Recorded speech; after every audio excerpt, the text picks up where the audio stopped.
morning. My name is Norida Washington. I am currently your mistress of ceremony for this event. It's very interesting. I don't know. I have done it for a few years, and it's been actually very entertaining to come out so early in the morning and know that someone prepared breakfast for us. But more importantly, because there's boshi, right? And so, see, he has a car. Anybody want to recommend a boshi? Yep. Okay, all right. So we have all these boshi, and I want you to know what our audience felt this morning. Okay? All right. From our elders, if you have a fever and a cold, what are you going to drink? Fever grass, lemongrass. All right, good. So Mr. Canton, they were looking, right? All right, you have that in your. All right, now this one is a very interesting one. And, okay, so for your cognitive, for your memory issues, to maintain clarity, okay? Some of us sometimes need that, right? You don't need to be clinically diagnosed, but we need that.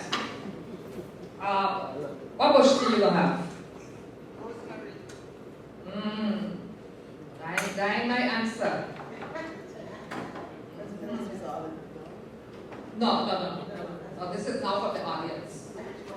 So the question is, it help you with your cognitive, your memory, and your overall clarity.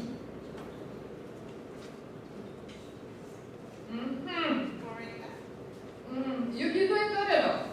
And I'm pretty sure they do, because you know these bush, no matter which bush you take, something will happen. Right? If you fall asleep, something will happen. Okay. Alright, so that one, I'm going to try to pronounce it correctly. Somebody will help me, right? Shaga. Shaga Boshti. Y'all know what Shaga is? Wee! Alright, Shaga Boshti in Atlanta. Okay? Alright, so look around, y'all see the Atlanta person here? Alright. She said that's mushroom. Alright, so that's how I will walk. Right? But that's how I will walk. We'll figure out if that really works. I know I see some of you already searching. It's Christian. I'm teasing. All right, but most of us, right? The rest of us, most of us grew up on some boshti. Don't wake up in the morning and have sniffles, because there was a boshti to address your sniffles.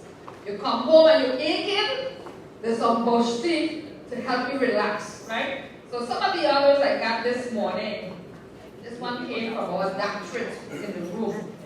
Okay? Oh, I have a couple doctorates in the room. So this one came from one of our doctorates in the room, originally from Angola. Okay, also an author. Always from Angola. Welcome to St. Croix. Okay? All right. And so his mixture, right, is a mixture of boshti he liked. And they will knock you out. Okay? Which one is that? You drink too much of it, they're going to knock you out. Soursop. I have a very personal story of the soursop boshti, right? Okay? I think I told it to one of these sessions one year, but it was somebody who didn't know the difference between the steeping, okay, and the sipping. All right, and they gave it to their infant daughter. And after she took one little sip, she was knocked out, and he couldn't sleep that night. When that child went to sleep, he was up all night thinking, what did I do? Well, after that, he never gave that baby soursop boshti again. But yes, soursop will knock you out, but it's very calming. So if we do it right, so make sure we learn really the sipping and the steeping and all of that. There's a difference, and you have to make sure you have it. Okay. We also have instructor from Complex, from the educational complex, and she likes the soursop tea. She liked it because it's soothing, and she understands that. She loves the smell. Okay, love the smell of it. Okay, a few more. We have another doctorate in the room, Congresswoman Sarah. Okay, all right, and hers will have to tell you what her favorite drink in the morning is. Okay, but when she have to deal with bush tea, she likes the mixture. Okay, because she know it tastes good and it's healthy. Okay, but that's not what she drinks every morning. Just one job. We have some, there was one, oh yes, this one, another author in the room. Where is she? I put my eyes on her, she stepped out. No, she's right there. All right. Okay, she's also a choir member, so she might come and sing this to you, right? But an author of the Vienna Cake Mystery. Y'all read that book? Was it nice? Okay. Did you have it with some bush tea? Okay. Okay. All right. Well, this is a second generation mixture, but her father taught her how to make a bush tea with 7 different herbs. Okay? So, so when you're ready, just find out where she lives. So you can go check out the garden because I'm sure she's buying it at the store. Right? So there's 7 of them, and of course, they will revive you if they don't put you down, okay? But they're very relaxing. They can deal with the cold, they can deal with the flu, and so again, just using it for that. So most of us we drink it because we like the taste, right? We like the taste of bush tea, and even one of we have a sponsor in the room from the No Group, okay? For those of you who don't know him, right there. Like a tag. All right. And the NO is GNOW, right?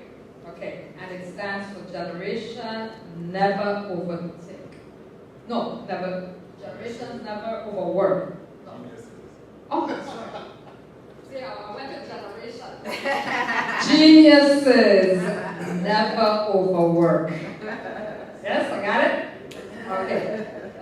That's what happens when you're abbreviating your own notes. Alright. His biggest challenge was when he was in Pittsburgh. He didn't have no bush tea. Okay? Almost everything there is cement, right? And high rise. Okay? But he did grow up drinking it. And he knows it's good for the fevers. Okay? So, again, really appreciate all of you helping just to kind of meet one another in a different, in a non-traditional way, knowing what it is we like to drink, and especially with bush tea social. So please, very informal morning, and please, if you need to go grab something, please do so. Especially we have the bush tea, and this morning we do have lemongrass.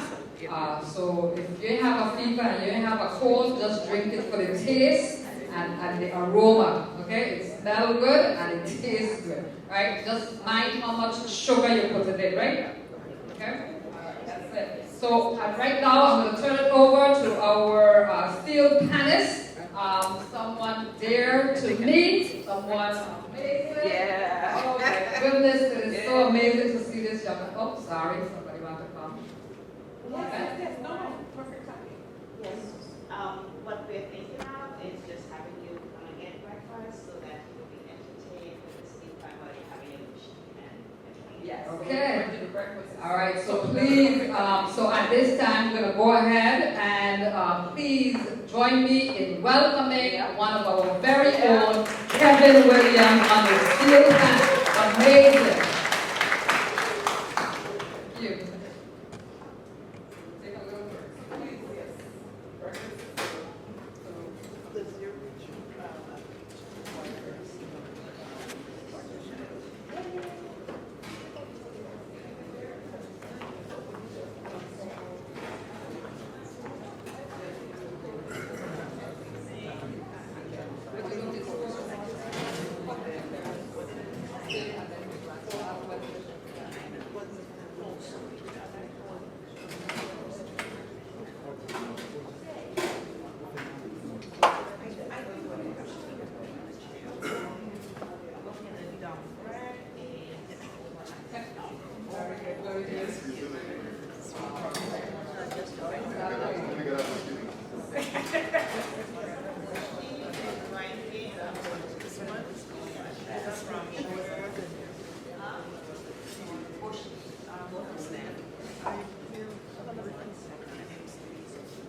gotta look for this green little button. But thank you, Mr. Kevin Williams.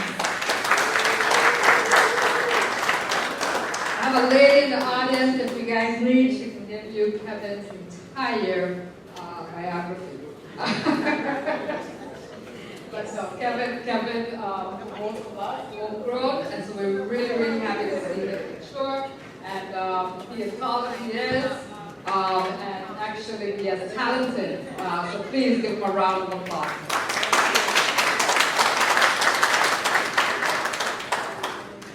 At this time, we're going to go ahead and try to get in some of our authors, some of our poets, our writers who are in the audience with us. And so, as you continue to enjoy, everybody got boshti? All right. Yeah, I know what kind it is? Lemongrass. Absolutely. And you all just put a little bit of sugar, right? Somebody put a whole lot of sugar? Oh, no sugar, period. Very good, very good. Excellent, excellent. All right, so at this time, we're going to give our poets, our writers, our authors 3 to 4 minutes. And so we're going to go ahead and get started with none other than Mr. Khalid Salim. So please.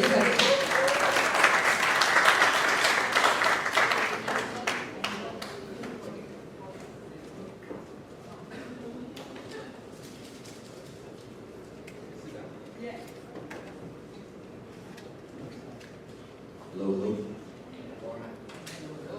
Good morning, everybody. I have a golden pick with this round because it is Ramadan. She did not tell me to be breakfast here. This is torture right now. But I'm going to read from my book, Growing Up Green, or How to Survive U.S. Army Basic Training and Live to Write About it. I wrote this book because basic training was such a pivotal point in my life, a real good turning point. I was too immature to go to college. I didn't know I was going to waste my parents' money. It was going down the drain. Looking at a C student right here. But going to the military was the best thing that happened for me and helped me mature. And this moment in my life, I figured it could have gone either way. I actually was skipping Ms. Brown's class to go to the ASVAB because I didn't do her homework. I was like, I can't look Ms. Brown in the eye again and say I didn't do my homework. So I took the ASVAB of confidence. Scored pretty well and went to the U.S. Army after that. Got to basic training and I was like, I should have done my homework. What have I done? So I'm going to read from a chapter called Private Upchuck. A shakedown, according to Merriam-Webster's dictionary, is defined as the act of taking something, such as money, from someone by using threats and deception. The first day of basic training is no different. A shakedown is how the military inventories your packing list items in an amusing way. Your first day is the first of many in the process of breaking you down to build you back up. As soon as we darted from the cattle truck with our bags clutched to us like vests, the rubber bullets were spraying everywhere from those mysterious shadowy people. With demands like, you have 10 seconds to get to my water tower, soldier, or my favorite, you look torn up from the floor up. Run, they asked us to do the impossible. It's nowhere as dramatic as hitting the beach in Normandy. But damn it, to a new recruit facing adversity for the first time, it feels that way. On a blazing Missouri day, the first insane request was for us to dash the water tower about a half a football field up a hill with all our bags in 10 seconds. My first thought while I trundled through the grass was, how hard would it have been to fill out a college application? I could have gotten into the food cooking. I staggered back from my first trip to the water tower, panting and clasping my knees. Taking a second to breathe, I got my first real look at those shadowy people, and they were our drill sergeants. They were dressed in green, black, and brown crispy pressed camouflage EDUs and forest green 10-gallon hats. Like a swarm, they moved in unison, picking off all the weak souls they spotted. I saw one recruit sit down on the run up to the hill, and within seconds he was surrounded beyond visibility. A second later, when they disbanded, he had disappeared into nothing. After a couple of laps back and forth to the water tower, the lead drill sergeant ordered us to line up in ranks of 7 with all our bags in front of us. Beads of sweat dripped from my brow, half nerves and the other half just responding to the heat. He then asked us what at the time I considered the dumbest request in the history request. Please pull out a left-handed toothbrush for 10 seconds. Collectively, we all stared at our mountainous pile of bags, and we looked up. There went our 10 seconds. Like a swarm of jackals who prayed, they gathered up upon us, shouting, "Beat your face! Get down and push!" Dropping down into the push-up position onto the steaming pebbles, layering the hard Fort Leonard wood ground. You could ask yourself the million-dollar question, why the hell did I sign up? 1 second, we were tossing everything in our duffel bags to find one black bootstrap, and the next second dashing to the water tower. This cycle of impossible tasks resulting in grueling calisthenics continued for what seemed as long as the Jewish slaves walked the desert. Somehow, we were steadily getting our inventory done. We were halfway through our inventory list when I found out what the words battle buddy meant. Exhausted, my hands clasped my knees for emergency support, and my heavy pants were in rhythm with my accelerated heartbeat. The rest of my compadres were in the same boat, as we were the walking dead, dragging our feet all the while, believing we were hustling to every task. On the fourth go-around of trying to find the Army-issued grid squares we had received, I spotted to the side of me the scrawniest, sorriest excuse for soldiers. It was like finding a malnutrition child at a spin class. His BQs were 4 sizes too big for him, and his body had the physique of a 2-year-old girl. I felt sorry for him. Don't cancel me, okay? This was a couple years ago, right? I mean, 2-year-old girl could have been anybody. He shifted his bags right behind me like a crash pad. I shook my head knowing exactly what was going to do, and thought his brother was insane. I tried to mind my own business and go back to my ultra fun exercising, but in the pit of my stomach, I knew this could only end badly.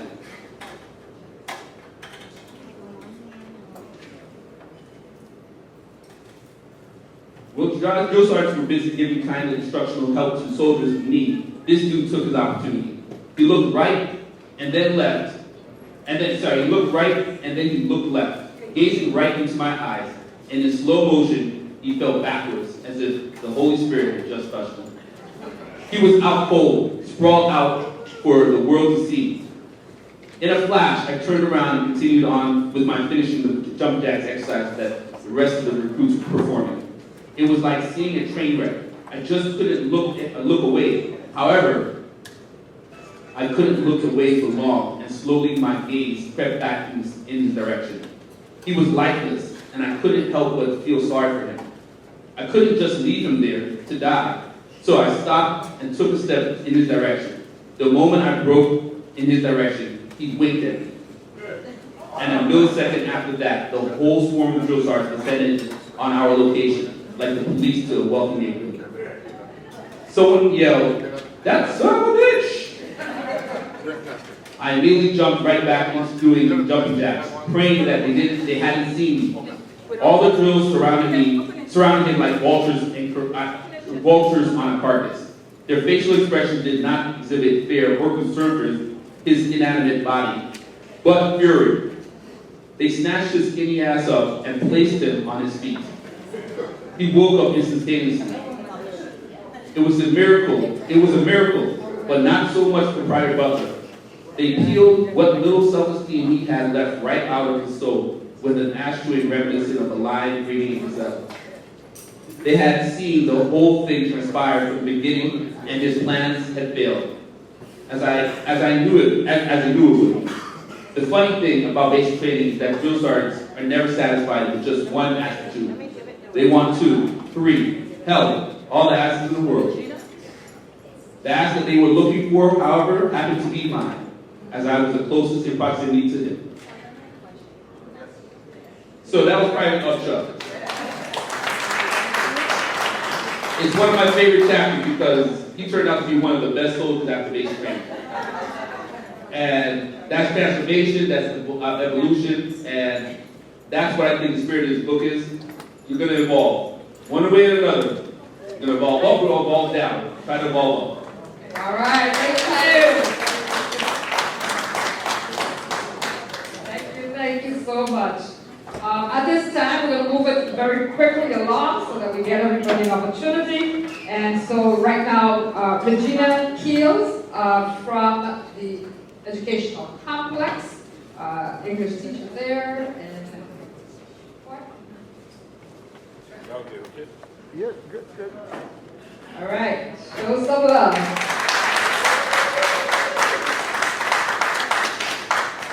Morning, everyone. Good morning. I have 3 poems for you this morning. The first is Ode to the Night by my muse. I go to you to serve. I go to you to kneel and lie and wait. I go to you for what I crave, the knowledge of words, the beauty of fate. you were not the only one, but you're the one who listens to me. You're the one who hears completely. You're the one who taught me chords. You're the one who gives me the words. You never let me down. Our dark friend, always prompting, never with judgment, never with scorn. Our deep friend, always persistent, always with gentleness, never outworn. And you never let me down. So I'm the one better for knowing the dark sounds of defeat and displeasure. So I'm the one better for knowing the twinkled stars and love's meager shower. So I'm the one better for knowing the cool air of dirty forgiveness. So I'm the one better for knowing the cricket's shrill song of fragile intentions. And I swear, I'll never let you down. You, the night, my master and friend, never let me down. So I'm the one who walks through the day through scenes and crowds and colors and make you stand here treasures and crown.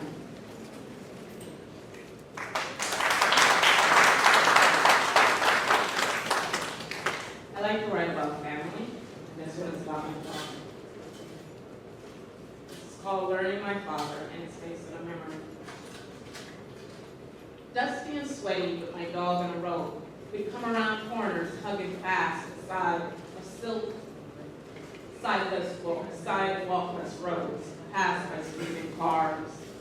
Remember, Father, when I looked for you?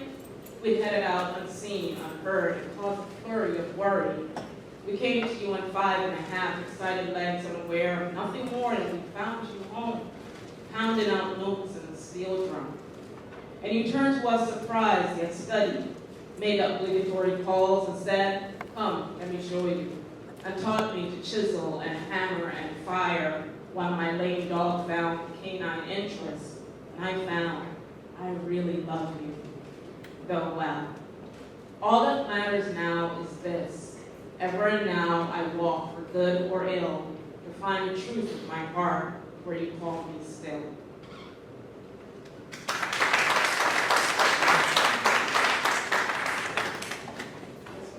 This one's for my grandmother. My grandmother dressed to vote. My grandmother dressed to vote. Good shoes and long pants. Pretty shirt with eyelets, best gold jewelry, touch of rouge and high cheekbones and lipstick. The good wig, ready at 6 before the polls open. She called out, "Gina, I ready to go." I scrambled over in my jeans and sneakers. We went to our polling place in Princess. My grandmother standing straight, gleaming eyes. "Yes, I voted today." She told everybody else who was there too, and I, standing removed from the ecstasy of the right, looked at the space between us, the struggle and fight. Look what it brought us to. Look what beauty it brought us to.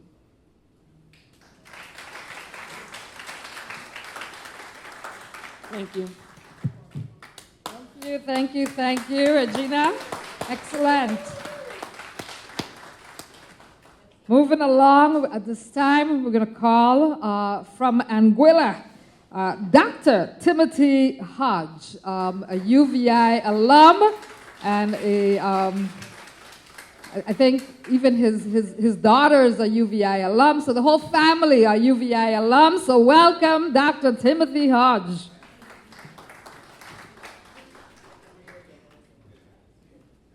Thank you and good morning. Yesterday, the session began with a poetry tribute to David Edgecombe, my friend. I spent 10 days as his house guest the week before he died, because we were that close as friends. And it actually started through UVI. Even though I was there when he was there, I didn't really get to know him. I didn't know him at all. But we went on UVI's Passport to the World program, which is a great program. You guys need to check it out. Going to Egypt next month. So we went to India, and David and I roamed together. And I'm an aspiring playwright, and here is one of the Caribbean's greatest playwrights. And it was just, made somewhere beyond. and we became great friends. So when David died, I wrote this poem to him, well, in his memory. Ode to David Edgecombe, Coming Home to Rest. It's a play upon his one of his plays. And there are 5 plays in the poem, so look out for them. David Edgecombe, Caribbean man, with local touch and global span, so aptly named this giant slayer, master writer, master player, creative spirit extraordinaire, seeker of justice everywhere, teacher, advocate, and friend, new stage now at journey's end. Playwright, writing for the right, the voiceless's voice, their fight. Not with meaningless words, not with guns or swords. Never much ado about nothing. Powerful plots, soul-searching, satire, comedy, history, tragedy, his theater imitating life's reality. Despite strong currents here, he is surely making it there. Suspend disbelief once more. Smile, natives, smile, for earth's work is now done. Heaven calls home its son. His curtain call, do not protest. David is coming home to rest.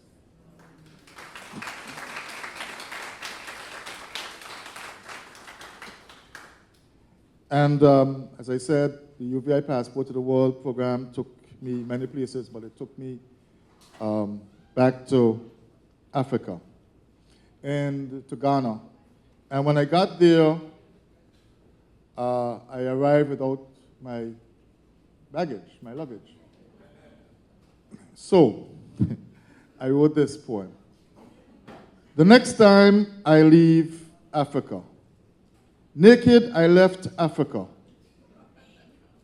shoved through the door of no return, onto cruel ship from Ghana's coast, shackled, chained, crammed below deck in steaming, filthy hold, surrounded by death and dying, whipping, screaming, crying, to endure the bloody Middle Passage, forcibly taken to Caribbean's distant shore, enslaved, exploited in inhuman bondage. Naked, I left Africa. I left behind country and community, familiar language and family, reduced from royalty to slave, narrowly escaped watery grave, naked, whipped, stripped of dignity, stark evidence of man's inhumanity. Slavery, sweet sugar's bitter legacy, expendable contributor to captor's economy, naked on a journey of absolute misery. Naked, without my suitcase, I returned to Africa without the baggage of my new land, without the miseducation, misinformation of the dark continent's abiding darkness, of tribal warfare, poverty, and malnutrition, of inferiority, limited contribution to knowledge, of brother selling brother for beads or glass, of passive surrender to shackles of brass, without the baggage of the story, of his story and privilege. I returned to learn of my ancestors and heritage. The next time I leave Africa, I will leave with a love of motherland. I will be wiser, much more aware of my brother's plight. I will care. I will be forever grateful that I returned. I will be thankful for the truths I have learned. I will leave, but not through a door of no return, nor through a door of separation and unconcern. I will leave once again, but I will return. I will leave re-educated. I will take Africa within me, forever connected.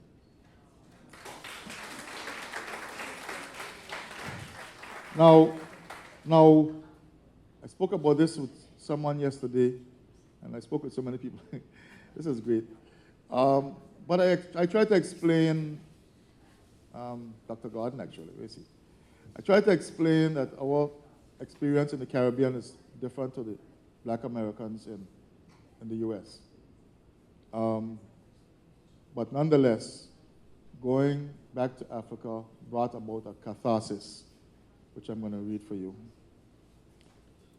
From family and community, my ancestors were ripped, to be sold and shipped, shackled and marched, to Assin Manso, Slave River, washed and displayed, branded and auctioned, as they would animals, then marched again to Africa's Gold Coast, crammed into dark dungeons, Cape Castle, Elmina Castle, chained and shackled still, in sweltering heat and filth, in urine, feces, and blood.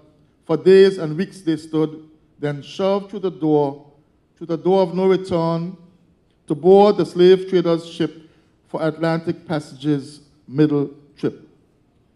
Cruelty continued, callously chained. Below deck they were crammed, darkness, disease, despair, death.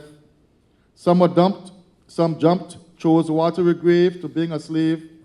On Caribbean shores they landed, others landed, to plantations for labor demanded, to toil all day,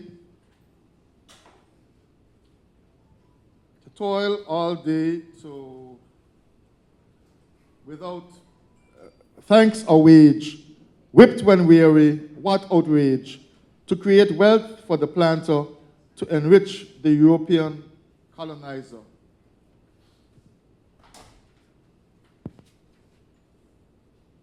To suffer, and suffer again.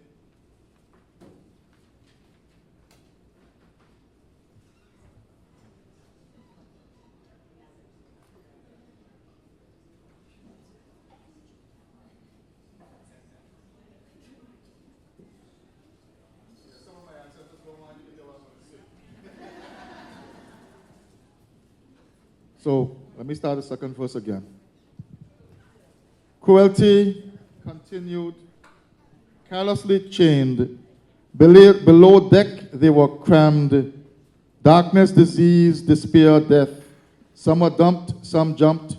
Chose watery grave to being a slave. On Caribbean shores others landed. To plantations for labor demanded. To toil all day without thanks or wages. Whipped when weary, what outrage, to create wealth for the planter, to enrich the European colonizer. That's the same place where it started. To suffer and suffer again. Africa's loss was Europe's great gain. The price of sugar, the ancestors' blood. Millions more in Middle Passage's flood. Mothers, sisters, wives, and daughters, savagely raped, abused, raped again. Each act of resistance repaid in pain. Displacement, death, dehumanization, colonization, still no real emancipation. Sankofa, I returned to Africa to reconnect, to go back and fetch what I had left, to walk to the door of no return, back from my 400-year sojourn, to listen, to see, to learn the bitter truth, to search, to seek, to find my African roots, to walk where my ancestors walked, to hear the words which with they talked, to hear the wailing at Assin Manso of those who would see Africa no more, to see, to touch the memorial stones, to learn of African kingdoms and thrones, to cry, to weep, to wail, to rage within, to repent for my European ancestors' sin, to feel the horror, the anguish, the pain, to pledge never, never, never again. Sankofa, I returned to Africa, reconnection. I bared my soul to reflect what revelation. I internalized the exodus. I had a genesis. I cleansed my soul, my African catharsis.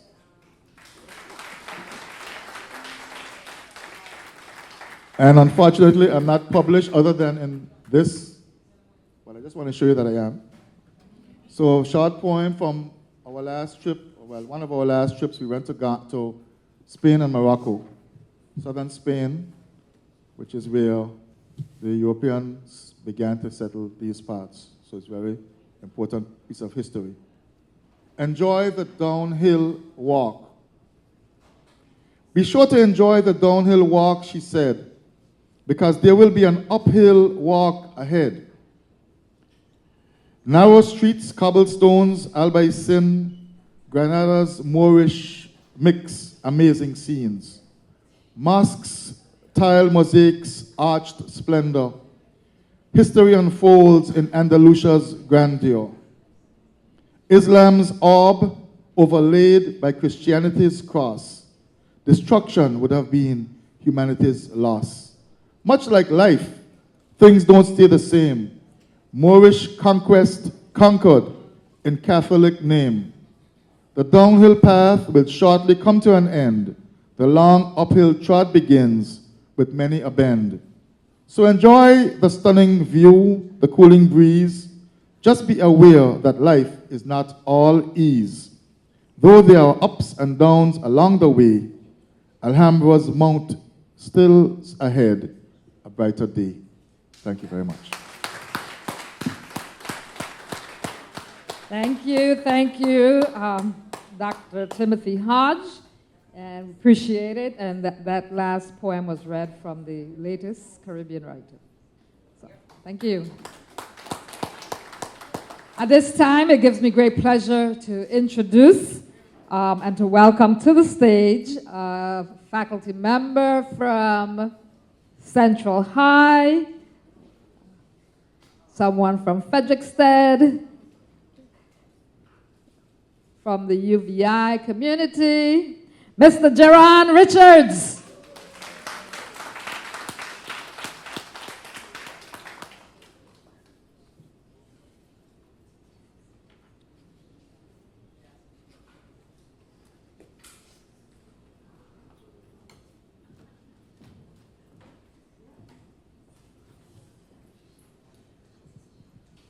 Good morning, everybody.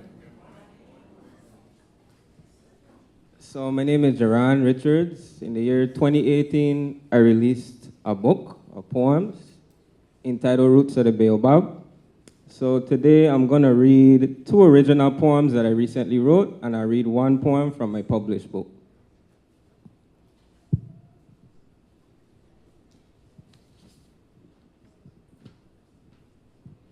Okay, this first poem is entitled Carib.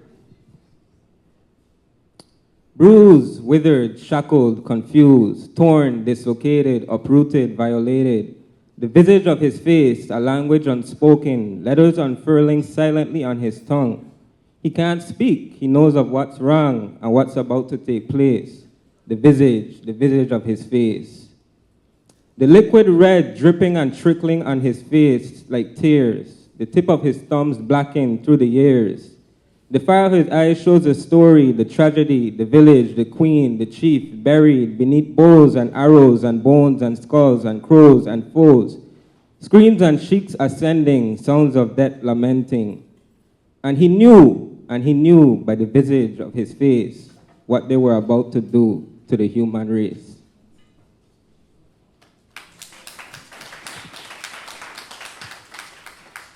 I think I'm gonna stand up because I don't feel comfortable sitting. This one is called South African Queen. Her accent is similar to a Xhosa in South Africa. She taught me of Hugh Masekela and Miriam Makeba. Sweet Soweto blues and a little pata-pata to light the fuse. Death to apartheid, she values her dignity and cherishes her pride. She is no victim to the system. Sharpeville massacre, she honors her ancestors. Soweto uprising, little boys and girls were screaming. The soldiers came with their weapons, marched with their guns. School children shot alive, protesting Afrikaans as a language to get by. She speaks of it as if it were yesterday, so much strength in her soul.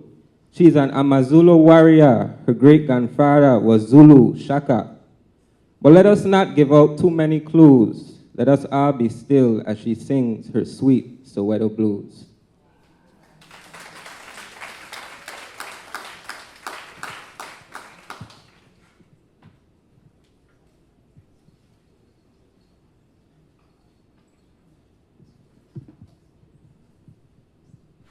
Trail of Ashes.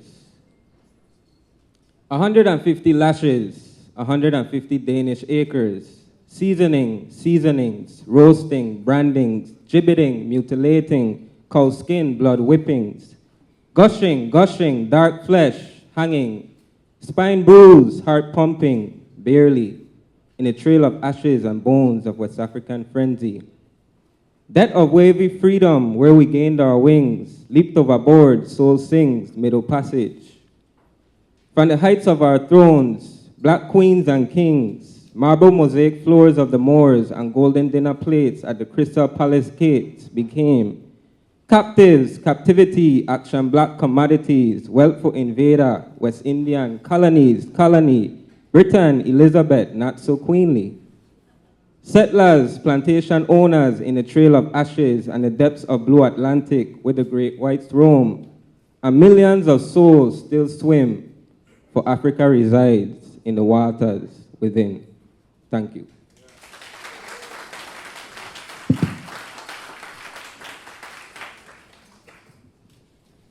Thank you, Jaran. Okay, wait 1 second. I'll be back. Thank you.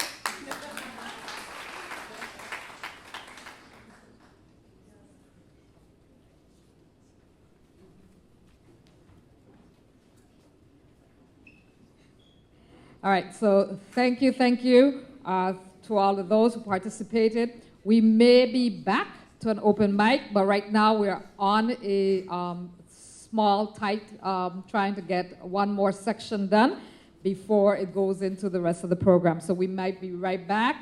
We definitely want to highlight, not yet, want to highlight Mr. Kevin Williams again. But before we do that, at this time, we are going to invite Dr. Janice Valmon, committee member from the VI Lit Fest, who will be acknowledging our Caribbean Writer Award-winning authors. Thank you. Good morning, everyone. So if we remember the theme for this VI Lit Fest, it's recognition, it's carrying, pause, recognition and repair. So it really gives me great pleasure to recognize this morning 3 winners of the contest by the Caribbean writers. So again, you saw that Dr. Hodge was reading from number 36. So it is available, and all the writings are in here. So I really encourage everyone to support the arts, support the written arts, and purchase your copy of the Caribbean writer. I know I have to catch up on some years I'm missing, but I was there many, many moons ago when it all started and had the honor of knowing Dr. Smilowitz, who was one of the founders, who was the founder. So I just want to bring to the stage, so we're going to call you up in the order that you are on the program. So again, recognizing 3 awesome winners this year of the Caribbean Writer Contest. So we'll start with Elliot Richards, followed by Shauna Richards, and then Ms. Monique Clendenin Watson. So you each have about 3 to 4 minutes. So there'll be I will not come up in between. Okay, so we're going to let it flow. So in that order, so Elliot, can you please come on up and get started? And please welcome them.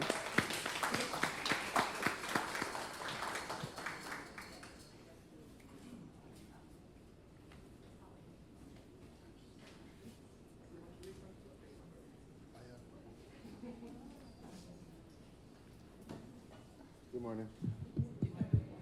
Good morning.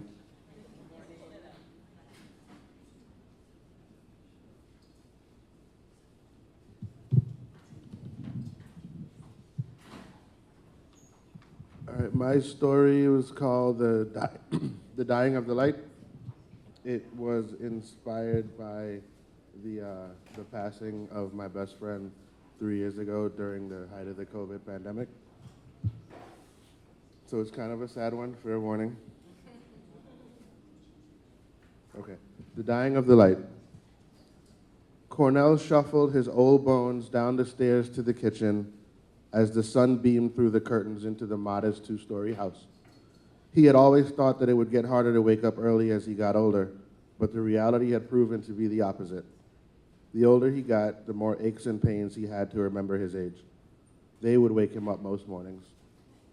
His wife, Anna, sat at the kitchen table, sipping coffee from a ceramic mug.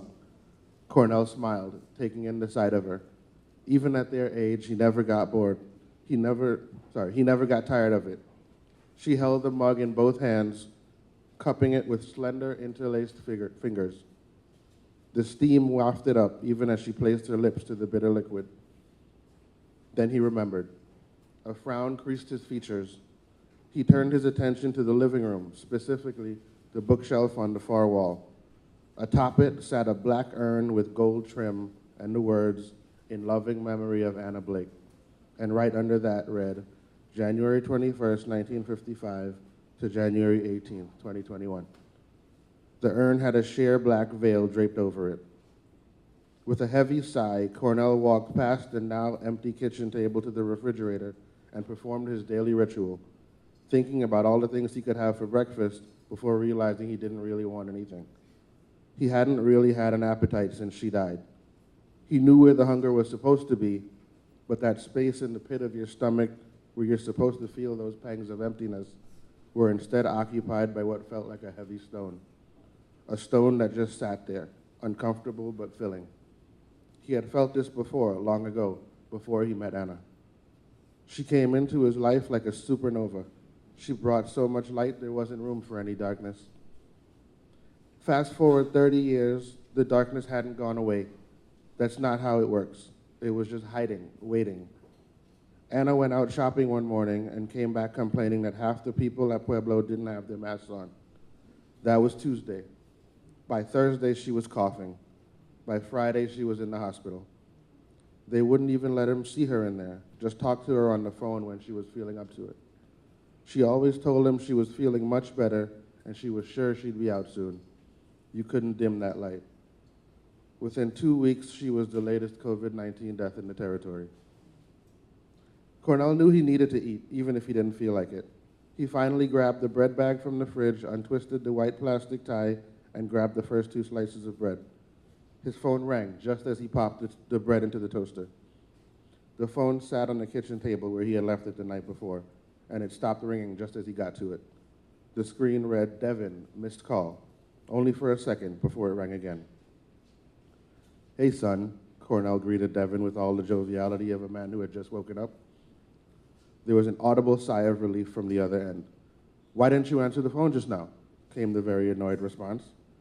"I'm old and I'm slow. What do you want me to say? I got to it when I got to it."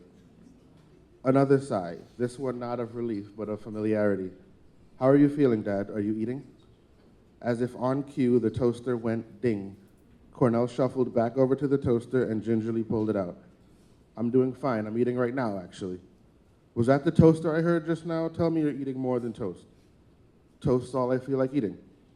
Silence for a beat. Then, "That's what you said yesterday and the day before, Dad. You've got to start eating more. Are you out of food? I could have someone bring some groceries over." "The fridge is full. I just don't have any appetite for all that, that's all. I'll eat more when I'm ready." The toast elicited a loud crunch as he bit into it. The dry bread scraped and scratched the roof of his mouth. When he turned back to the table, he saw Anna again, this time standing at the open front door, looking out into the street. It caught his breath. She loved to just gaze at things, the road, the trees, the sky, even cars. She found fascination in the complexity and ingenuity present in every single thing. "Dad!" The exclamation shook him from his reverie. "What? Where did you go just now? Did something happen?" A worried tone pervaded Devin's voice. His father hated it. "Nothing. Nowhere. Sorry, I just got distracted." Cornell shook his head, touching a hand to his own forehead. He blinked. The front door was closed again, and Anna was nowhere to be seen. "Were you asking me something?" "I was suggesting therapy again." "Oh, not this shit again." "Dad, I'm telling you, Mom died a month ago and you haven't been to see anyone. You're not eating, you don't leave the house, it's not healthy." Cornell rolled his eyes. He didn't care that the other man couldn't see it. "Leaving the house is how your mother caught that disease in the first place. And I am eating, just not as much as you want me to eat. What I need was some doctor telling me how I feel, like I don't know how I feel, wanting to be all up in my business. No, thank you. I am just fine." Another silence, this one longer than the first. Devin wondered if he should admit that he himself had been going to therapy. He decided against it. "All right, Dad, if you say so. Listen, I'm going to let you go. I've got to go back into work. I love you." Another pause. "I'm going to try to come see you this week, okay?" "I love you too, Devin. My door's always open. You know that." end call. The truth was, Cornell hadn't seen his son since the funeral. He called regularly to check in, but he couldn't bring himself to come to the house. Cornell didn't press him on it. Kneeling down, he pulled a large, colorful box from under the kitchen table and rested it on top, sitting in front of it. It was a 1,000-piece jigsaw puzzle. The picture on the front was of a woman kneeling at an ornate marble altar. 7 candles were lit and sat on the altar. This was Anna's hobby. Cornell had bought her this puzzle for her 66th birthday. She died 3 days before it. She never even got to see the puzzle. His eyes shone with water, but he blinked the tears away and opened the box up. You always start by turning every piece picture side up, he could hear Anna saying to him the first time they did a puzzle together. Smiling at the thought, he began flipping each piece one by one. Anna sat across from him doing the same. Thank you.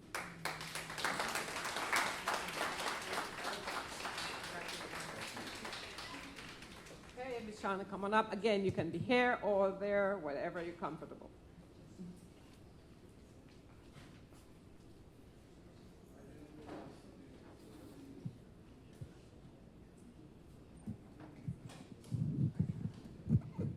Good morning, everyone.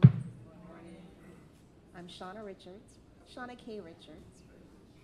And this morning I'll be reading a selection from my short story, which is titled, I Think About Water a Lot.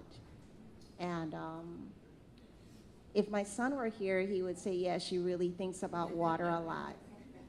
As I'm always saying, you know, when he's taking these, I think, half-hour-long showers, watch the water, watch the water. So maybe I'm a little bit paranoid. But this is really not the story that I set out to write, but this is the story that I wrote. So I'm reading this morning a selection from I Think About Water a Lot. Zari hid her shame in a torrent of angry words. What would you know about the facts of life, she cried out. It's no big deal when a boy cuts his hair, when a girl cuts her hair. Everyone knows that her family is too poor to afford water. Zari had tried her hardest to avoid cutting her hair. Her grandmother always said her hair was her beauty, a lush halo that she struggled to tame into 2 long braids. She felt flattered and pretty when people commented on her good bukra hair. It defined her more than her book smarts and encyclopedic memory. She preferred when people commented on her hair instead of her thick, muscular thighs, her full lips, and her broad forehead. Her grandmother always said she was the spitting image of a long-removed ancestor. Sadly, there were no pictures to verify her claim. Well, what are you going to do all day if you don't go to school? It's not like I'll miss anything. I'm ahead of everyone anyway, Zari said. I can help Grandma Marie and Tante Keela get ready. She gathered up her bag in a length of oiled cloth. There's still so much to do. Daniel snatched the cloth from her, swiftly wrapping the cane, bill, and the stone. The plan depends on everyone behaving like normal, Daniel said. We don't want to give the gendarmes reason to go looking for 2 truant kids in the village. He stashed the weapon and the stone in the cavity of a cluster of larger stones. Who knows what they would find? He resettled his bag on his shoulder and headed off to the opening in the grove that would lead them back to the road. Zari walked behind him, wishing that he wasn't right. The village was a quietly roiling hive of activity as entire families prepared to fight for their rights to water. No one could really agree on when the Great Trouble started. Some said it was back in 2001, when Crucians awoke to find that smoldering ash from a rumbling volcano down island had blanketed their roofs and cars, appearing almost like a winter wonderland. People rushed to disconnect their gutters, fearful that any pollutants in the cloud of haze would contaminate their below-ground cisterns. It only took some well-placed ads from the Water Commission about the purity of city water and encouragement from local politicians to move away from the old ways of catching water. A few times it was oil droplets unintentionally released from the hulking refinery. The whisper campaigns about cancer clusters caused by drinking impure water were a strong motivator as well for people to condemn their contaminated cisterns. Everyone knew someone who had succumbed to the disease. Every year, like clockwork, there seemed to be some event that led more and more and more people to become entirely reliant on the government for water. Those people that maintained the traditional ways of collecting water were ridiculed as being stuck in the past. Politicians seized the opportunity to control a population that had always been fiercely proud of its history as revolutionaries. They quickly made water collection illegal, changing local laws and building codes to eradicate the cisterns, gutters, and downspouts that had been a mainstay of local homes for years. Within 30 years, water became something worth fighting for. Elders could hardly speak of the before times without dissolving into sadness. These were the good days when the rainforest was dense with lush trees laden with fruit, when the thundering splash of the waterfall harmonized with the sweet laughter of the men, women, and children dancing between the streams. When cisterns were overflowing more often than not, and no one truly worried about the dry season because there was always certainty that the rain would come, because the rains always came. Now, with cisterns condemned to protect the public health, the people were at the whims of the politicians who manipulated the water supply as a tool of oppression. As a little girl, Zari didn't understand why her grandmother made the sign of the cross and prayed for the people who controlled the water supply to not be corrupted by their power. Her own son and his wife had died trying to safeguard their rights to water. Tante Keela lost her husband. Nen Arlene lost her father, even though many thought that he was too old to fight. Since he remembered better days, he joined the fight to retake a government house and a water plant and died with his cutlass gripped in his hand. In her 17 years, Zari had never known a time when water wasn't rationed, either because of climate change or as a resource to be doled out by corrupt politicians, currying favor. Zari dreamed about tall, chilled glasses of water with as much ice as she wanted and long showers. She fantasized about going to the beach and not worrying about all the water needed to get the last grains of sand and salt off her skin. She dreamed about the children she might never have in future years if she kept drinking the Herb Lady's bush tea that stopped her cycle, because menstruation is a messy thing when you're rationing water. Zari and Daniel walked along, heading to the schoolhouse that had educated generations of Crucians. "Nowhere is safe, Daniel," she sighed. "If the gendarmes even think you have a little extra water, they're ready to raid your house. They'll cut off your hand for stealing before they ask any questions." The entire community feared the times when the gendarmes would swarm their homes.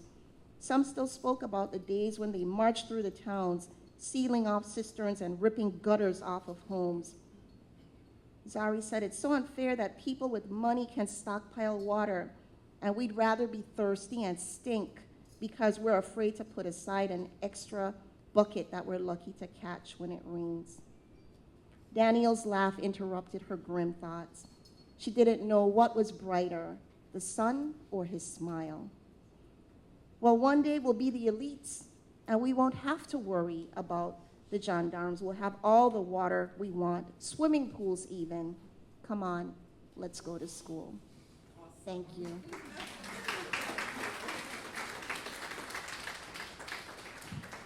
With all the educators in the room, what an awesome place to stop, right? Come on, let's go to school. And that's what gets us to where we are today. I would like to invite Monique Gayor. And folks, please enjoy and value the diversity in these writings. Okay, I'm enjoying that. Thank you.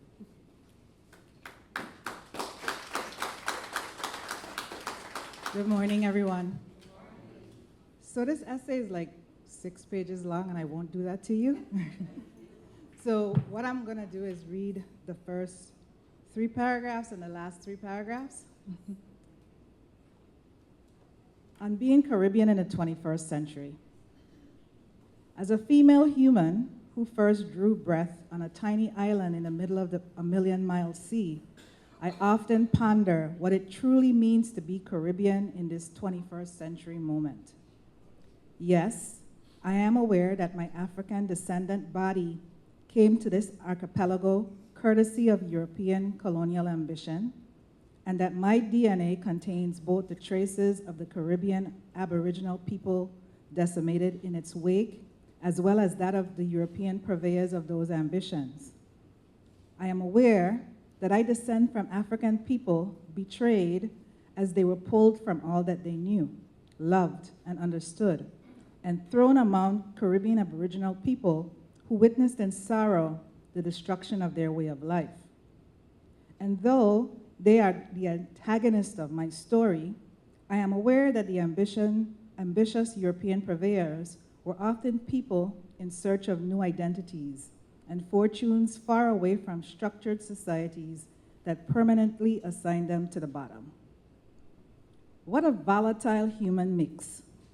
What a combination of people thrown together and impacted by forces outside of their personal control. By any stretch of the imagination, this could have been the setting of apocalypse. And for many, it was the end of things known and understood. Yet, after 500 years of eclectic mixing, here we stand as Caribbean people. Some say that the Caribbean experience of the blending of peoples and cultures is a precursor to today's globalized experience. That if we look closely at the last 500 years and how people survived and emerged, we might find the path to a sustainable future for humanity. A closer look begs the question, of what is this survival made? This crushing of humanity between the wheels of mercantilism, capitalism, and industrialization. This erasure of cultures and tongues and memories. How did people endure impossible circumstance with no hope of reprieve? How did the spark of resistance and self-determination stay alive under centuries of brutal repression of mind, body, and spirit? How did Caribbean people emerge and catch from cataclysm with narrative, philosophy, music, food, and art that not only satisfies their own souls, but are inspirational to worlds beyond their own shores?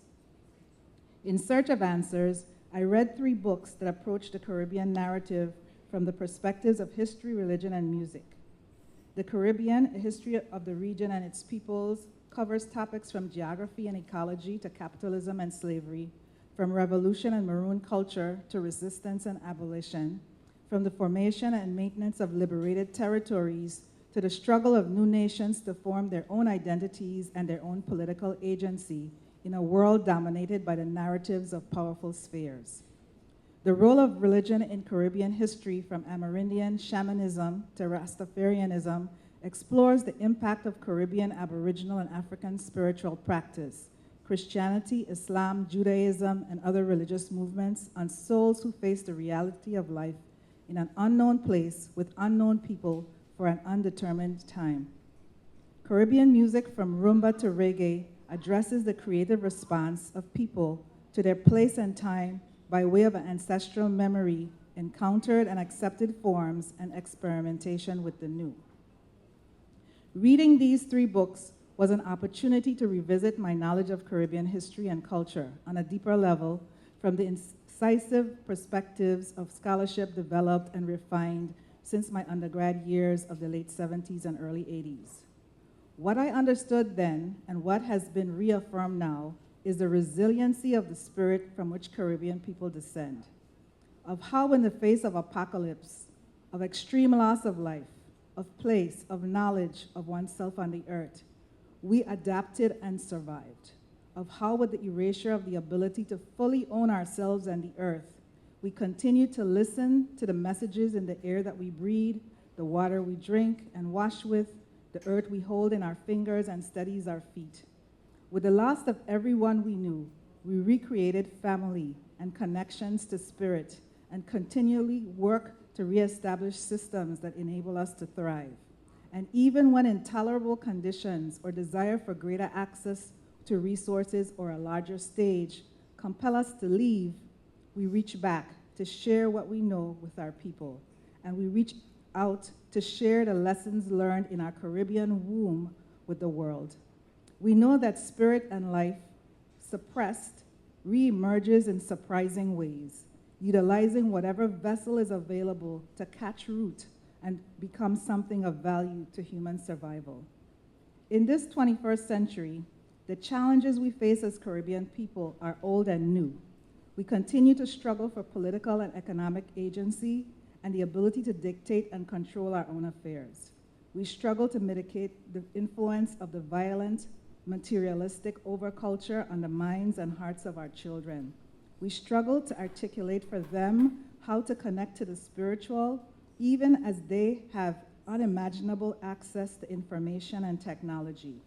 And as the world warms, we struggle, as Barbados Prime Minister Mia Mottley so eloquently indicated, to convince the powerful that a 1.5 increase in global temperatures is a death sentence for the Caribbean.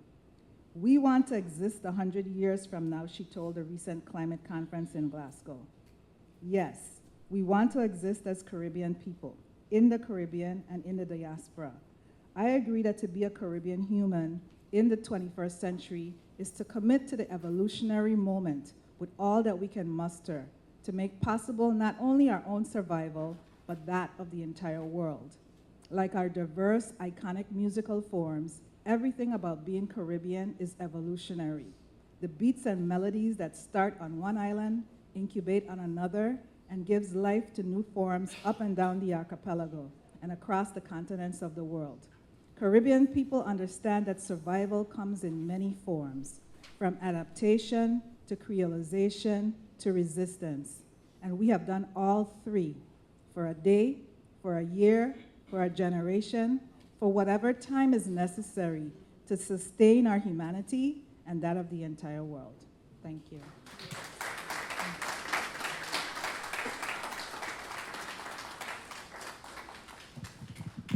Thank you, and again, acknowledging those are our Caribbean Writer Award-winning authors.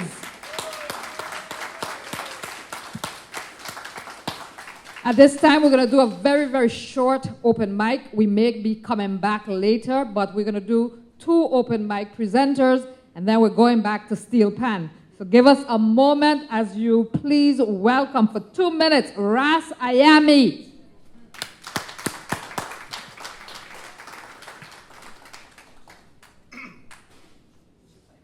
Good morning, everyone. Time is ticking, they say. Yes, I'm a dog poet here in the Virgin Islands, St. Croix, and I was invited here to listen to some of the works here. So this year marks the 175th anniversary of our emancipation, and I'd like to do a poem that I did in that, 175, I'm sorry. Got me all nervous and stuff. But in poetry, I try to take myself back. I use my poem to record and memorize some of the things that we have gone through. And sometimes you forget, but when you read the poem, you kind of remember.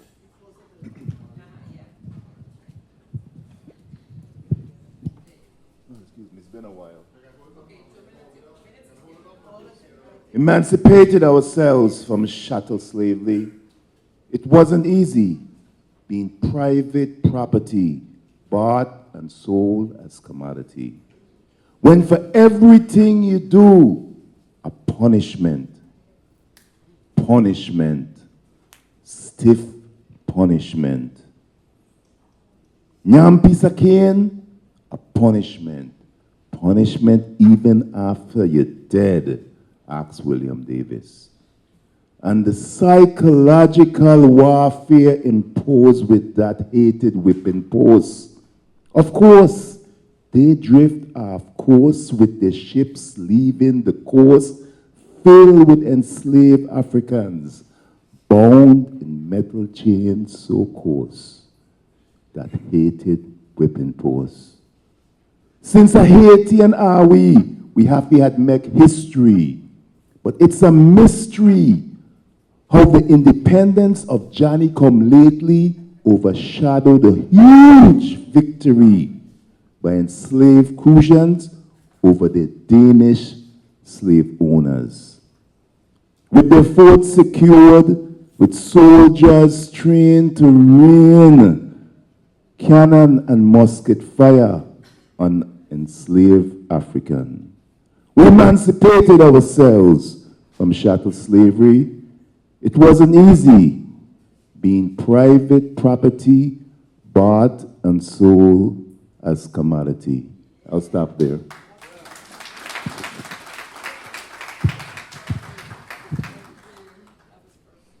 Thank you. Yep, and in 2 minutes. So, second open mic. Come 2 minutes. Dr. Ceci Davidson, playwright, published in Aqueduct Press. And so she has 2 minutes.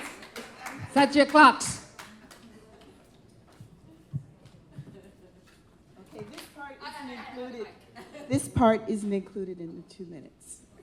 Okay, I'll be reading longer parts of my work.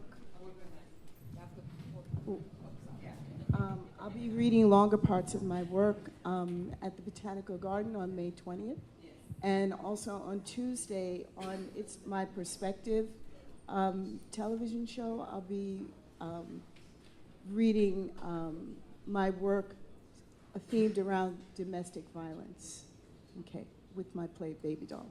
And these are my books published from Aqueduct Press, Articulation, Fricatives, and the current book, Bilabials. So now you can count the time. Okay. All right, so this play is called Entonces Vivamos. It takes place in a kitchen, 2 characters, Marta and Fernando. The dialogue begins with Marta. Where is the good knife? What do you mean, the good knife? You know what I mean, Fernando, the good knife. Every knife in this kitchen is good. Did you look on your side? It's not here. Use another knife from your side of the kitchen. Another knife? I want the knife my great-grandmother held in her mouth when she swam across the river to escape persecution. With my grandmother tied to her back, I want the knife my great-grandmother passed down to my grandmother that she used to prepare the first meal for the family in America. I want the knife that my grandmother gave my mother on her wedding day, wrapped in the apron that my grandmother wore when she prepared the first meal for the family in America. I want the knife my mother passed down to me for my first kitchen to use to prepare the food for my family with the blessing that she would never be hungry, and that, God willing, should I ever have a child, I should give that knife to my son or my daughter to use in their kitchen so the food will be cut and prepared with the love and sacrifices of generations with every cut. I want that good knife. Did you look under your pillow, Marta? I think that's the same knife you use to cut my heart every night before we go to sleep. Thank you.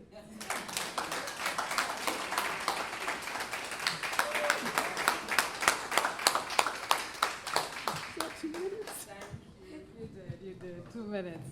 All right, so at this time, we do invite those of you who have joined us to please grab some food. But at the same time, we are welcoming back Mr. Kevin Williams, steel pan.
University, faculty, staff, students, and our trustees. I want to welcome all of you who are assembled today for the Lit Fest. It is a wonderful opportunity for us to gather and celebrate literature, and especially literature related to the Caribbean. And I am very delighted for this tradition that has been created. Alcest gave me some warm words a moment ago when she was bringing me up, and I would like to return the favor because she has really been such a strong force behind this gathering. She has also been a strong force for the Caribbean writer. I have always had a deep appreciation for the Caribbean writer. However, recently, the Caribbean writer, as all units within the university, has to go through what we call the UVI Next process. And going through that process, reviewing the report, talking to her, I learned so much more about this valuable publication. And I learned so much more about what she gives to the Caribbean writer and thus to this particular gathering. She is in times, a one-woman show who has kept things moving and have done so without complaint or without concern. And so I would just ask you to join me in giving her a round of applause, not only for her leadership of this conference or this gathering, but also for being the anchor for the Caribbean writer. I want to welcome all of you, but I especially want to welcome the writers and the publishers, the scholars and researchers who are gathered, those who are part of our faculty, but those who are coming from other places. We appreciate your presence, and I especially appreciate the committee and all of those who have worked hard to keep this very, very special gathering alive. I remember when the Lit Fest was born, the then Dean, Simon Jones Hendrickson, approached me with this idea that he had for creating a literary and book fair at the university and wanted my support. I graciously gave it, and I am so delighted that through pandemics and other challenges, that this event continues and still remains an anchor for the university and for the work that we do. Finally, I do want to speak directly to our writers who are assembled. You are the caretakers of a very sacred task, a very sacred undertaking, because words are very, very powerful. They contain within them context, meaning, trauma, and joy. And through your creative energies, you are able to extract all of those meanings and much, much more. And in the process of doing that, we learn from you, we are inspired by you. It challenges all of us to grow. And when we reflect on our lives, we know it was a book somewhere that we read that made us want to grow, change our lives, or do something very, very differently. And especially those of you who focus your writing and your crafting of words around Caribbean culture and history, your calling is even more sacred, because for those often overlooked or those marginalized, their voices must be kept alive, and that is what you do through your work. Spiritually, there are those of us who struggle with the fundamental question of what was the origin of life? What was the first thing created? Was it the sun? Was it the moon? Was it earth? Was it man and woman? Was it something else more majestic? But some of us believe that the first thing created was the Word. Words gave life to all human existence. And so you are the caretakers of those words, shaping them and using them for a noble purpose. And this gathering is just one way of solidifying and celebrating your craft. So thanks to all of you for coming and participating, for sharing all of what you have. I know that today and tomorrow and the entire gathering will be successful and inspiring. And I thank you for giving me a moment on behalf of the university to just welcome you, but to celebrate what you are doing. Have a wonderful day, and God bless.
Everyone, we're running a little bit. This morning, our schedule got a little untidy, and we're about to clean it up. So give us a moment. Our Lieutenant Governor is joining us, so we're going to expect him to give him a little chance to breathe and give him about 4 or 5 minutes before he comes. We want to make sure he eats because he's just got off the plane. So as soon as he's finished in 5 minutes, we'll begin with him, and then we'll reconfigure the schedule. Some of the times have changed. We'll let you know. Thank you for sticking with us. It seems like today we'll do like yesterday. You won't stop for lunch, but you'll have a brown bag lunch that's coming in. Okay? Not a problem. Thank you.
Ladies and gentlemen, may I have your attention, please? Can we get back now together? We've had a little break, and we're glad you were able to relax. We want to welcome our guests and continue the program. You know, when we lose traction, we'll throw the whole day off. We want to get back on track so that we can get all these great workshops going today. Next, we would like to introduce to you our Lieutenant Governor, who's a poet. He was a former editor of the Caribbean Writer and a professor at the University of the Virgin Islands, a journalist. And so he's just right in line with what we do, and he always loves these festivals. So today he promised to share a few poems with us and bring us some remarks. Lieutenant Governor Roach.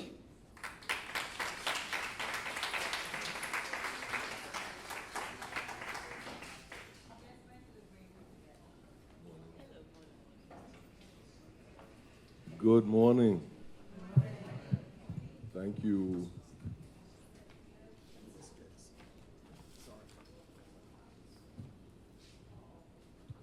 I was trying to make this a little higher. You can take it out. Oh, take it out. Look how simple the solution was. Okay. Thank you. Good morning, everyone. Thank you, Elsass.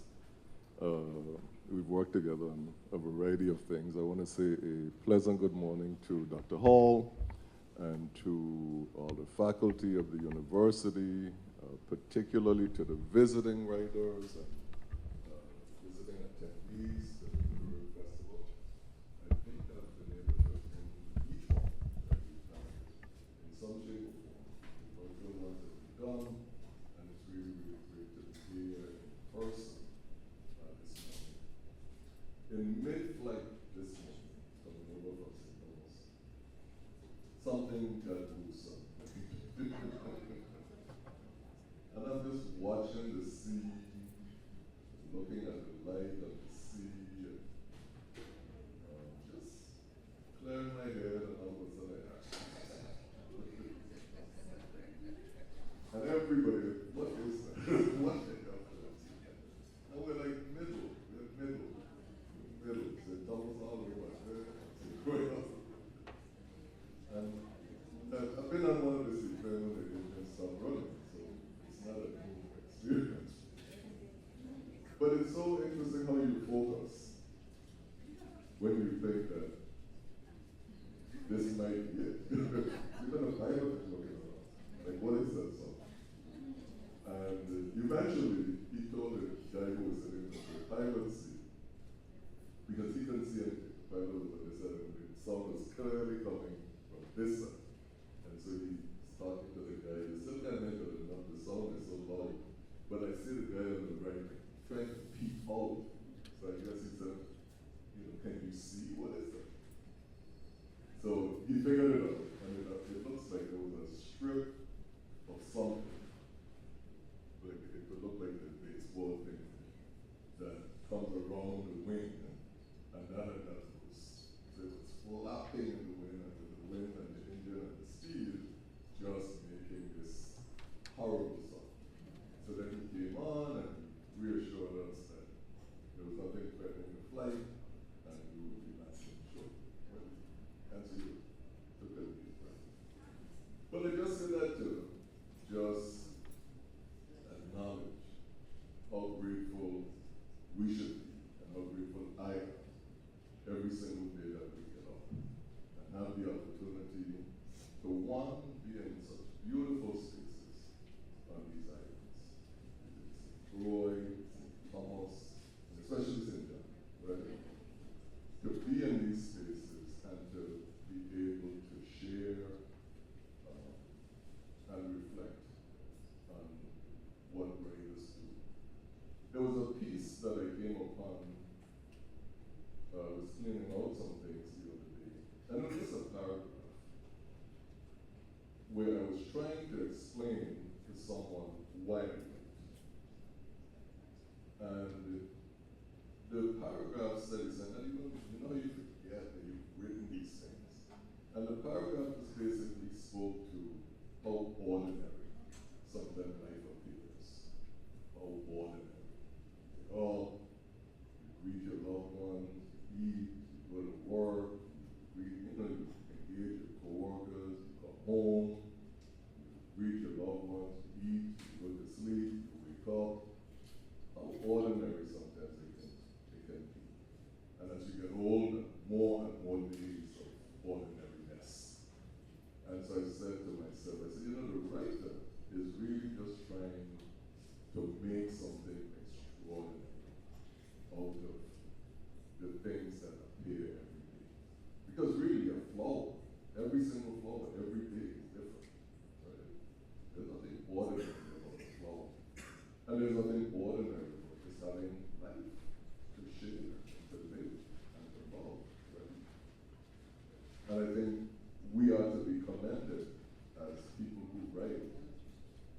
wanting to call people's attention to the promises and the great possibilities and the fullness of our lives that sometimes appear to be unmotivated. And I remember one of my favorite poems, I don't have it with me, and I don't memorize anything because I have so much thing in my head, right? But it was a poem that I simply wrote when I saw two men and two boys walking together. And they were Haitian. And the two men were, the little boy, the smallest of the boys, was in the middle of the two men.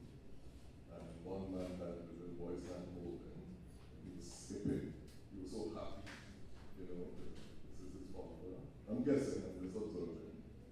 And then the other little boy, a little older, is skipping on the side free. He has his two hands free. And I just wrote a poem about a father holding his child's hand. A very ordinary thing that we shouldn't take for granted.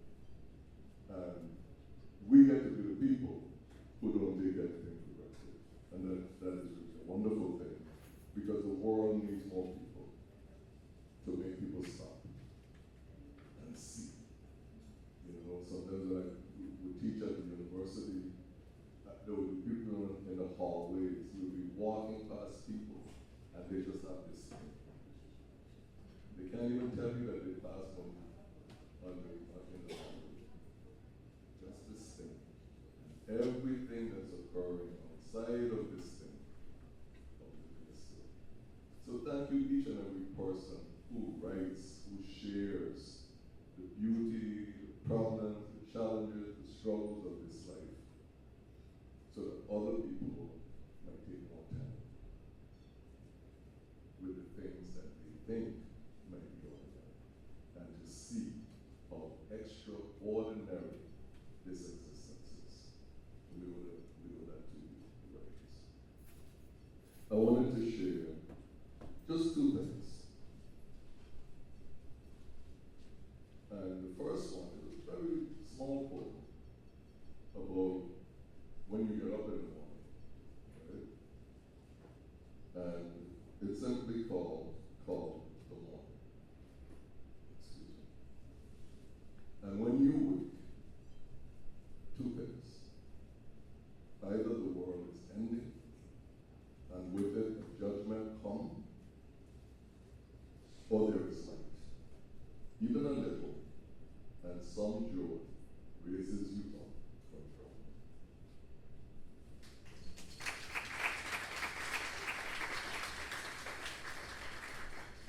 Thank you. And the second one is this one.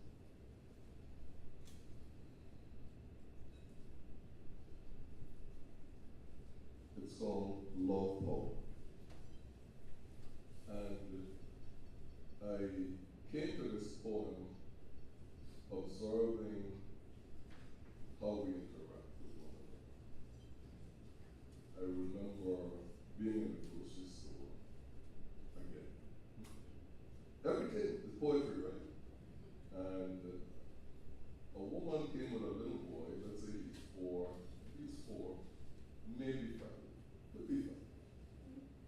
And she decides to put him in the line when she runs back to get something she forgot. And of course, the little boy is standing where the candy is, the batteries, little gadgets, and he's a little boy. So he's suddenly no line. He's reading, he's looking, at the things. And somebody passes him.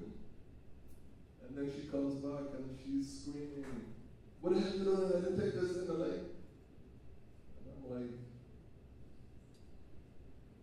"Don't talking so hard." But we do that. And we need to be aware that we do it. And after we're aware that we do it, then we can work to change it, because we don't want children to be racist. And we don't want in our relationships to be spoken to like that.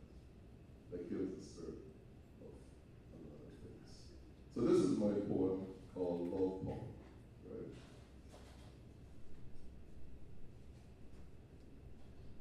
From when they brought us down from our heights to their slavery below, we took away as an inheritance a culture of punishment, curses, punches, a legacy of blows,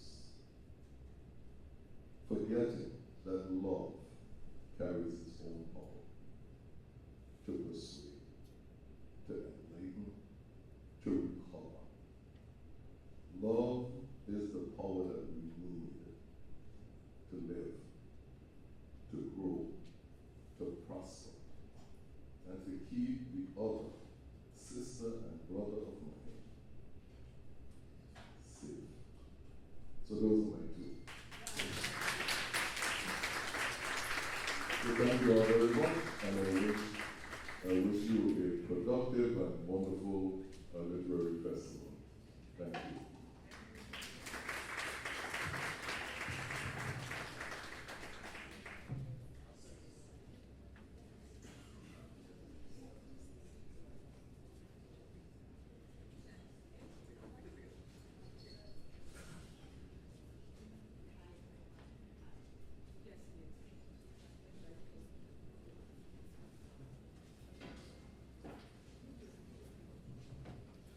We want to thank Lieutenant Governor Trigenzo Roach.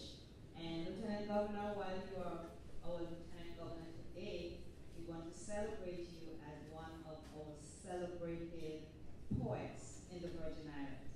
So thank you for those 2 poems. Thank you for your words. Thank you for being here with us. You are always here with us at every one of our literary festivals, and thank you for that. Okay, so we're going to make some adjustments to the program, and if you can bear with me and the chicken scratch I have here. Right now in this room, we have Dr. Elizabeth Nunez and Shauna Richards. Our interlocutor is here somewhere, Shauna. Oh, great, okay. So we will start right now. Let me just check the time. Okay, 10:02, awesome. So we will be here for 45 minutes, interlocutor, here in the Great Hall, and then we will continue right here where we jump into a conversation with Professor Louis Gordon, and that will be facilitated by Attorney Devin Carrington. At that point, we will also have Yona. I'll come around, talk with you, because we're going to shift you to 12 noon, 12 to 12:45, and that will be Yona Deschamps, author Shami Wilkinson, and author Senator Janet Millen Young and Tammy Navarro.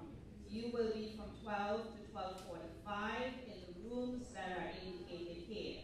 So again, just briefly, Dr. Nunez, you'll be coming up right here. You can actually take your seat here, as well as Shauna Richards. Right after that, we continue here with Attorney Carrington and Professor Louis Gordon, and we will then continue at noon in 3 breakout rooms, as indicated, room 103, Yona, author Shami Wilkinson, room 208 with me, and then authors Janet Millen Young and Tammy Navarro in room 133 at the same time. So let's go into those sessions.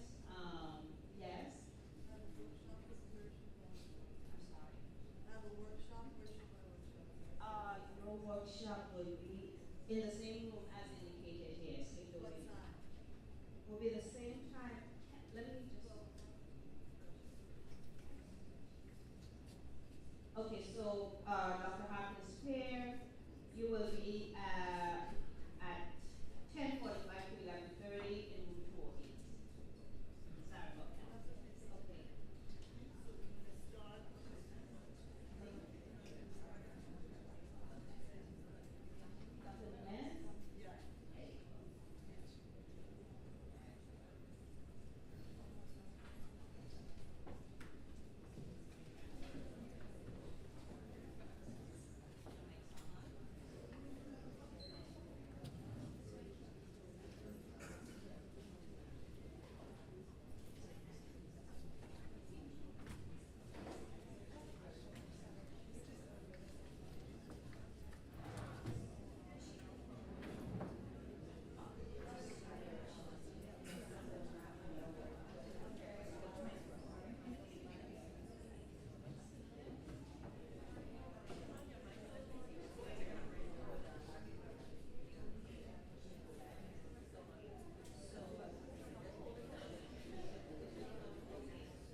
it was not inspired by current events. If anything, it was my journey as an immigrant in the United States. And I had written, this is my 10th novel, plus the memoir, and I had always stayed away from this topic. I danced around different topics in my other novels, but this was the first time I made a direct engagement with this topic. I didn't know the answer, and this is how I work as a novelist. I didn't know what the answer was for this character, for what Lila knows. Namely, that Lila is like I am, from the Caribbean.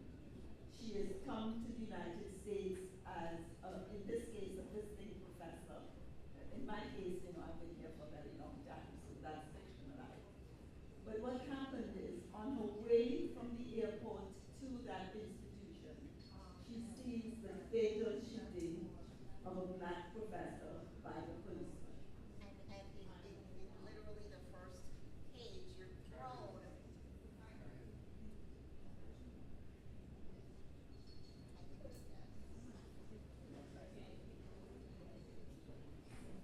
So literally in the first page, we're thrown into this trauma of a shooting of a black man.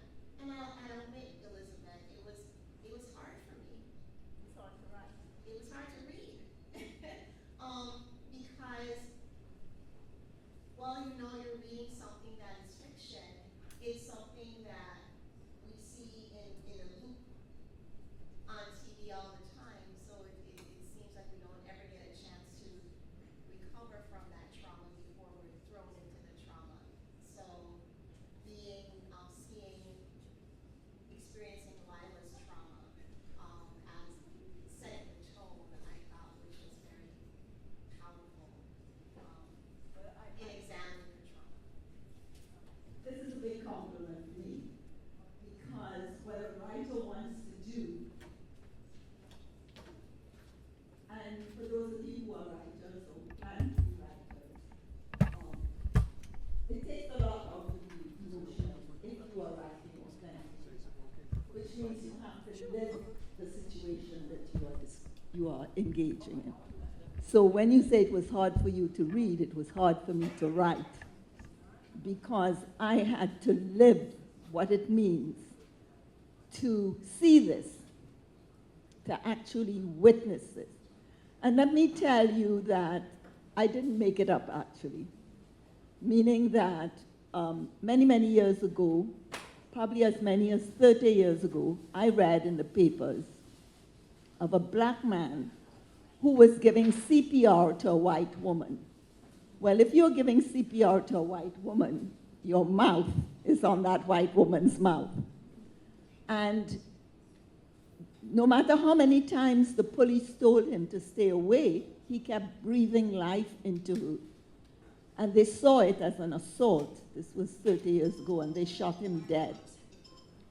And I remember being fairly new to the United States, reading that and expecting a big uproar. And I didn't see it anywhere, just a little thing in the newspaper. So it never left my consciousness. I always had that.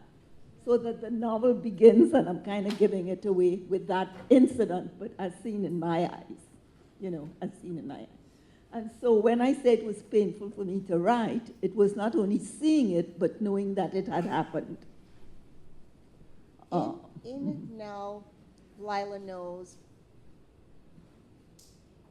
I had to stop while I was reading and Google the names of the town, of the fictionalized towns in the Andy Griffith Show and in Leave It to Beaver, because it seemed that you were creating this. What a thing.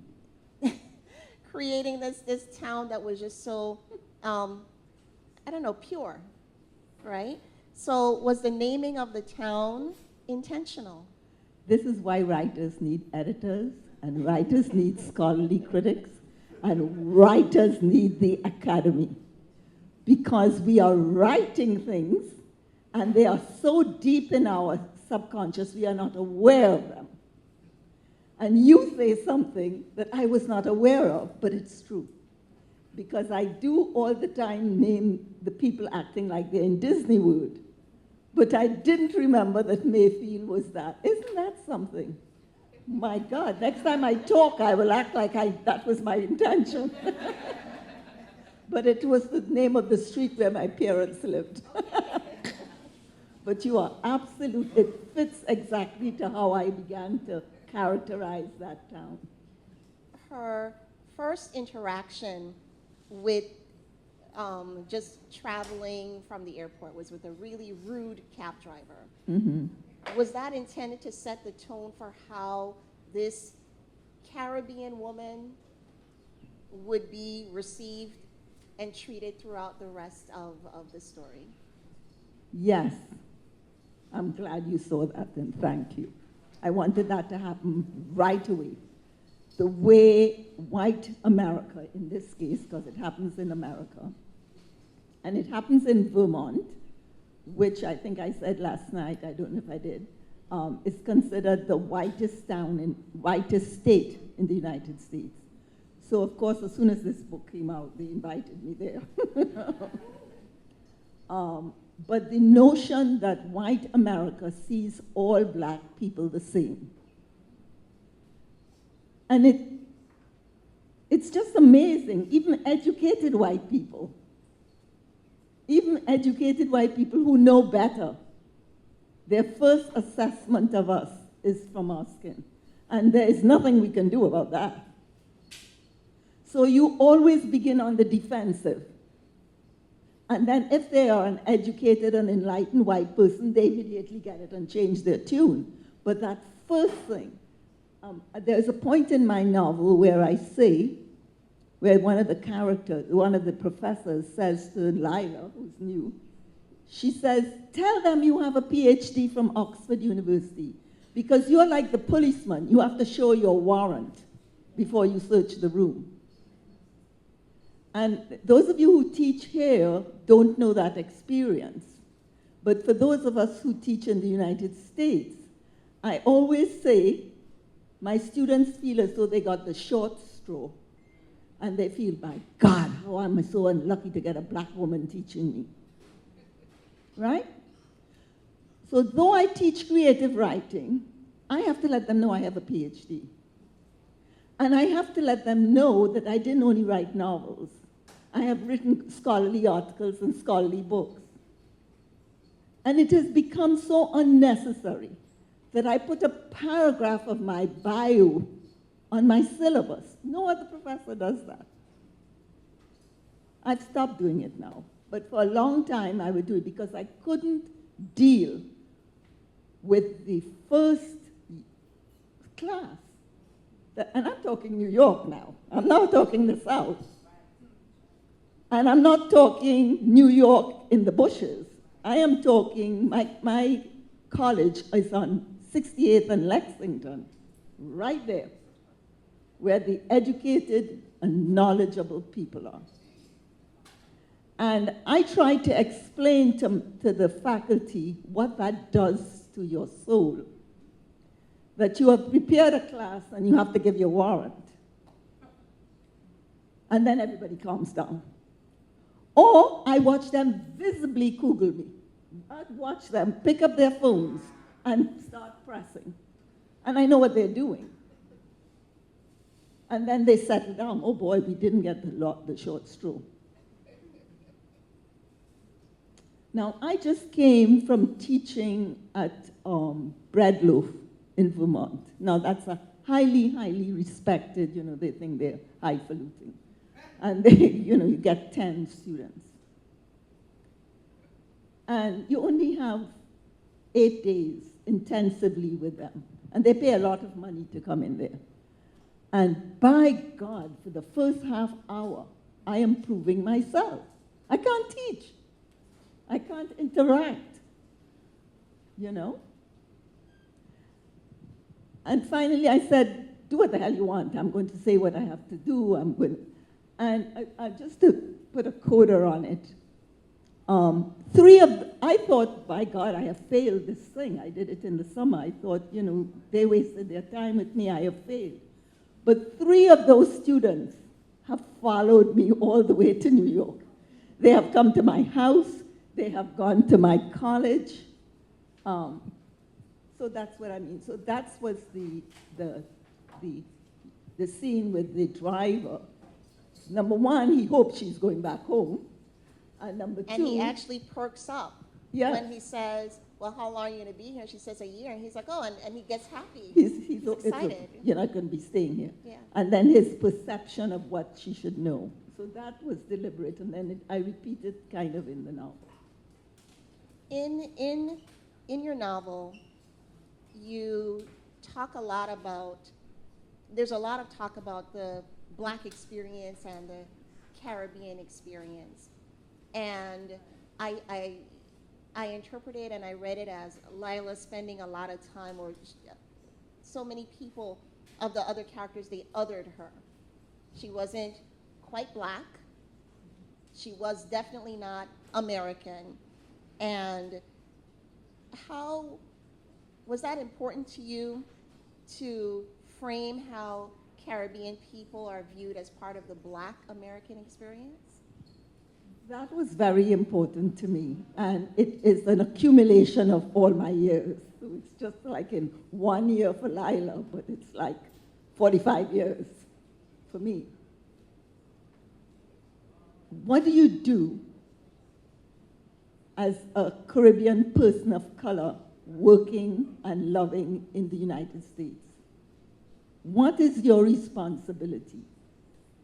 African Americans who share your skin tone expect a brotherhood or a sisterhood. They expect you to join forces with them. Very rarely do they put the pressure on you and tell you to do it. But you know that they have been in a certain fight in that country for so long. And when you come there, they expect you to join the fight. Either verbally, with your money, they expect that. So you have an out. This is from the African American point of view. You could kind of play both sides of the fence, But you never get over that expectation. And if you do not fulfill that expectation, they do not trust you. They do not trust you. And the Paul Laurence Dunbar poem, We Wear the Mask, they'll wear the mask. You'll never know what they think. So that's white America. So you have to decide what you're going to do. Now, on the part of white America, you are expendable. And you are expendable for a very specific reason. You are not tied to America's original sin. I'm not saying we didn't experience big times the pain of slavery in the Caribbean. But in America, as a Black Caribbean person or Caribbean person of color, you are not directly tied to America's original sin. So I'm going to tell you something right now that you may consider anathema. I think white America will never put a Black person in power who is connected to America's original sin. And you prove me if I'm wrong. Obama is not connected to America's original sin. His wife was. And the day she opened her mouth, they shut her down. Who is the vice president? Kamala. She may look as Black as she wants, but she is not connected to America's original sin. And the reason for that is, if you are connected to America's original sin, it makes absolute logical sense that you would ask for reparations. You will be a standard bearer in their face to say that no country in this world in 200 years have managed to be as successful as the United States. No country in the world. And the only reason that America has been successful in 200 years is they had 400 years of free labor. And not just free labor that we like to say. They built Washington. They built the White House. They brought the first music, jazz. So it's not just planting, it's the culture that they affected. So I'm okay. I'm okay. But you watch it and see if I'm right or wrong. You see if America ever puts in a person in power who has direct links to its original sin. They can't do it. They can't afford to do it. They cannot. And when Michelle Obama opened her mouth to make a suggestion, they shut her down. But so that's my theory. In your novel, you don't exempt, while it focuses a lot on the Black experience, the Black American experience, you don't exempt the reader from having to think about the Caribbean experience and how enslavement and colonialism still impact how we view each other. A pivotal novel, a pivotal character, I think Robert, defines himself as colored. Yeah. And there's a lot of talk about colorism, which is something that I think we know exists, but we don't talk about enough. Sometimes it's the elephant in the room. Why was it, why did he use a term that still, why did you put in his mouth words that aren't used anymore in polite society? Okay, polite society. Writers are always influenced. I am the kind of writer. I am an avid reader. I read. I read practically a novel a week. I'm just constantly reading. And I read mostly fiction, but other works. And two writers affected me there. One of them is Michelle Cliff, Jamaican poet. And the other one, you guys all know, the guy who wrote The Outliers, Malcolm Gladwell. Now, both of them say, if you read them well, that their success, both in the Caribbean and in the United States, came because of color. Now, Michelle Cliff in the Caribbean would be considered white. America has a way of finding your one drop of black blood, okay? They will find it. And then all of a sudden, you're black, even if you look white. And she was, I don't think she actually married Adrian Rich, but she lived as her long-time partner. And Adrian Rich she's dead now, his wife. So Adrian Rich outed her by saying she was living with a woman of color. And of course, I, knowing Michelle Cliff, never thought Michelle Cliff was anything but a white Jamaican, right? So Michelle Cliff is the one who I think first used the word colorism to talk about the effect of that and the way it used to divide us. Now, do you know Malcolm Gladwell, any of you? Wrote Outliers, Blink, whatever, became highly successful in America. The book that really turned him around, was a tipping point for him, was Outliers. Now, you can read that book all the way, and just when you come to the last few pages, Malcolm Gladwell says a truth that if you're from the Caribbean, you would know it. I don't see anybody else noticing. He says that the luck he had was that his great-great-grandmother, or whatever, Igbo, married or had a child with an Irish man. And that began the ascent of his family in Jamaica. And by the way, that began the ascent of him in the United States. So you could pretend colorism doesn't exist if you want. So these two writers, I have to say I love Michelle Cliff much more. She's a wonderful novelist. They outed it. They said, you like to pretend it doesn't exist? Let me tell you, that's how I became successful. Read Outliers and go to the end, that people are not reading all the way to the end, and you'll see where he confesses. I haven't met anybody yet who said to me, oh, that's what I read, but I saw it. You have Terrence, who suggests that Caribbean people don't have the same experience of knowing racism. Yeah. And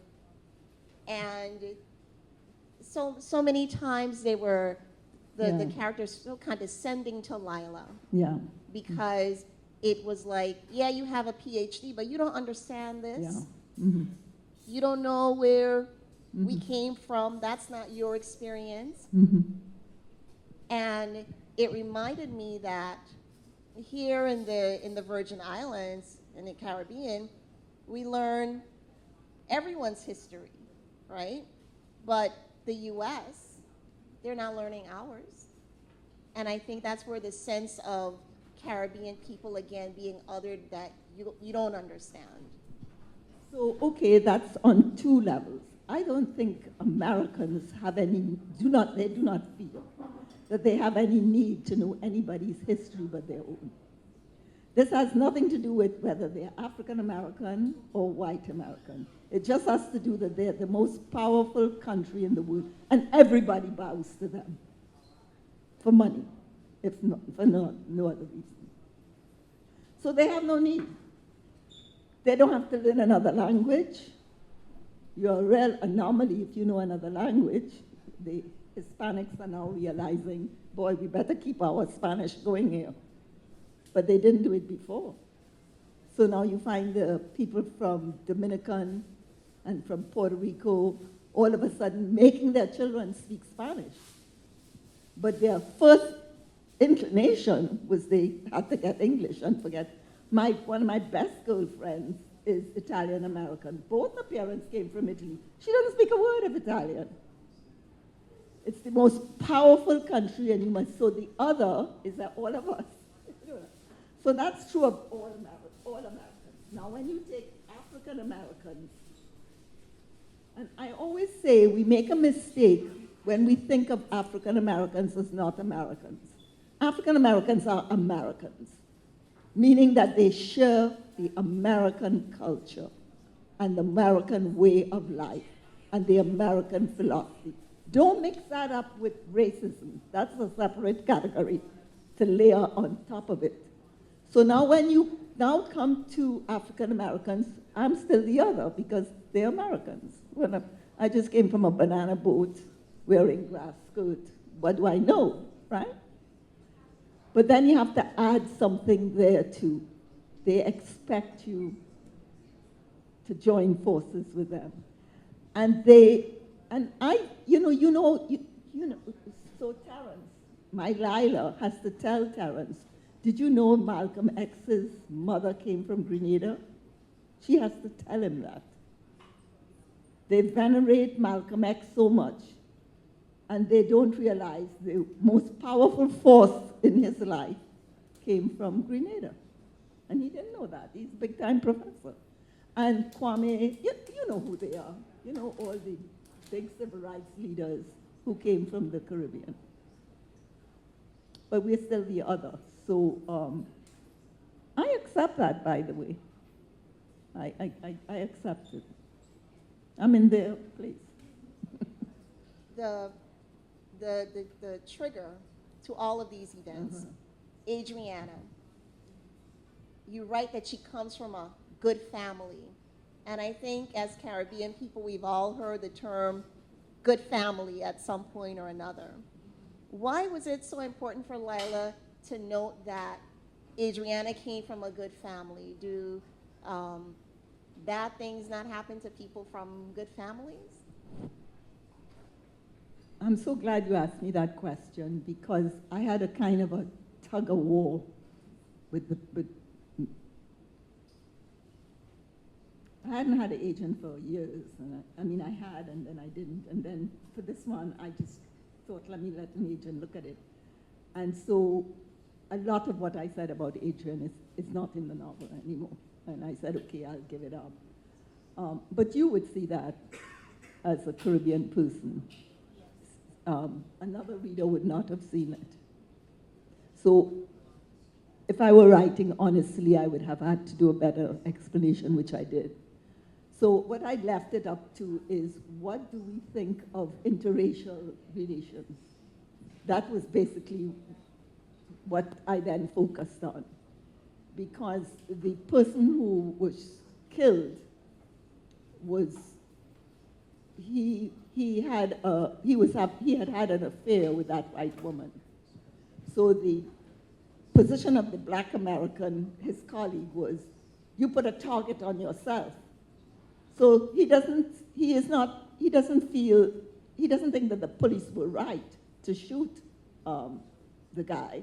He doesn't feel that the police had any justice. But he also feels that because the black professor was having an affair with this white woman, he had put a target on his back.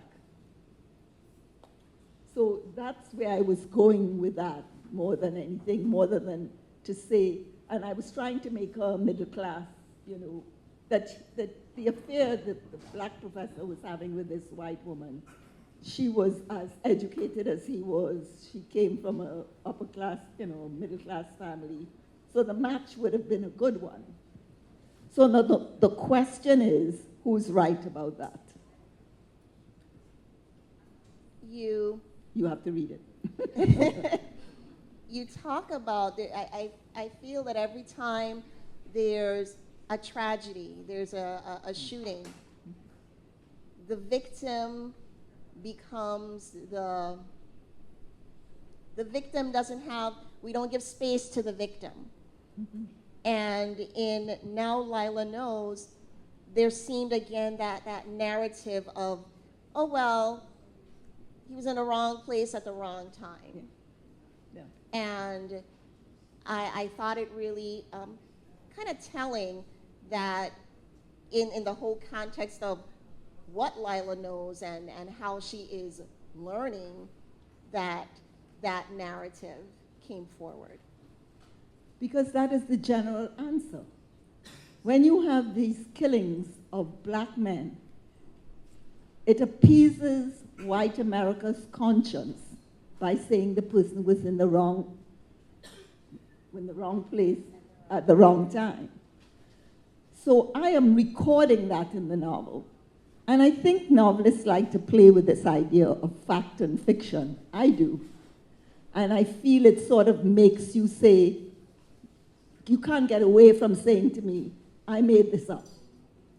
So for example, I talk about the 9-year-old boy. I don't name him, the actor, but you all know about that boy who was playing with his gun and was killed, right?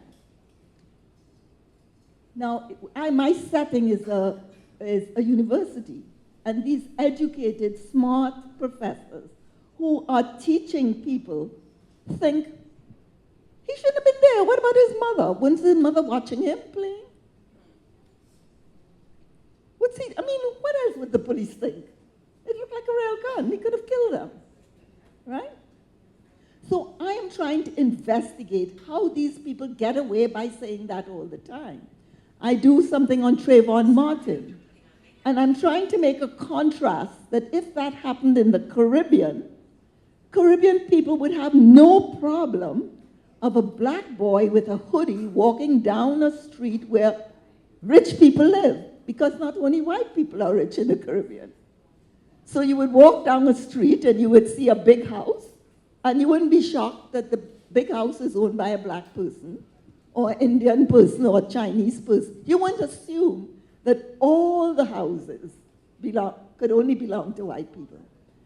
So, of course, Trayvon Martin had to be killed, because what is a black boy in a hoodie doing in a white neighborhood with rich people? He couldn't have been going to see his father's girlfriend, because no black people live there.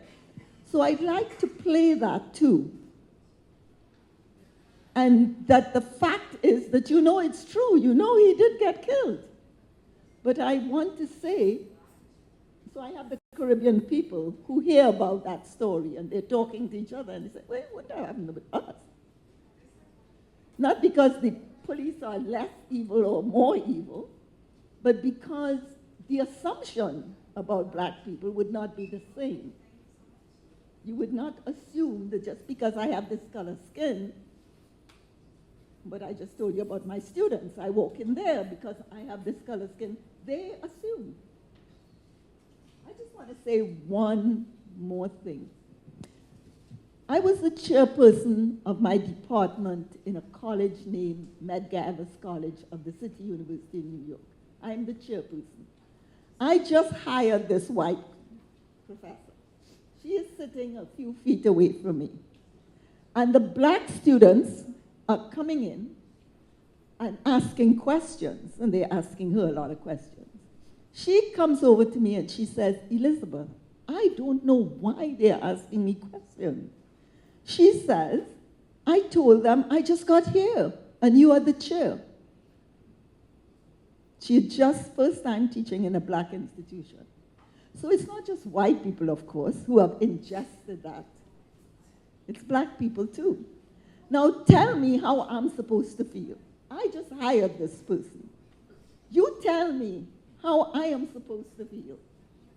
When she finally can't take it anymore and comes to me and says, and now I have to explain to her that racism is systemic. And by systemic, if you want to lie to yourself and say you are not a racist, let me tell you, you are lying to yourself.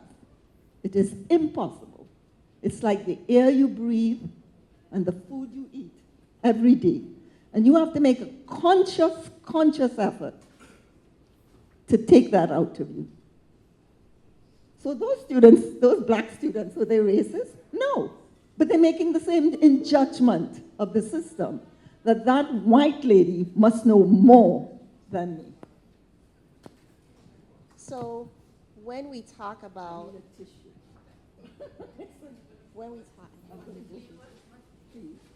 we talk about history and what our communities know about each other, you talked about now Lila knows about the disappearance from bookshelves of novels written by black authors. And across the country, we're seeing this, I don't even want to call it a movement, but a groundswell of such negativity to remove stories and histories of black people, LGBT people, and other marginalized communities.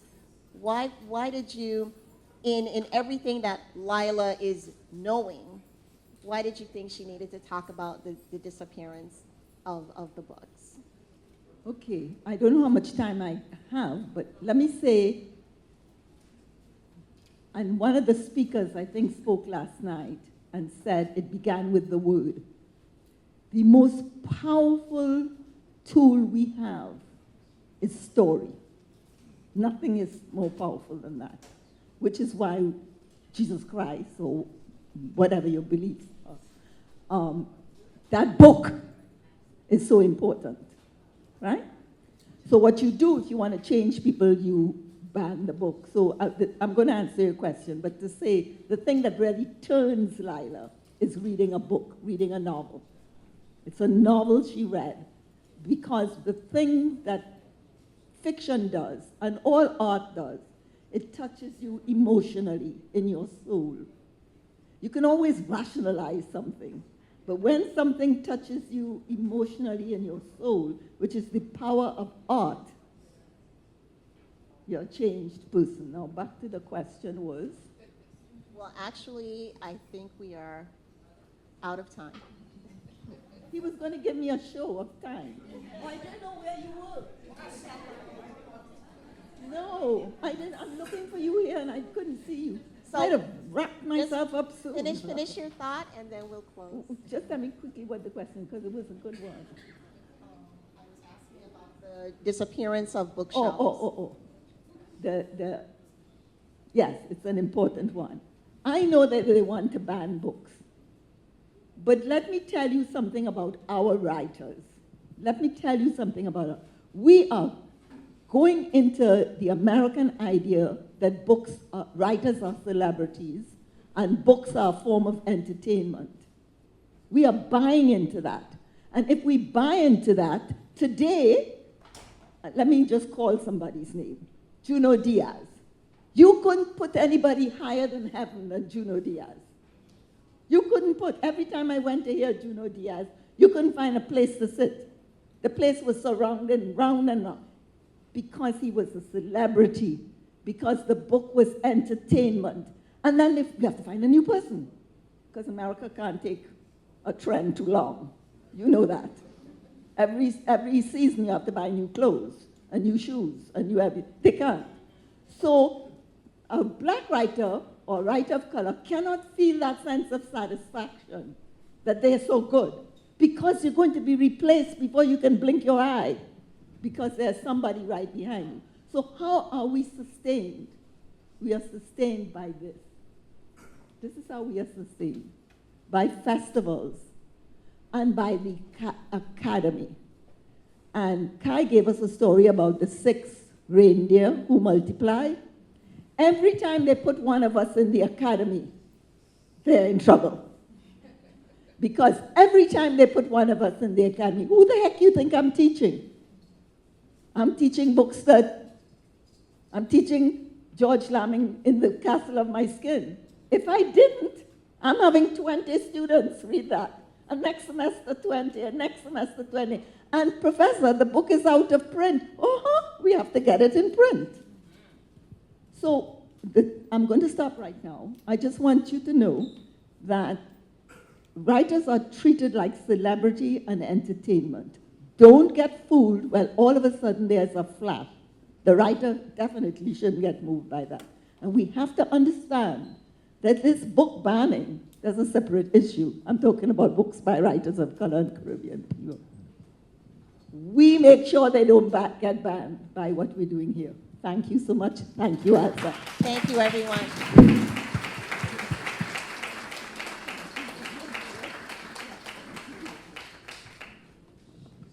Thank you, Dr. Nunez. If it's one thing we take away, is your last statement. We make sure they don't get banned by what we're doing here. Thank you for that. Okay, so I'm going a little crazy here, so work with me. I'm trying to work the schedule, trying to accommodate everyone. And I would just want right now, Dr. Gordon, I see you in the back. Come take your place right here. Attorney Carrington, please come join us, and we'll get to the session right away. But I also want you to know about some concurrent sessions going on. And let me check my time. It's 11:46 now, and at 10:46, yes. And so at 11, Tiffany Yannick is here. And she will meet in the theater for those who've been asking. So you can just break out and join her. And then at 10, trying to understand my chicken scratch, Dr. Hawkins Fair, you will be in room 208, 1050 to 1150. To 1130. Okay.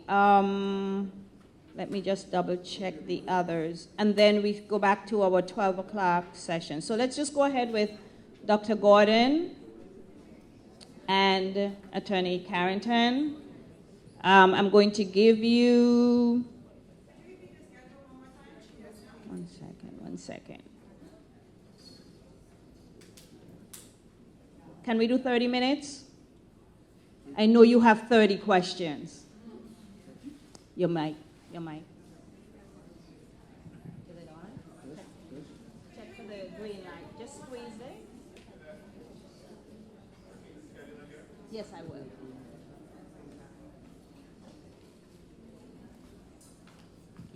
One, two. Okay, good.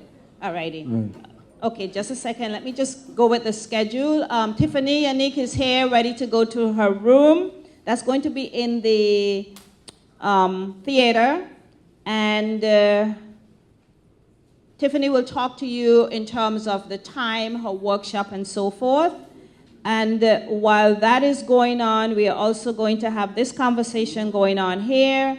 And then we have Dr. Harkins Peer. You can start your session right now as well. We'll run these sessions for 40 minutes rather. And then Yona Wilkinson and Janet Millen Young, we will probably need to run these sessions at the same time, just to make some time. Okay? Yes. Yes. Yes. No, she's later. Okay. I'm sorry. She would be the next section. Okay. So let me just get these the panelists going, and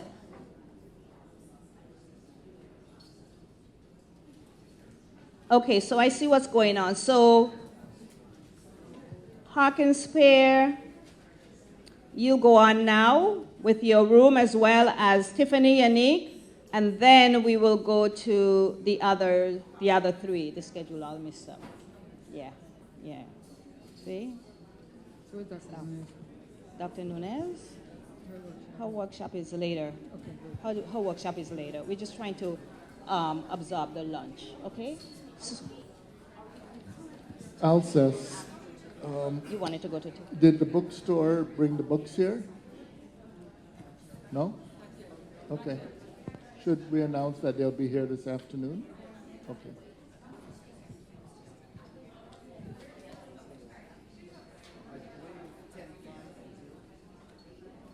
No problem.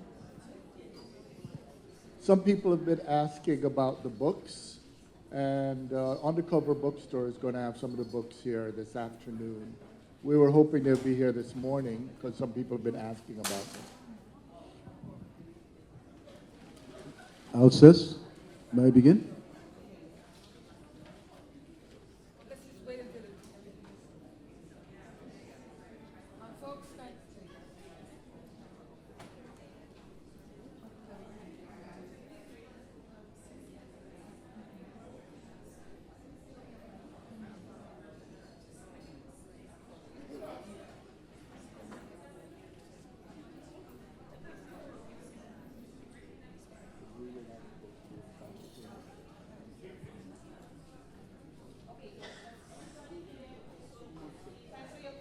As we walk through, thank you for your patience as we walk through the schedule.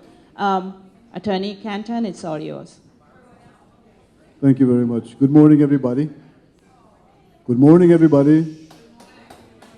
Oh, go on. Thanks to those who remain. I am kind of a bit disappointed because the contents that we have to share this morning regarding Mr. Gordon's book is so important, so provocative, so interesting and insightful. And we've lost half our audience, but we'll deal with things as they go.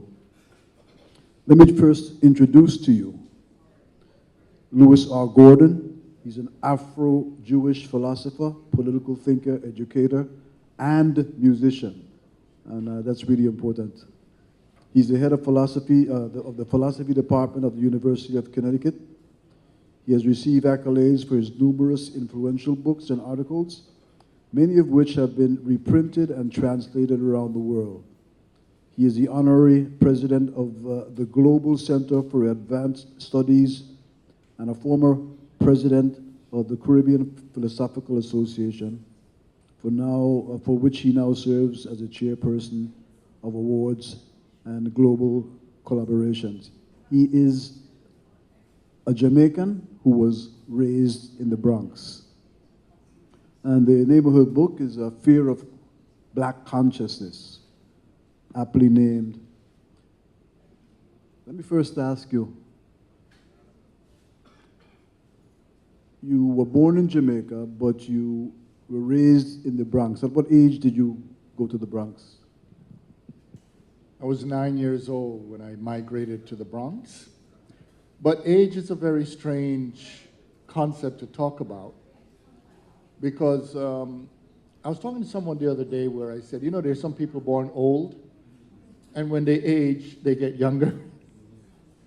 And so, as I was a child, for me, the world was very different because I was one of those babies that my mother had me when she was an adolescent, and the physicians told her that I would die within 2 weeks because I had a lot of illnesses.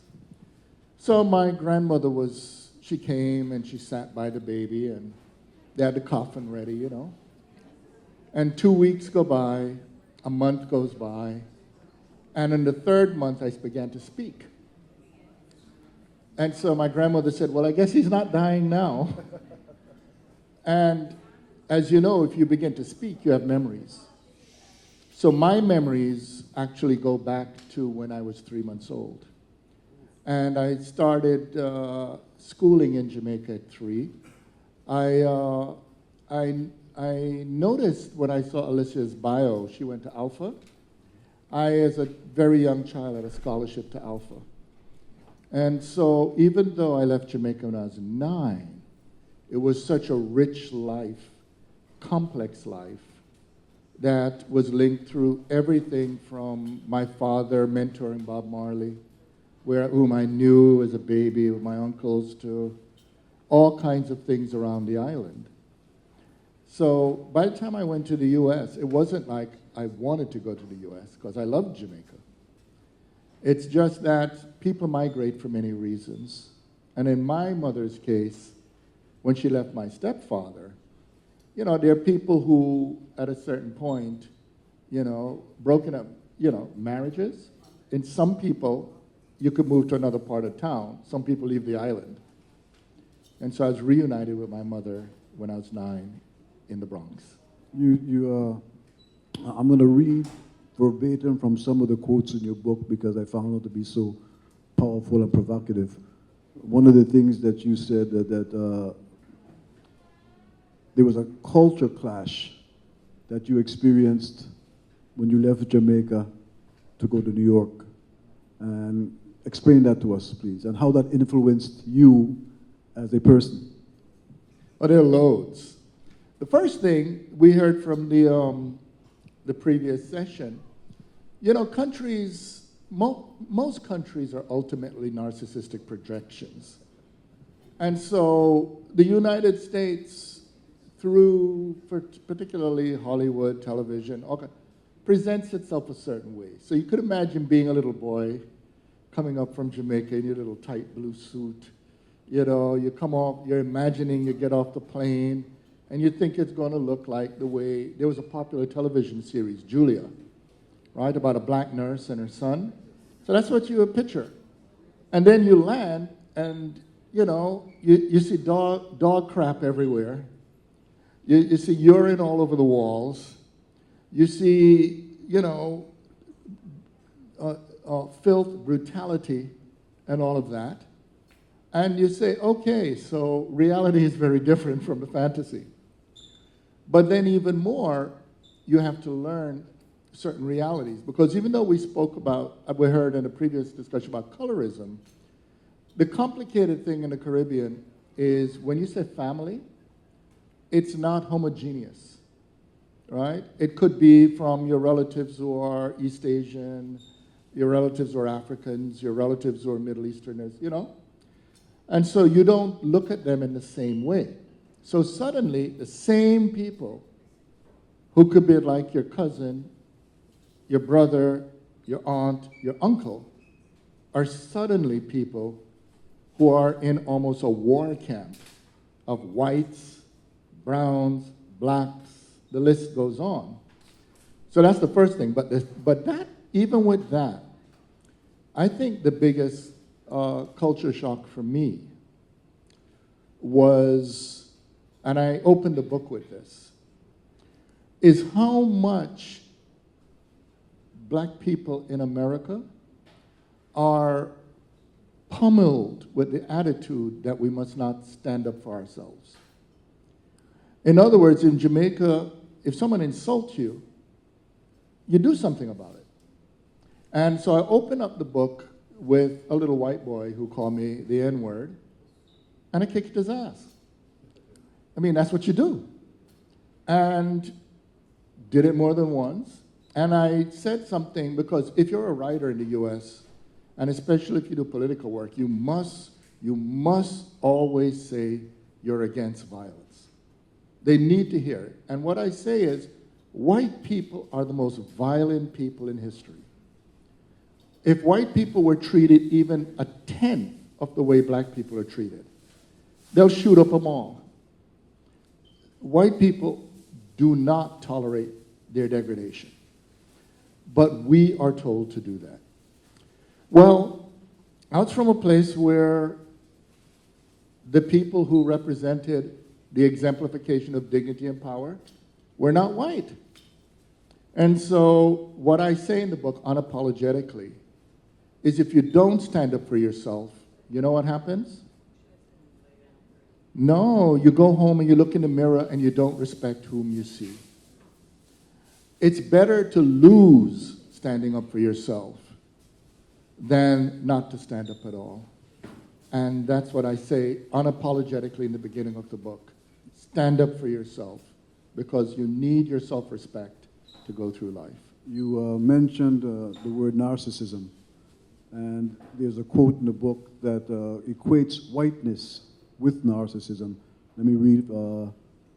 You say whiteness is a consciousness and fear, and there's a relationship between white superiority and physical force and violence. You just alluded to that a bit. In terms of your living in New York, you became radicalized. That's what you say in your book. And expound on that, please. Well, it's twofold. First, it's tricky. The radicalized part, actually, there are two kinds of radicalization. The first one is actually, I didn't elaborate here, but is in Jamaica, because my father and his brothers were homeless from the age of 5. Right? They lived in the streets. And my father and my uncles had to learn, they really got to see how the complexities of class dynamics in a society. And so it was always striking to me that how he always stood up for himself and communities. My grandfather, through my mother, was very similar. That my mother used to say she was jealous that her father always insisted every week that they don't eat one meal because they would take all the food to the poorest people in the country. So there was a sense of humanity as custodians of one another. But in the US, the thing that was very clear to me, and this is what you're alluding to, I was shocked to see the normalization of hostility to poverty. If you're a poor child in the US, people make fun of you, attack you. I talk about how proud I was when my mother got me clean sneakers. Go to school and the kids teased me and attacked me because they were cheap sneakers. But of course they were cheap. We're poor. You see? So the idea that you could be in a place that brutalized people for being poor, I found that very shocking. So that was the, of course, obvious class consciousness. The racial consciousness was straightforward. The idea that you could see rewarded mediocrity in whiteness. You could see people who, without performance, walk with a sense of superiority to you. Clearly, that was a form of dehumanization. But I should say something about narcissism. You know, our species is a very narcissistic species. And by that, what I mean is to be a human being is to spend most of your time thinking about human beings, right? The reflections of us. That is not bad. That's good narcissism. Because the only way you could learn is from other fellow human beings, okay? That makes you grow. But bad narcissism or narcissistic disorder is when you have an inflated sense of self at the expense of others. And what I say is, if you think about what whiteness is, right? There are two kinds of dehumanizations if you think of white supremacy and anti-black racism. White supremacy says, doesn't matter what you do, you're superior to all others if you're white. Anti-black racism says it doesn't matter what you do, you're inferior to all others if you're black, right? So both are problematic. But the thing about white supremacy is, I use the example, you know, if you raise a child to think that the child is special from birth, that the child is to get everything the child wants, that the child is superior, everything the child says the child is right about, the world is for that child, what you would raise is a schmuck. You would raise a person who thinks anytime he doesn't get what he wants, something's wrong with the world.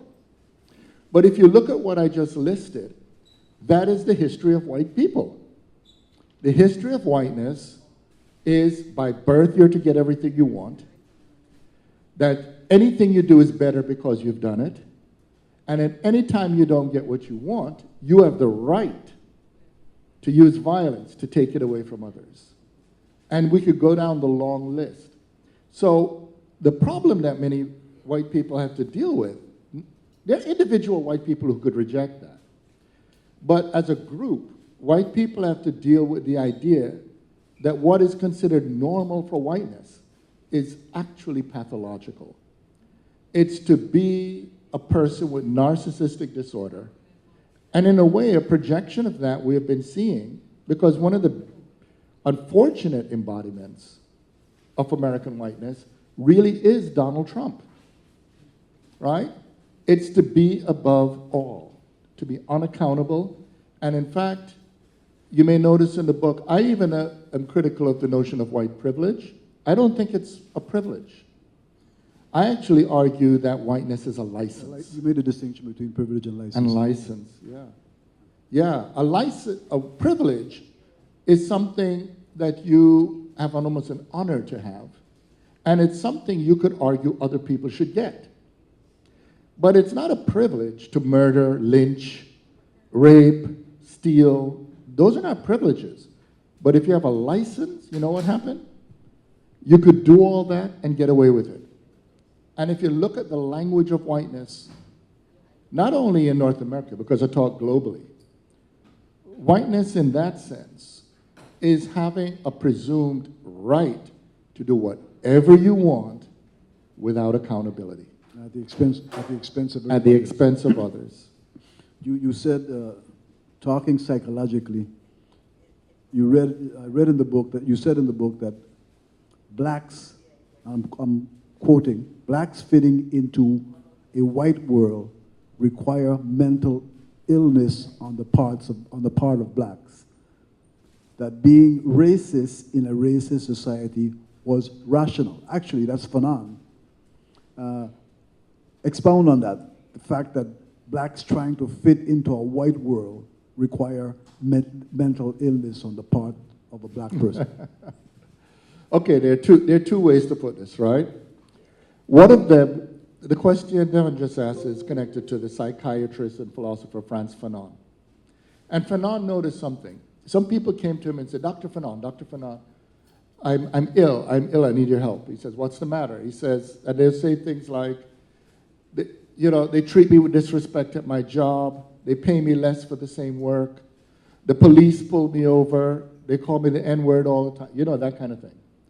And Fanon... So on behalf of the entire university, faculty, staff, students, I think we're dealing with strange intervention. Who are assembled today for the Lit Fest. It is a wonderful opportunity for us to gather and celebrate.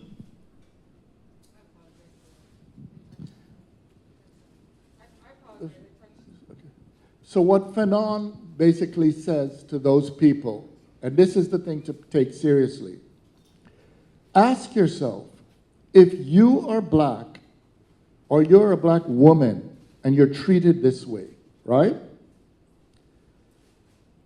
What must you be for you not to be upset? And Fanon's answer is, you would have to be mentally ill. In other words, the issue is those people are upset because they are healthy. There's an obsession in North America and in Europe against the notion of angry black people. But seriously, is what we're angry about illegitimate? If you think about it, there was an illness called drapetomania. Drapetomania is a slave being sick with a desire for freedom. Think how crazy that is. If you don't desire freedom, you're not healthy. What's that term? Drapetomania. So here's the thing. I usually use this quick metaphor. There are people who want to change the players but not the game. But you see, what if it's the game that produced the players? Then that means that the idea that you can just go into a game and be healthy if the game is designed for your elimination is flawed. If you think about the example of women, there are many women who are expected to just go into a game that was designed for men, and that's the liberal model, and things are fine. But if the society is the game that over-sexualizes them, degrades women, etc., then to belong in that game is for a woman to leave all the things connected to what's involved in being a woman. She'd have to be an anatomical female functioning as a male. Well, if you think about it, that's what's told to a lot of black people. You have a whole system that's designed to tell us we don't belong, and then tell us to just hop in and pretend we belong, when actually we have to hop in as a white person invested in a system that degrades black people. And that's usually the language of the exception. Some of you may have experienced somebody saying to you, you know, you're not like the rest of them. That's the language. But what you have to do is to say, wait, I am like the rest of them because I know something's wrong with this system. And that means you have to change the game. And so the thing to bear in mind is that there is a sick model of belonging in a society that expects you to go in and affirming your degradation and the degradation of the people you love.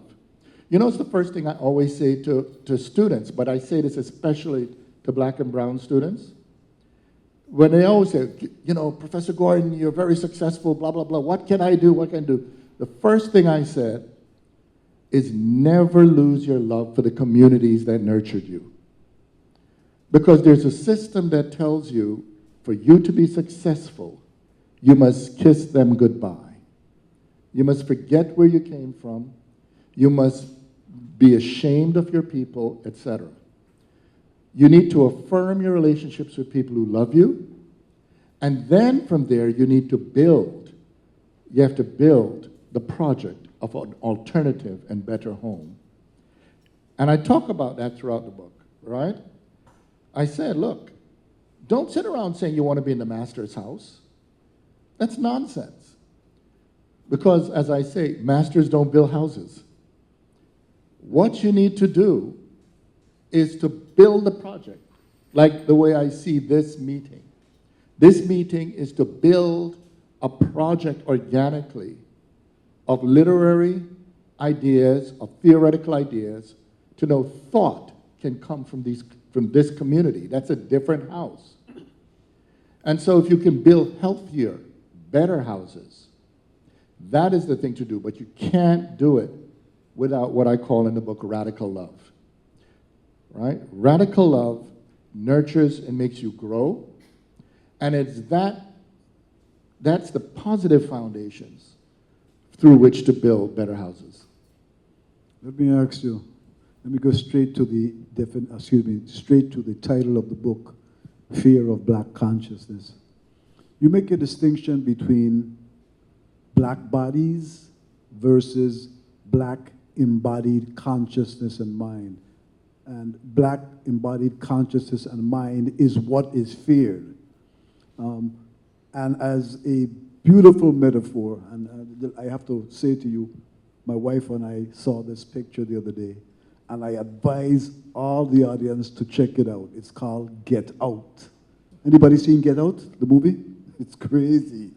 But reading your decipheration, or did I use the right word? Deciphering of Get Out in the context of Black embodied consciousness.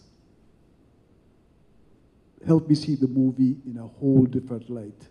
Can you go into that metaphor and explain to us? Sure. Well, several things. In the book, the world of text for me is not snobbish or hierarchical. So for me, every way in which we communicate ideas, I use. So in the book, I talk from music, film, poetry, all of those. And so for me, I also point out that a lot of what we do is connected to myth-making and meaning. So every time I talk about a film, I talk about an interpretation, then I talk about the myths on which they're based. And when you have a skill of how to read myths, you read the world in different ways. Well, one of the beautiful things about the movie Get Out is it takes on the problematic view that, people are always saying, there's a hatred of black bodies, right? There are all these kind of ways people telling us we're ugly, we're stink, we're this and that. And I've never believed that, even as a child, right? Because one of the things is my mother was a dark-skinned black woman, and my mother always stopped traffic, right? There was nothing could convince me that darkness equals ugly. But what they would say is, yeah, but whites think so. And that I know was a lie too, because those cars that would stop were also whites. The truth is, a lot of white people find black people beautiful. And the film Get Out brings it out in an extraordinary way. What the society wants is black bodies, but with white consciousnesses looking back. And the movie Get Out does it really well, because it's an entire movie about capturing black people, and implanting a white mind into us that takes us over. But, if you don't mind, since you said that, it gives me an opportunity to read a part of the book later on that talks about it. Okay. I talk about the movie Get Out in layers in the book, okay? And one of the things I try to do in this book is to talk about how to read a film, or how to read. Many people read words, but they don't actually go into the world to read the stories. And so later in the book, I talk about Get Out a few times. But the page I'm on is 224, okay? And I go back to Get Out later in the book, and I'm just going to read it, and you all see what you think. Originally, this session was to be 10 a.m., but the schedule got thrown off, and I guess stayed on schedule. We don't have our full audience, but here, anyway, I hope it doesn't bore you. So, here we go. We return to Get Out, Jordan Peele's allegory of the failure to listen to one's ancestors and learn about the traps that ensnared them. The film is as much about listening as it is about what is seen, as the image's leitmotif is the haunting Sikila Kwa Wahenga, and that's a Kiswahili song translated to listen to your ancestors, okay? The ancestors suffered. Heed their warning. They eventually whisper, and they whisper, run. Yes, get out.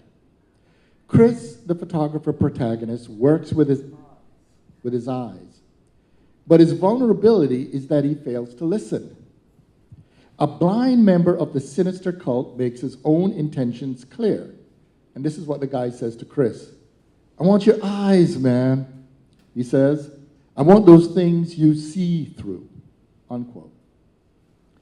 There's a form of hearing that is not listening. Part of what Chris has learned has to learn is what not to hear, or how to attune his ears away from that which stifles reality. He needs to listen. The sunken place into which he is thrown and immobilized is the stratification of trauma.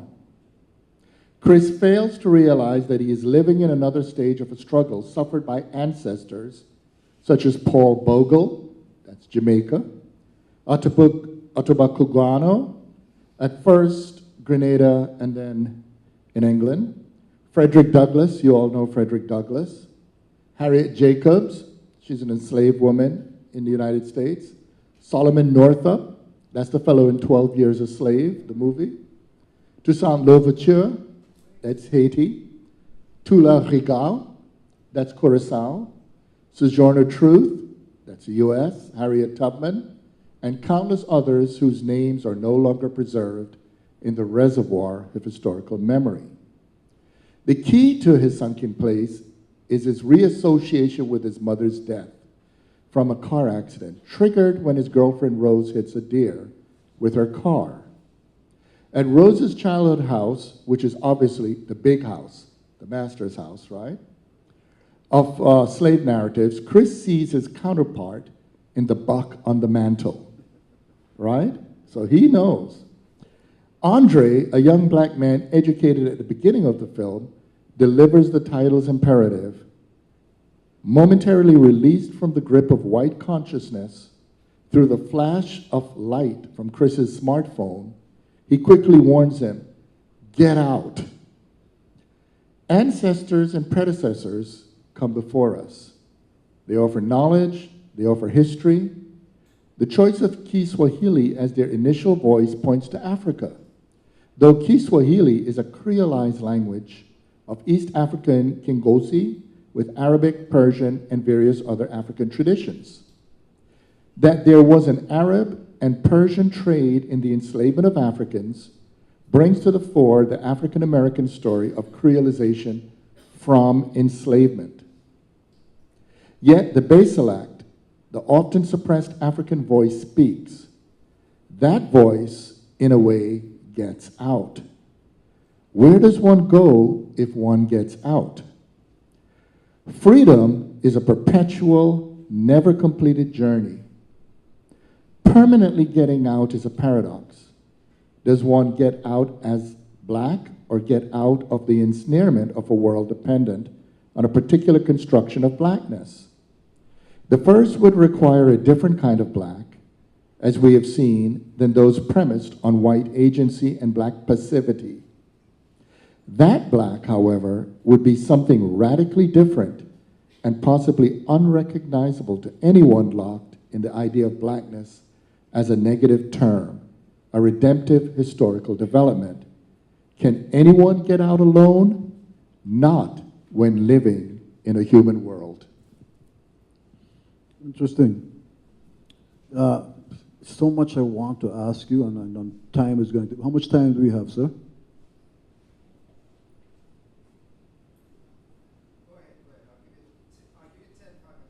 Thank you. You speak in chapter 5 about racism. It's entitled Racism Intersected.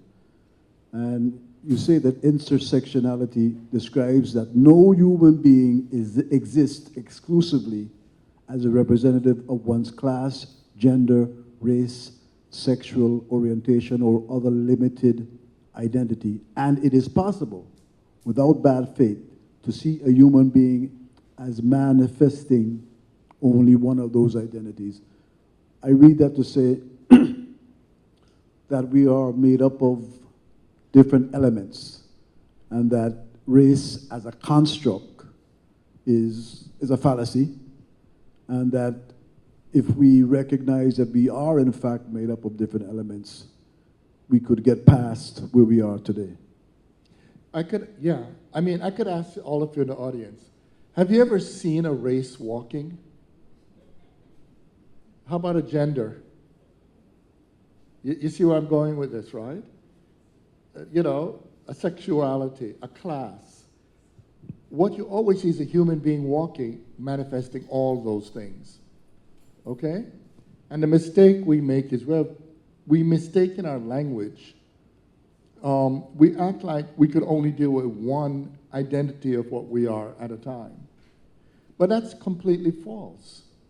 We all are, I don't expect if I meet a woman for her to leave her womanness behind. I don't expect if I meet somebody who's gay for them to leave their gayness behind.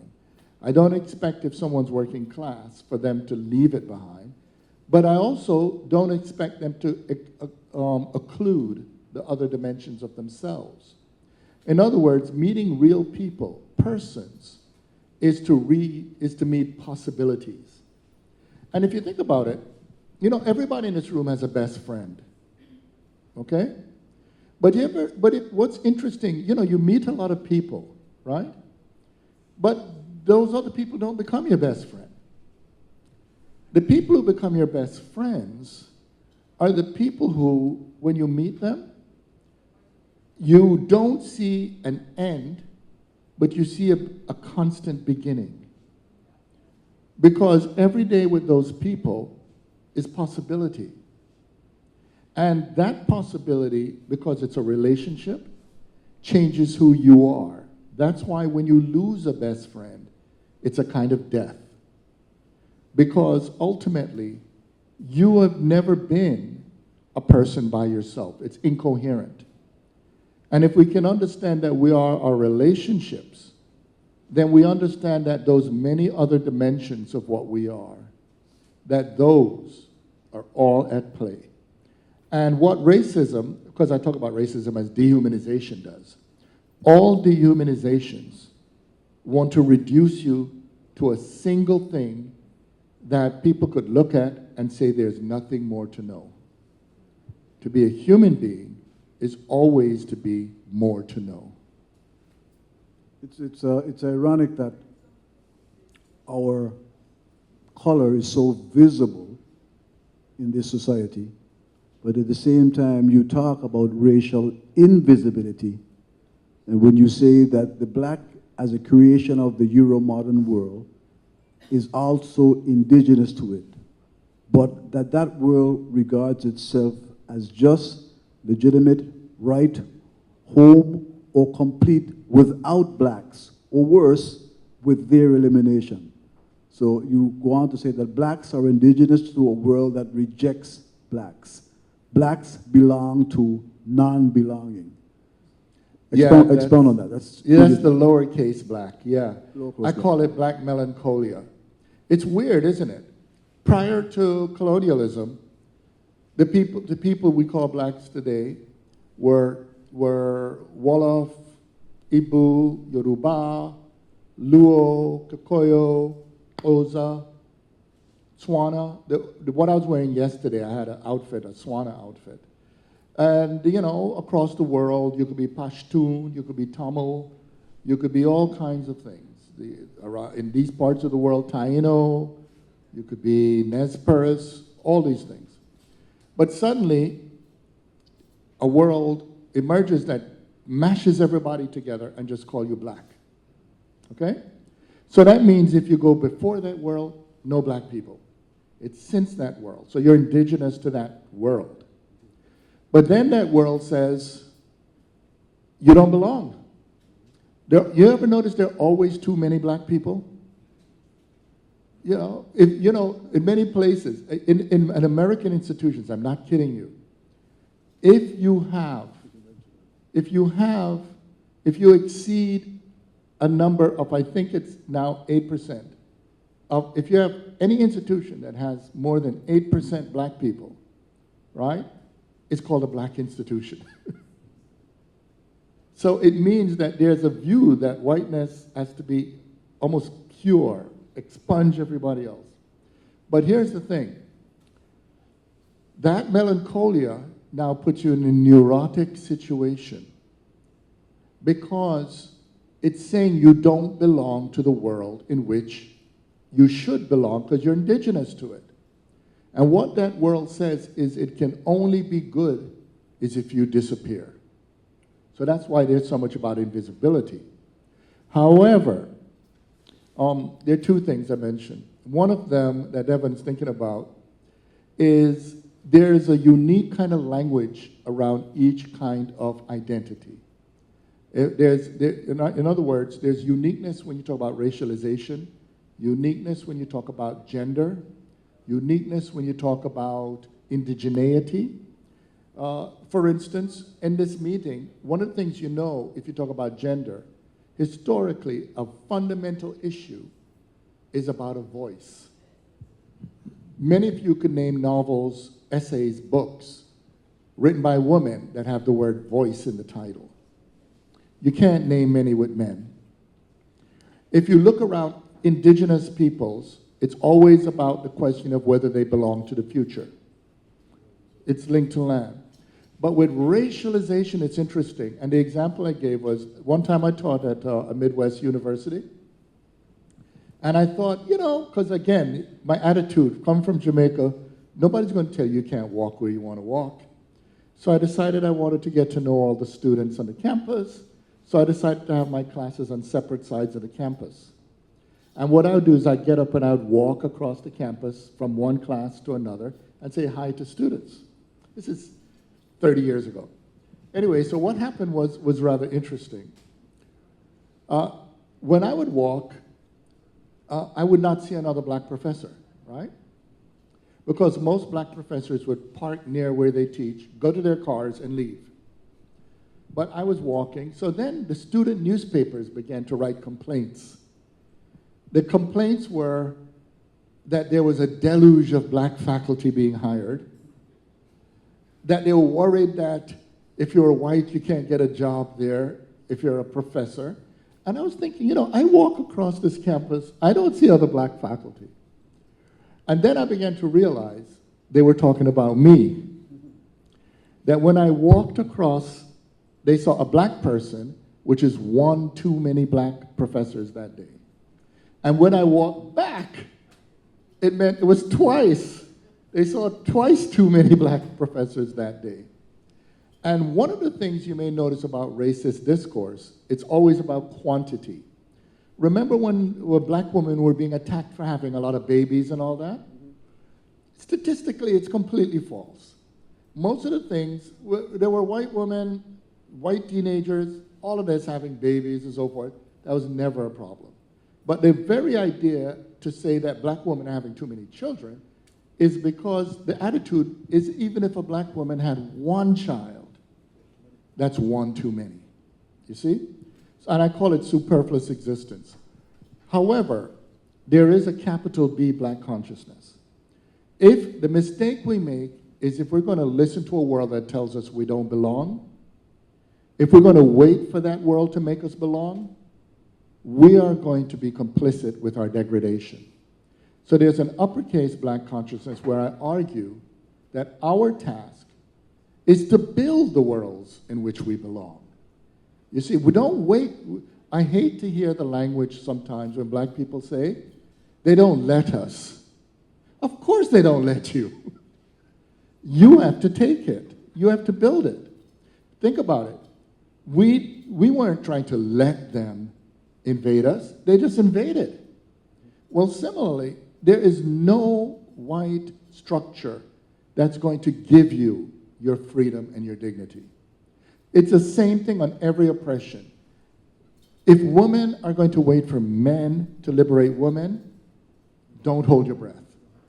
What you have to do is to create a world in which everybody learns to fight for the rightness of your cause. In other words, men and women can work together to learn to understand what it is to build a world that's better for everyone to live in. And it's the same with race. So some people get pissed. They say, why do we have to do the work? Well, because somebody has to do it. And if you're going to sit around waiting for others to do it, you will be lost. So that uppercase B black consciousness is not only the black liberation struggle, but I argue the black liberation struggle is actually the struggle for the liberation of humankind. And that, I'm glad you made that distinction. I was going to ask you the distinction between black consciousness with a small b and black consciousness with a capital B, and you just did that. Time is going to run on us, and I wanted to get into one more thing because we have something in common that I really want to share with the people. This gentleman is also a musician, just as I am. He heard me play last night, and he gave me some compliments, which made me know that he's really into music. He spoke about my use of harmonics and inharmonics, which is a musical term, and that impressed me. Thank you for the compliment. Oh, well deserved. You're excellent. I want to get into chapter 11, Blue, because it's all about music. And we're talking about blue, but we're talking about the blues. I'm going to quote from your book. The blues is a form of black music. It is also a mood, and a mood beyond the musical performance. In other words, it's an expression, is an expression of the blues.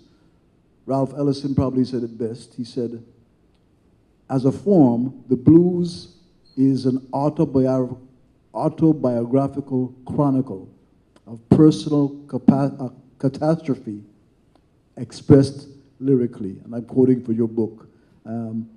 Talk about the blues, talk about blackness and the blues and how it's all related. Sure. In the previous session, when people were bringing up the book banning and stuff, and I mentioned on the radio yesterday, one of the biggest fears in the United States is truth. Like, people always ask me, what is fear of black consciousness? Fear of black consciousness is fear of truth and reality, okay? And there are people who don't want history to be taught truthfully. Now, it's the same thing that happens with aesthetic production. There are people who think you go to music to escape, okay?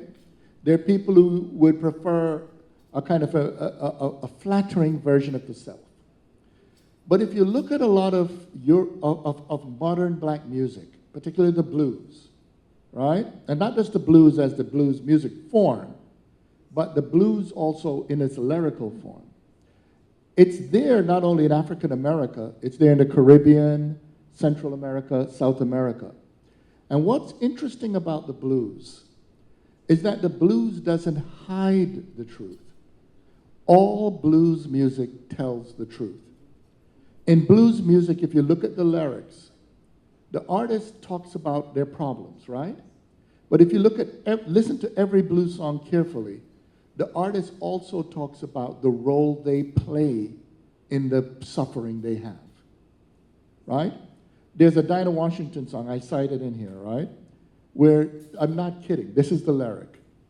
I got drunk last night, and I took my man to his wife's front door.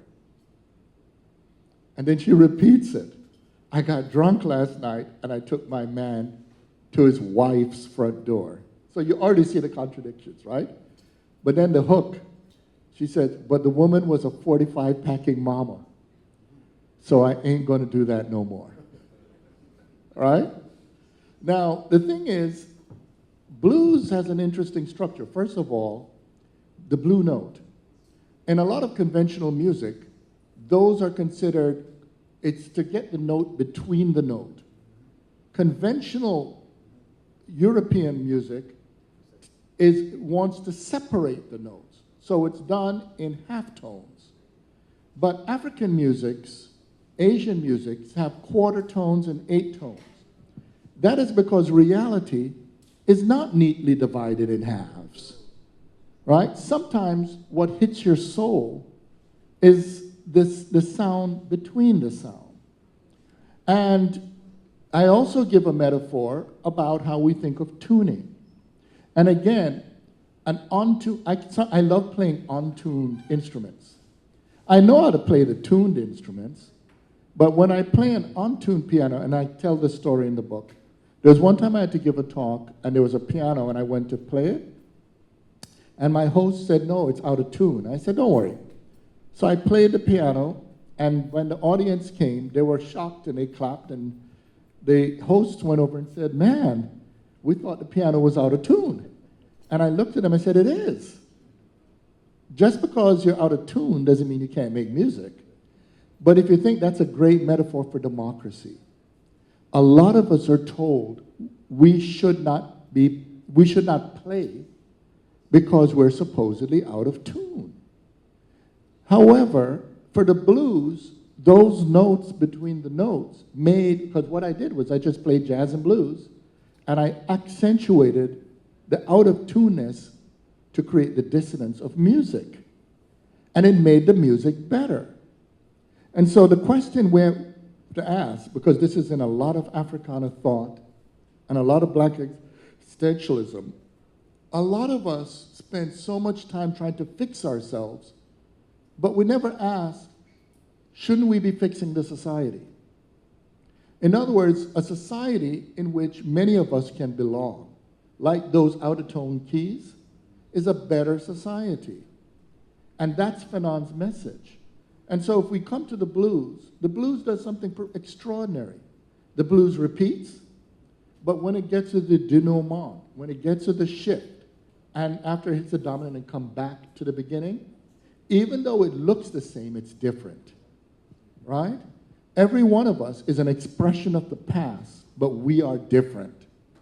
And if we can understand those elements that we're going to bring with freshness to the world we live in, we can make better music. So for me, music is not just a metaphor.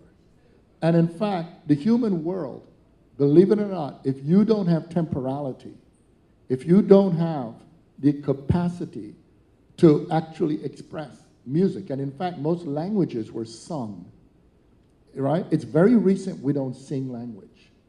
But if we can understand that, that is a better manifestation of what we're looking for. Because I'll just close with just a short point on this. In my psychoanalytical writings, I point out that after now being around the planet many times, I've met hundreds of thousands of people. I've pretty much found out that every human being basically needs 4 conditions met. And I was talking with Phyllis about it in the car. The first one is from when you're a child.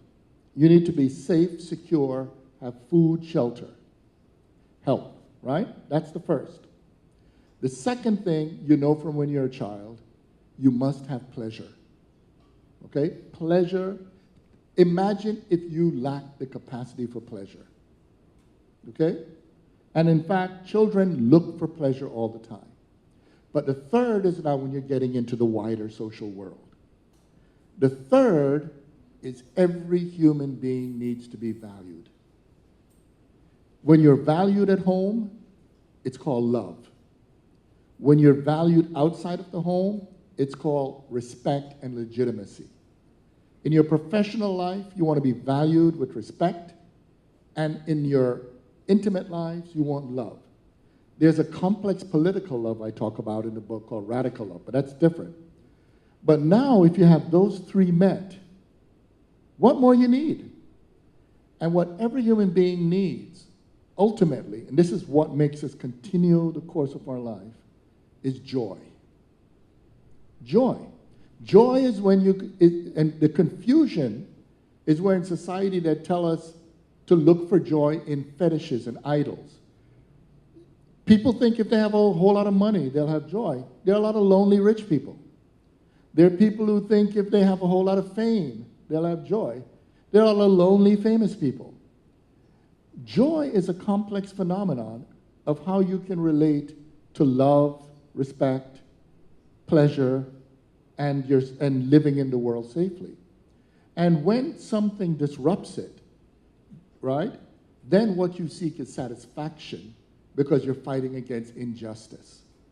Right now, a lot of us, from colonialism and racism, have had safety, pleasure, value, and joy disrupted. And that disruption we have to fight against to attain the satisfaction of justice. But justice, in my writings, I say, is not enough. Because you don't want to have a justice that make you bitter. You want to be able to have joy.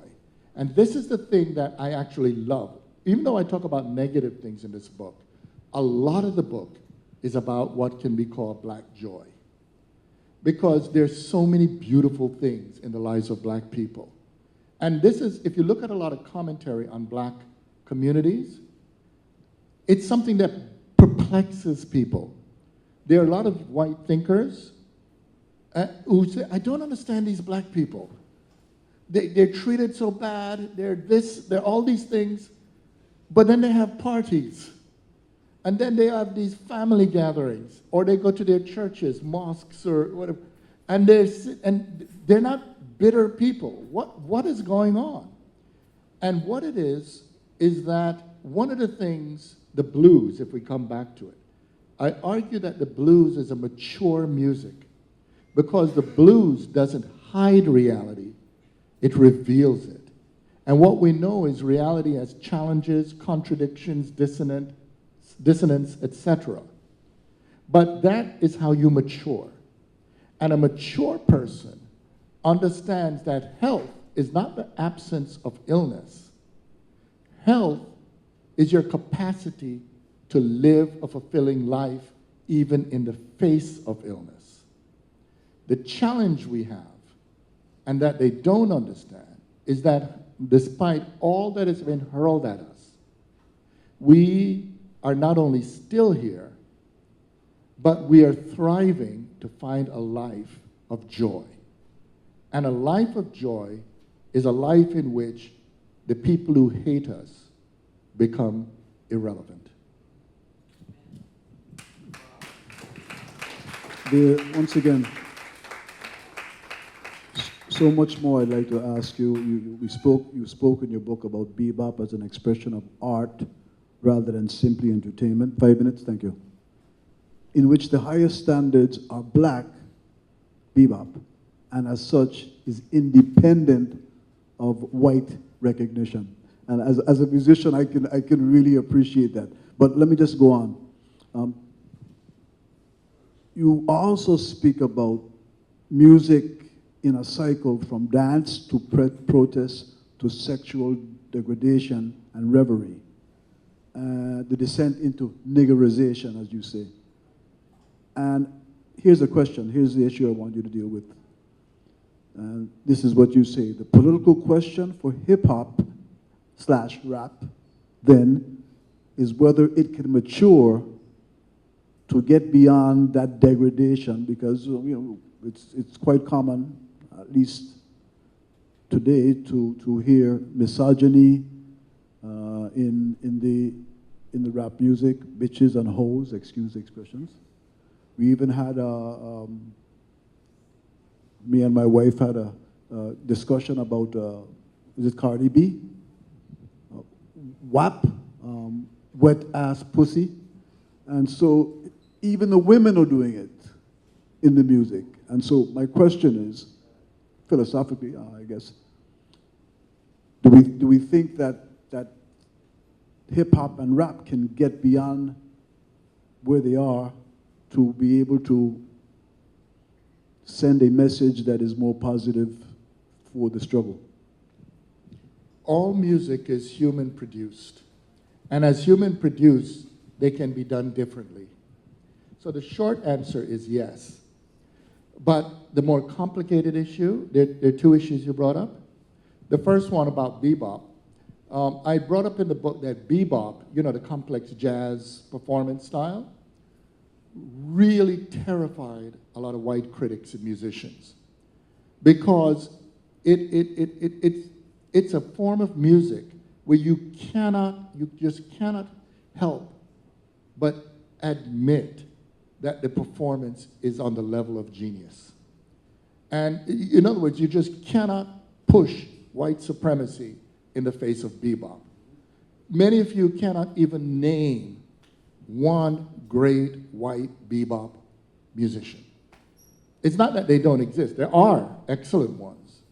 But when you think about the monumental transforming genius of the music, it is all black, okay? And again, the point here is not to get to black superiority or white inferiority. It's just what it demonstrates. And one of the things that's sad that happened to jazz is there's been a material infrastructural pushing away of access for black musicians. One of the things that made jazz grow was it was a place where you could be a poor kid and learn jazz. One of the saddest moments in my career was about 40 40 years ago, I was playing at a place where we had to set up the instruments, and it was in the afternoon, and I invited some young kids to come in and watch us warm up. And they said, "What you all playing?" We said, "Jazz." And I'm not kidding, these were black kids. They said, "Jazz? That's white people's music." And they left. Really think about that. Think about that, right? Now, here's the thing. The other thing that Evan's bringing up is there's this conundrum around the concept of decadence, and I talk about it in terms of the philosopher Nietzsche. I'll put it in something familiar to many of you, right? If you look at Caribbean music, the period, it always started off with dance and the chorus. If you think of ska, early calypso, not the more recent, but the early ones, it's people could sing together, dance, it was community. Then it went to a next stage where it's less about the community, it's not even about dancing, it's like an individual just talking about his problems, right? If you look at the point, early reggae, people dance. But it was a mid-period in reggae, people just listen. They don't dance. You know, longer guitar solos, the artists. And then what followed that was dancehall. Now, although people went back to dancing, it wasn't like before. It became female-centered and a heavily sexualized version of women. But the argument was it's not the same because it's women doing it. You see? Now, the thing about it is if you look at many musical forms, the earliest rock and roll was a dance music. The early rock and roll, people danced, and then it shifted to that rock and roll with the long guitar solos, and people just watch. And then, remember, there was a period where men were dressing up androgynous, everything is sexual, how many people you could sleep with, same pattern. In hip-hop, early hip-hop was to get you to dance. Then you had political hip-hop, where the person would talk about the problems. But then hip-hop, too, went to a period, and you notice the pattern. They all went, and by the way, I'm not against sex. I obviously defend pleasure. Okay? So this is not my point, right? But sexualization is different. Sexualization is when someone becomes an instrument of other people's pleasures. You see? And that pattern was there. And so the problem I have is that there are people who want the art form to be in and of itself revolutionary. So you have all these hip-hop people saying hip-hop is doing all kinds of stuff. But when you analyze hip-hop is actually conservative. It ultimately affirms being a commodity for capital. It's materialistic. It ultimately deals with the self more than anything else. And then it gets to a certain point that its conception of pleasure is not on the level of mature eroticism, but on the level of juvenile pleasure. Now, here's the thing, hip-hop doesn't have to be that way. And I know it doesn't because there are hip-hop artists who don't do this. Michel Njeocello, as an example, Mos Def is an example, but even in French hip-hop, Common is an example, but Stromae. Any of you all know Stromae?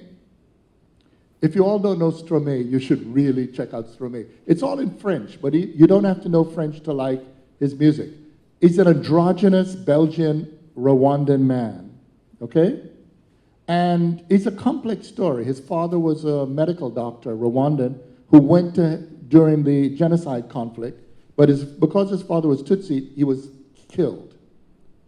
And Stromae started in hip-hop, and he does these absolutely amazing commentary that's almost identical to the conclusion of this book.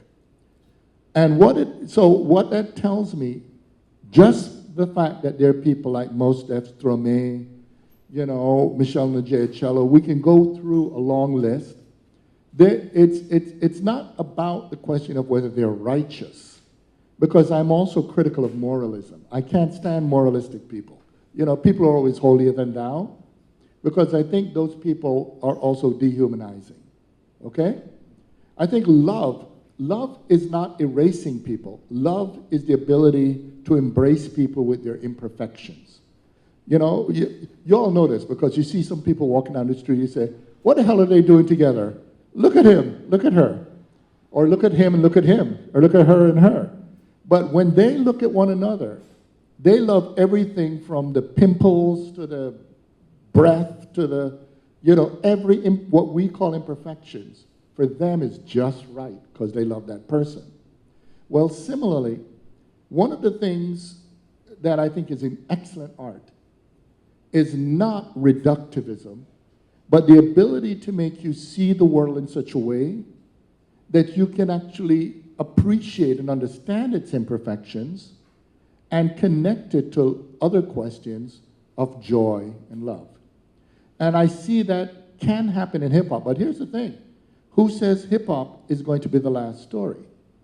And I often have to remind people that most black people don't listen to hip-hop. You see, and this connects to just two more points. You know, I think Chris Rock said it very well. He said, you know, a lot of whites hate black people, but they love, excuse the expression, they love niggers. Because they love when we degrade ourselves. So the thing then is to produce what doesn't degrade us, but what empowers us, encourages us, what makes us grow. I want to thank you. Thank you. For writing the book. And it's going to incentivize me to look at more of your stuff. And I truly, I told you before, it's an honor for me to be able to interview you. And it's an honor for me to be able to help present you to the people out here. I thank you very much.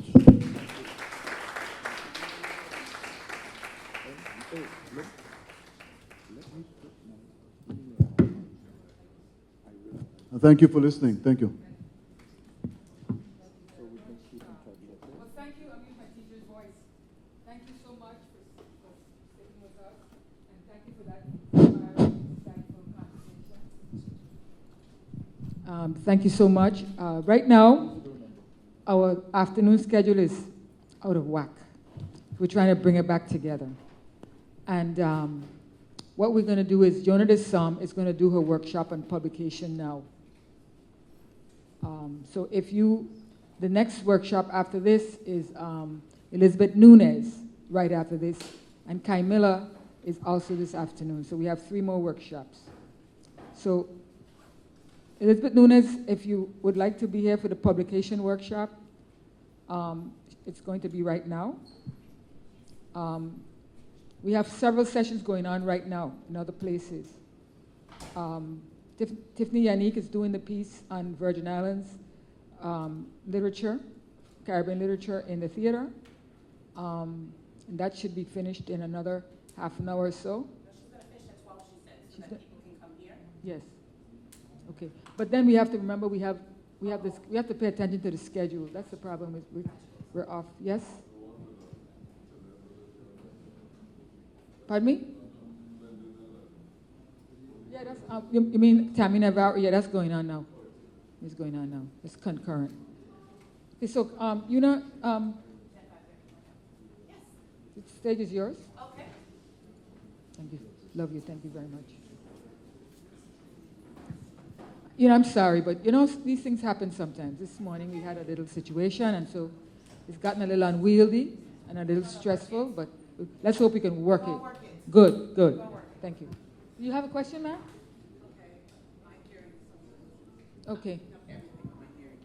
Dr. Nunez is where? Dr. Nunez is going to be after this session, in this room. In this room. Okay. All right. Whatever you're comfortable with. I know you've been here for 100 times. Do what you got to do. Okay, well, let's take a microphone. Hi, everybody.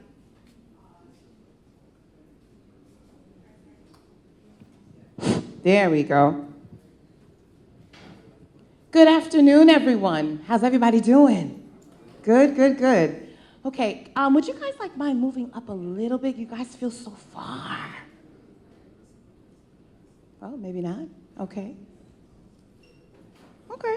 You guys want to say where you are? Okay, good. Okay. We'll roll with that. My name is Yona Dezom, and I am the president and CEO of Riverchild Media. It is a PR and marketing firm that I founded about, almost 2.5 years ago. Yes, sure. Everyone, the books are here. So just want you to know, and we're going to go and announce it in the other rooms that the books are here. Undercover Books sent the books. They've entrusted the books to us to sell. So we will do that, and we take the money back to them. Okay? Awesome. Did somebody have a question? I was going to say, excuse me. Oh, okay. So, once again, my name is Yona Dezom, President and CEO of Riverchild Media. And I founded my company actually during the pandemic. And my focus has been to work with authors of color. So I work with authors who write books for the BIPOC community and are BIPOC themselves. I come from a almost 20-year career in publishing where I mostly worked with BIPOC authors. It's something that I absolutely love, and I'm very interested in talking about today. So when I usually do this presentation, I always come from a perspective of these are the individuals in the room have no idea what to do in terms of publishing, how they go about actually getting their books published. But that's also with the assumption that there are no published writers in the room. So before I actually start this workshop, I want to make sure that you guys are leaving with what you need. How many in the room are actually published writers? Anyone? Have actually published a book, have gone through the process? How many people in the room have actually have written a book and have not had it published? Okay, so that's mostly everybody. Okay, so I'm going to start the workshop, because I want it to be interactive. I don't want to talk at you for the next 45 minutes. So why don't we start with this? Are there any particular questions that you guys came in here with today? And I can kind of start with that, and that can be our starting point as to where I can speak. Do you guys have any specific questions about the publishing process before I start? Yes. Let me. Yeah, good afternoon. What is your opinion of trying to just do a print-on-demand, self-publish through like Amazon or something? What's that look like? Very good question. Very good question. Okay. When I first started my publishing career, self-publishing was a dirty word. It really was for those who couldn't get published by a mainstream publisher.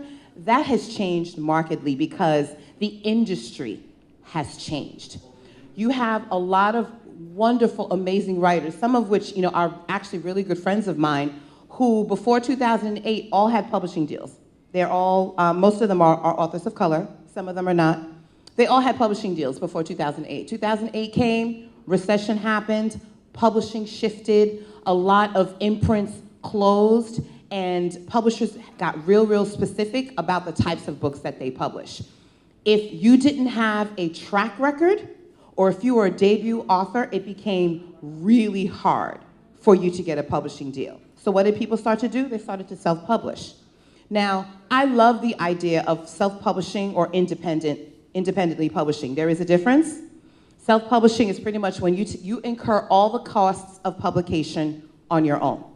But there are a lot of really good independent publishing companies, like one recently founded by a really good friend of mine. It's called Wordee, Wordee, with Marva Allen, who has over 4 decades experience in publishing. She has a wonderful independent publishing company where what they do, the difference between that and self-publishing is that it's similar to self-publishing in that you do pay to have the book published. However, the benefit of the independent publisher, though, is that they have editors, in-house. They have publicists and marketers in-house that can kind of help you with the whole publication process. I personally recommend that as opposed to self-publishing for a lot of different reasons. There are some extra costs, for the publishing and marketing, but the independent publishers have been around for a long time. Akashic is another one. Their publishing contracts are very different. You don't get the big advances that you would with a mainstream publisher, but you also get a larger portion of the actual sales. And you also have the benefit of working with people that have been in the business a very long time, so they help you design your book covers, and they actually help you with the editorial process. Now, the PR and marketing is limited.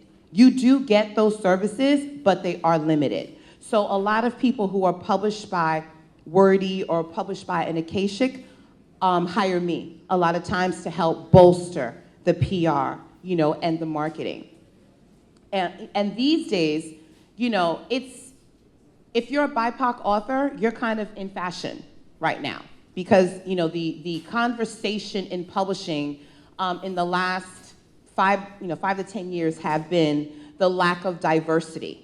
So if you are a Caribbean writer or you're writing Caribbean stories, it's a good time to write. It's a good time to publish, whether it be poetry, whether it be short stories or a novel or a memoir. It's a good time to publish. The challenge is getting on the radar of the publishers, if that's what you want to do, if you don't want to do the independent publishing. But to answer your question, I think it's a great idea because you can take control of your story and how it gets out there.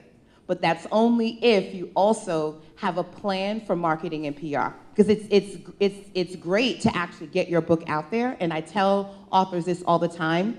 They seem to get a rush to put their book out there. Take your time, do the research, make sure that you're familiar with PR and marketing if you're going to take it on yourself, or be prepared with a budget to hire someone like me or a marketing firm to help put your book out there. Because publishing these days is not for the faint of heart. When I first got into this business, all writers had to do was just be. You wrote the book, you handed it to your editor, and you sat back and waited for the marketing and PR and sales team to do their thing. That was old school publishing. It does not exist.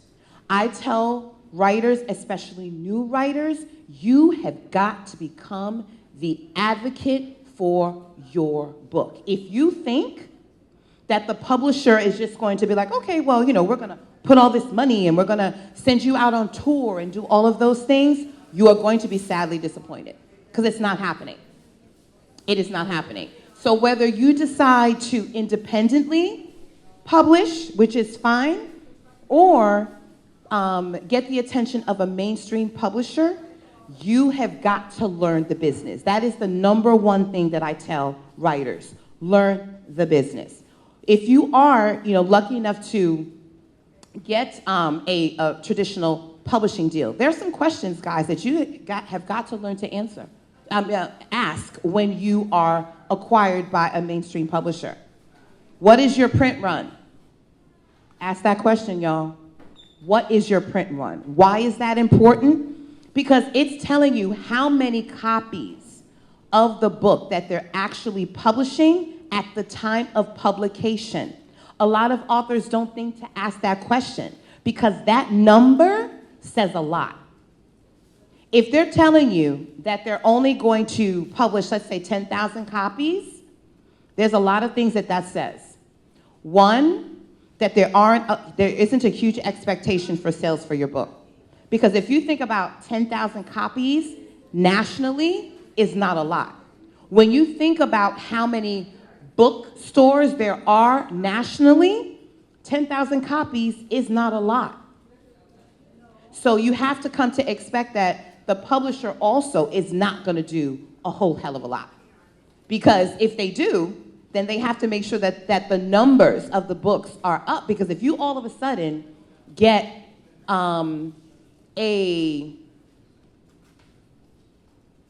let's say you get an appearance on, let's say, a Good Morning America. That's a big deal, right?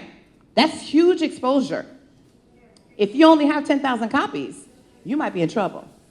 Because if all of a sudden there is a demand for that book, that 10,000 copies can go very, very quickly. So you've got to know going in, you have to ask that question, like, what's my print run? Now, to be fair, when you are booking something like Good Morning America, because like I said, I do PR, you usually know that months in advance. So if a publisher knows that you have that kind of media coming, they will up that number to make sure that there are enough books in the market. But again, as a new author, you need to ask those questions. You need to ask those questions. You also need to ask, is there a budget for your book? A lot of people don't think to ask that question. And the publisher will dance around it because they don't like to say no. They don't like to say no. But what they will do is they won't tell you a number, but they'll say, this is what we're going to do to support the book. Pay attention. Pay attention. Because there was a time where an author would publish a book and automatically there was a tour, right? Because who doesn't want to go on tour? I'm a writer. I get it. Who doesn't want to sit there with your friends and family talking about your book? They don't do a lot of that anymore. I know a lot of authors right now that plan their own book tours and they pay for it. So, yeah, they pay for it. Yeah. So don't go into the publisher, especially if you're a new author, expecting a tour. They may support you in some local stuff. If your book, for example, starts to get a lot of great reviews and starts to get a lot of buzz, you could push the publisher just a little bit to say, well, hey, I have all these, wonderful, reviews. Is there any way that you can support even a small tour? And when I mean a small tour, maybe 2 cities, maybe 3, and maybe cities that are close to each other. Like I'm in New York. If you're getting a lot of buzz for the book, you can actually say to them, is there any way that you can support maybe doing, like if you live in New York, can you support a tour for New York, Philly, which is close, that's a train ride, inexpensive, and maybe Washington, D.C.? You can ask those questions. Most authors don't because they're afraid. They're so happy the fact that, a Simon & Schuster or, a Penguin Random House, purchased the book, and they're expecting, that same fervor for the marketing and the PR of the book. I'm here to tell y'all gonna be disappointed because it ain't like that. It's not. So you as the author, again, have to learn to advocate for yourself. Pay attention, ask questions. If you sold your book and they're telling you that your book is being published in like April of 2024, by November, December, you should start hearing from the publisher. If you have not heard from your publisher or your publicist or anybody in the marketing, your book is coming out in April and it's January, you need to make the call. Because what's happening is now I'm getting phone calls from clients or potential clients that are telling me the book is coming out in 3 months and they've heard from no one from the publisher. That's a red flag. Because they know that y'all don't know. So they contact you when they want to. And it also says that the book is probably not a priority, which is also a red flag. Now again, I'm not here to bash publishers. I'm not saying that. But the publicists and the marketers have so many books, and there are priorities. If you are in the same imprint as, a mega bestseller, you do know that most of the resources are going to go to that bestseller. Because actually, those bestsellers are what help them have the ability to publish some of those smaller authors. Because 9 times out of 10, those quote-unquote smaller authors or those newer authors may or may not earn out their advance. So they have to put those resources in those big books in order to be able to publish some of the smaller books. So it's not a bad thing, but the thing is, you have got to be able to open your mouth and ask for certain things. Ask what your marketing and PR plan is. And whatever it is, Utilize that, look at that, and be prepared, guys, to put some money out. Seriously. If you are a new author and you really believe in your book, you should put at least $15,000, $20,000 aside if you're serious. And that $15,000, $20,000 is going to go to either hiring somebody to do some PR and marketing for you to actually put yourself on a small tour. And the thing is, guys, when you guys are doing a tour, make it make sense. It can't be just about vanity. I get it. I'm a writer, okay? Who doesn't want to sit in front of, again, family and friends and talk about your book? But if you haven't already done the work to create a buzz for yourself in addition to what the publisher is doing, wait to go out on any kind of tour. Because the good thing is that there really isn't a timeline. In terms of the publisher, yes. Because if for most of the publishers, if you're going to do some type of tour, it's usually done at the time of publication. But things are changing. Because what's happening is that sometimes books are building buzz. And it could be something as simple as somebody put it on TikTok. You guys are familiar with Book Talk? Book Talk. Hashtag Book Talk. BOOKTOK. If you don't know, guys, if you take anything out of what I'm saying today, research that. Now, mind you, I am social media burnt out. Okay, I'm in my 50s. So, y'all lucky I do Facebook and Instagram. I don't even touch Twitter. I don't have time. Okay, but this Book Talk thing is a thing. I've actually sat in on seminars where I remember this was about 6 months ago. I'm in an organization called Women in Media, and they brought in 2 young women who actually have become like TikTok, celebs. And one young lady she was an East Indian sister, and she wrote something it was like bizarre. I remember, looking at the screen like, huh? I think she wrote, it was very, very niche. It was something like East Indian vampire something. It was really, really odd. And I remember saying to myself, really? Like, who's gonna read that? But she has sold thousands of copies of her self-published book because she used Book Talk to find an audience. There were people that just love vampire stories. I don't even think the fact that they were East Indian even figured into the equation. But it was enough that those who love that genre came to it. And she sold thousands of copies of her books. So in addition to, if you decide to self-publish or independently publish, look into, or even published by a mainstream publishing, look into that Book Talk. What they're doing is creating, because if you guys aren't familiar with Book Talk is a social media platform where you create videos. Now, originally when TikTok started, I remember thinking, oh, that's for the kids. I don't have time to sit there and do dances. Because that's what they did. They put some music, they did some fancy dance, and all of a sudden they went viral. And I was like, oh, okay. That's for the children. I don't have time for that. But over time, people have used it to sell product, and it's working. It's certainly working in the book publishing industry because the publishers are paying attention. So you have people that are creating these unique videos based on their book. So it could be anything, it could be something simple as maybe a character in the book that you make come alive that people gravitate towards.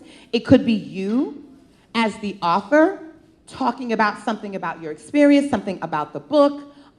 People create TikTok videos where they're talking about, they just got their book from the publisher and they're doing like an unveiling or an unboxing. That's a thing where they open up the box, and people have gotten real creative with it. They put like all this great music and all these visuals, and all they're doing is opening a box.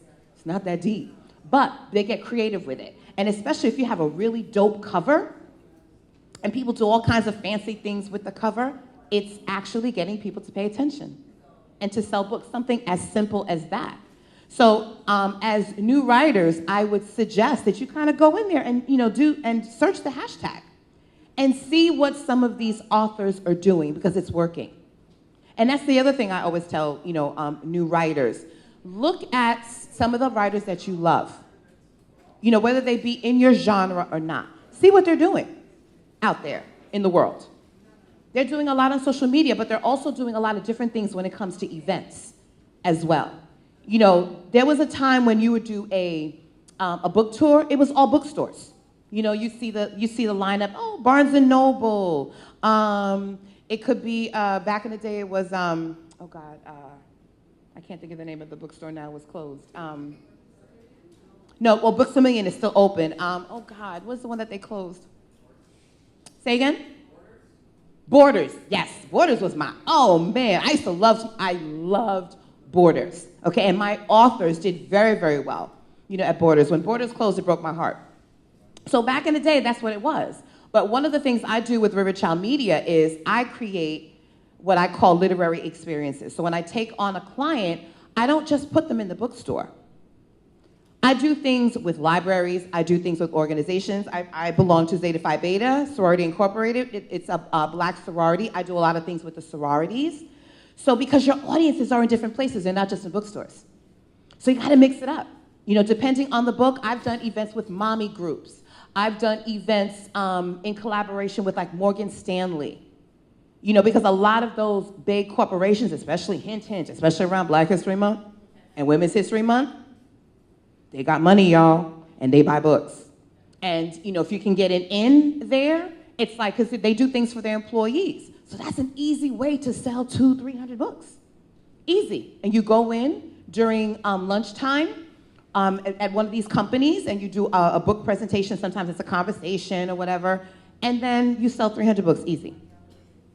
Easy. So it's not just about doing things in bookstores. You have to start opening up. Like I said, watch and see what some of these other authors are doing. I've done events at coffee shops. You know, books and coffee, perfect combination. That's why there are a lot of, you know, cafes, you know, in bookstores now. It's a great, you know, it's a great combination. Another thing I suggest that authors do, you know, because I talked about this this yesterday, but I think it's appropriate to talk about building your audiences. One of the things I've found that's most effective for authors in terms of book sales, know your people. Let your people know you. Because I'm telling you, if they like you and they trust you as a writer, they will buy whatever it is that you're selling. I always use Toni Morrison as my example. I'm a big, you know, Toni Morrison fan. I'm a big Alice Walker fan. I was actually blessed with the opportunity to actually be Alice Walker's publicist. I mean, that's my girl, okay? And I love her, who she is. You know, I've watched her over the years. I've studied her. So if Alice Walker could write a book and it would be 3 words on a page and it'd be $25.99 and I'll be right there with my credit card. Because it's Alice Walker. And how many of us have done that, right? It's like, you know, you love a thing and it doesn't even matter. You go ahead and purchase it because that person presented it. Be that author. And how do you do that? Develop a relationship with your readers.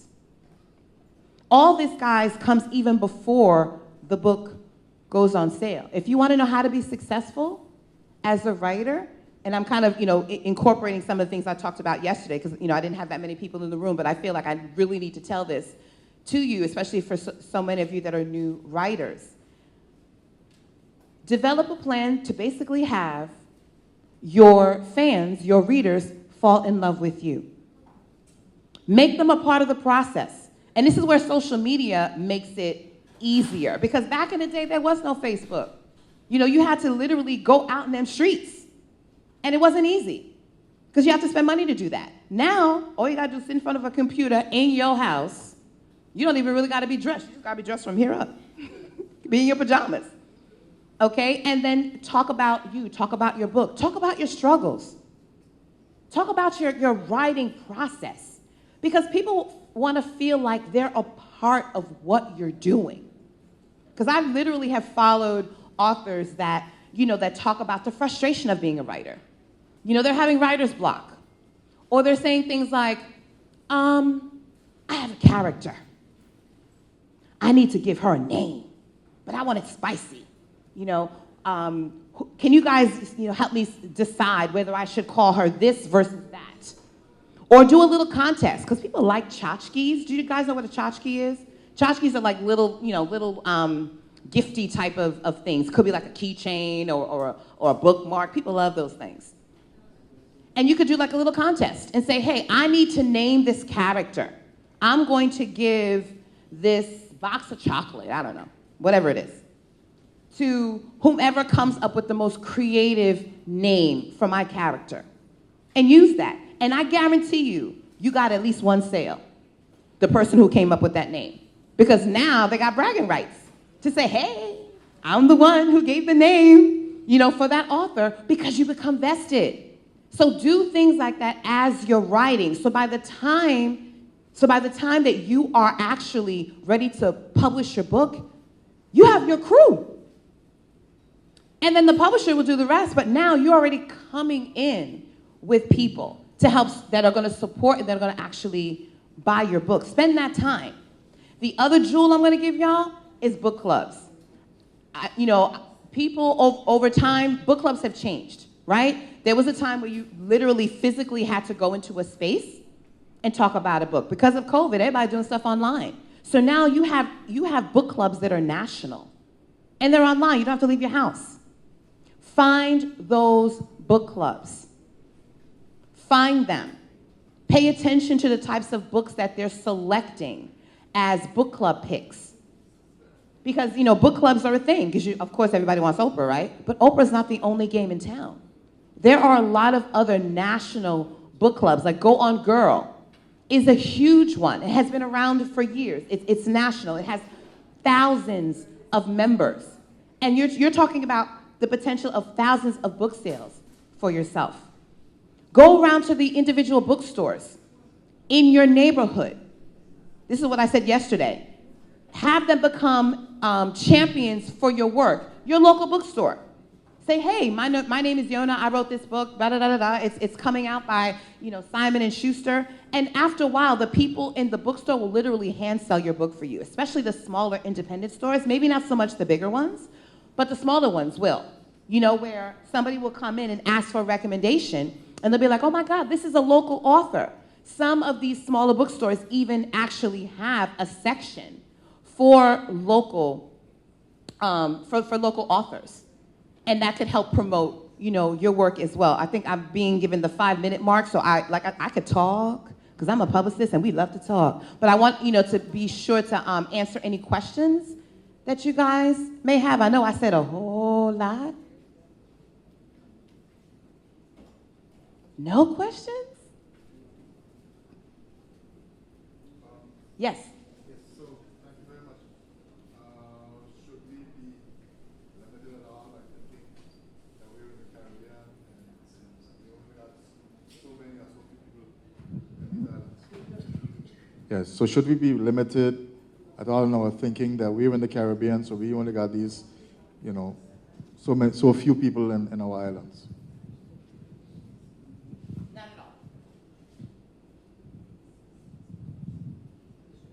Not at all. I was having a conversation with a few different editors. I have a ton of editors, that are friends, since I worked in-house for so many years. The possibility is there. Get an agent, guys. I know, and I got 5 minutes. I wish I would have talked about this a little bit more. But the reason why I always advocate for agents is because agents have relationships. They know which editors like what. And it's a lot easier to get your book in front of any of the mainstream publishers if you have an agent. There are a ton of resources online. Publishers Lunch is one where you can actually research different editors and different agents. And it starts with a query letter. Are you guys familiar with what a query letter is?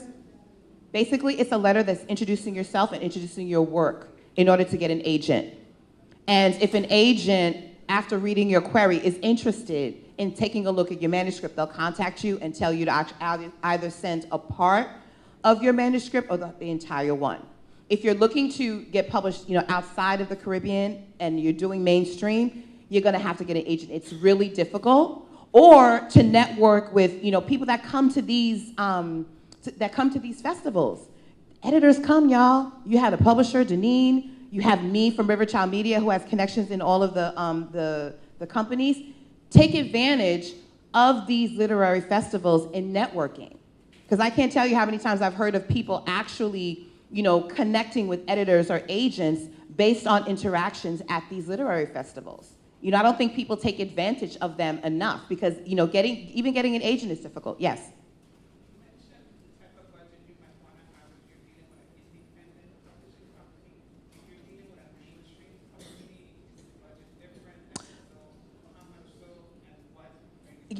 It depends on the planning for your book. And remember I told you about, the print run and things like that?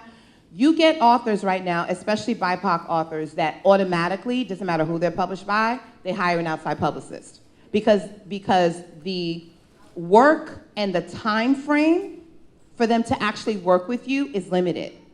So the publicist will start working with you about 4 months before the book actually comes out, and they will work with you through the publication and maybe 4 to 6 weeks after that. So you get a lot of people that hire outside publicists to continue working with them or to supplement what the in-house publicist is doing. So it really depends. So if you go in and you have this meeting and they give you like a really fully fleshed plan, you still may hire somebody on the outside, but you may hire them to do something separate.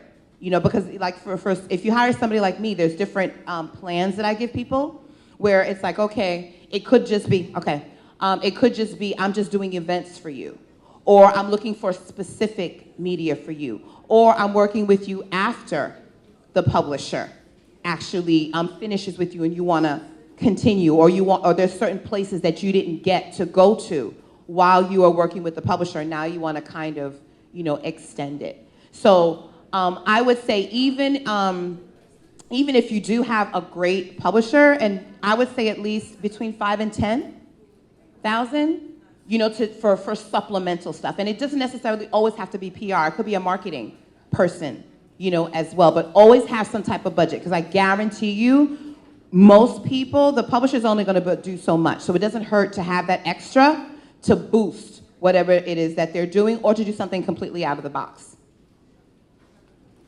One last question, I think I have to wrap up. Anybody else? But I'm going to be around, guys, so if anybody has any questions, if you think of anything else, you can kind of pull me off to the side. But if you guys are interested, my website is riverchildmediallc.com, if you guys want to check me out.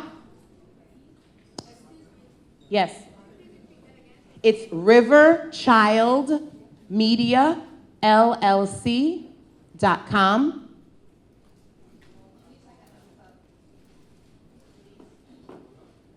And you guys can sign up for either a consultation, and I will do it at a reduced fee, since if you guys come from this festival, or if you actually have a book and you want to kind of talk about how we can work together, just sign up for a discovery call. Those are free.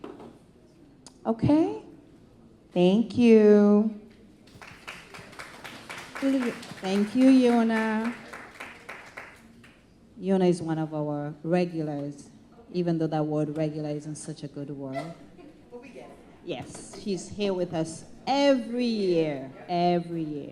So, Yona, thank you so much.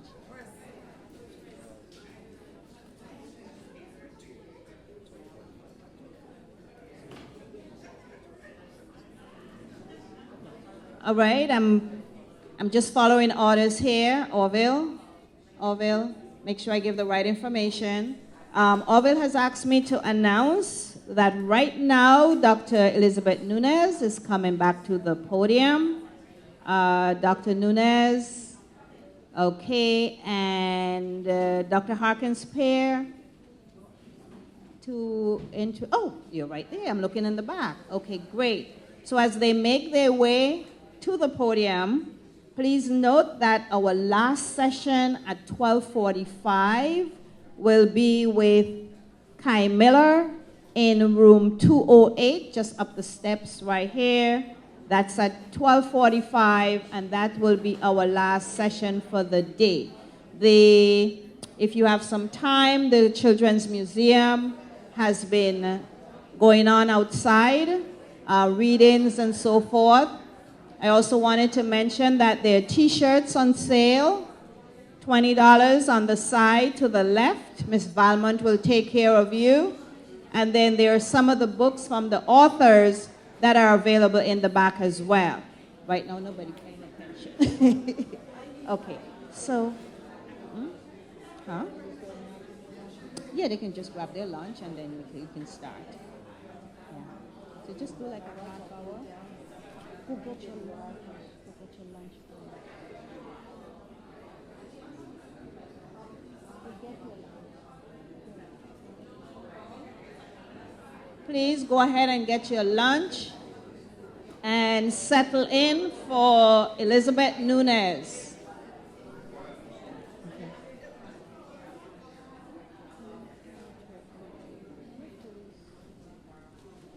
I'm looking for Julie's. Julie's? You had something to eat? Okay, good.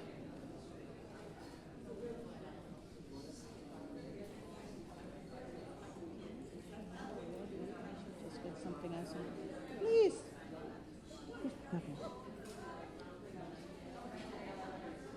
Okay, let's settle in. Grab your lunch. And Elizabeth Nunez will be in conversation with Dr.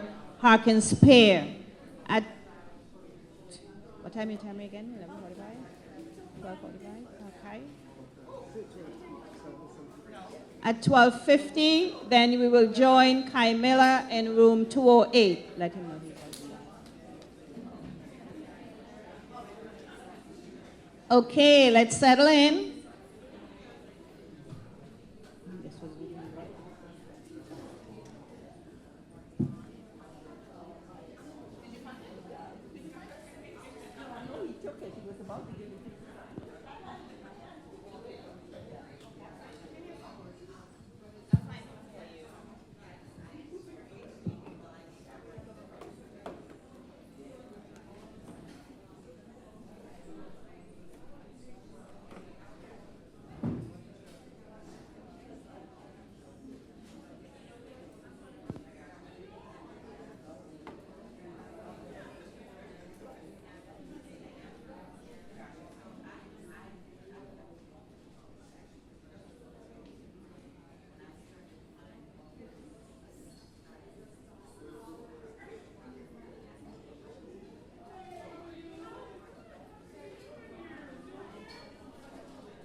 We're going to go ahead and start now. If we could gather for Dr. Nunez so you can listen to her.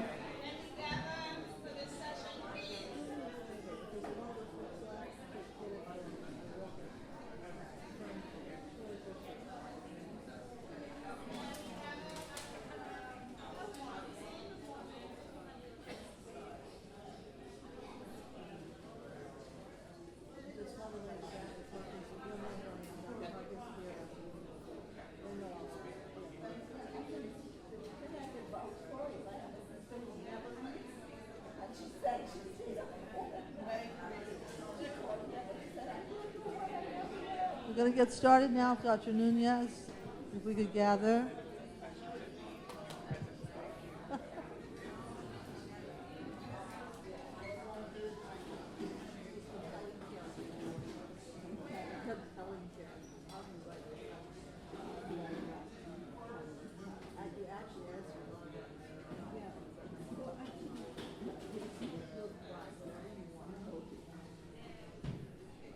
We're going to go ahead and get started now. This is Dr. Elizabeth Nunez, and she doesn't know, but I've known her for a long time from the Caribbean Studies Association conference years ago. I've been following you ever since. Audience, so please requesting your participation here. Those of you in the back, if you can give us your attention, please. Go ahead. Could I have one, too, please? Thank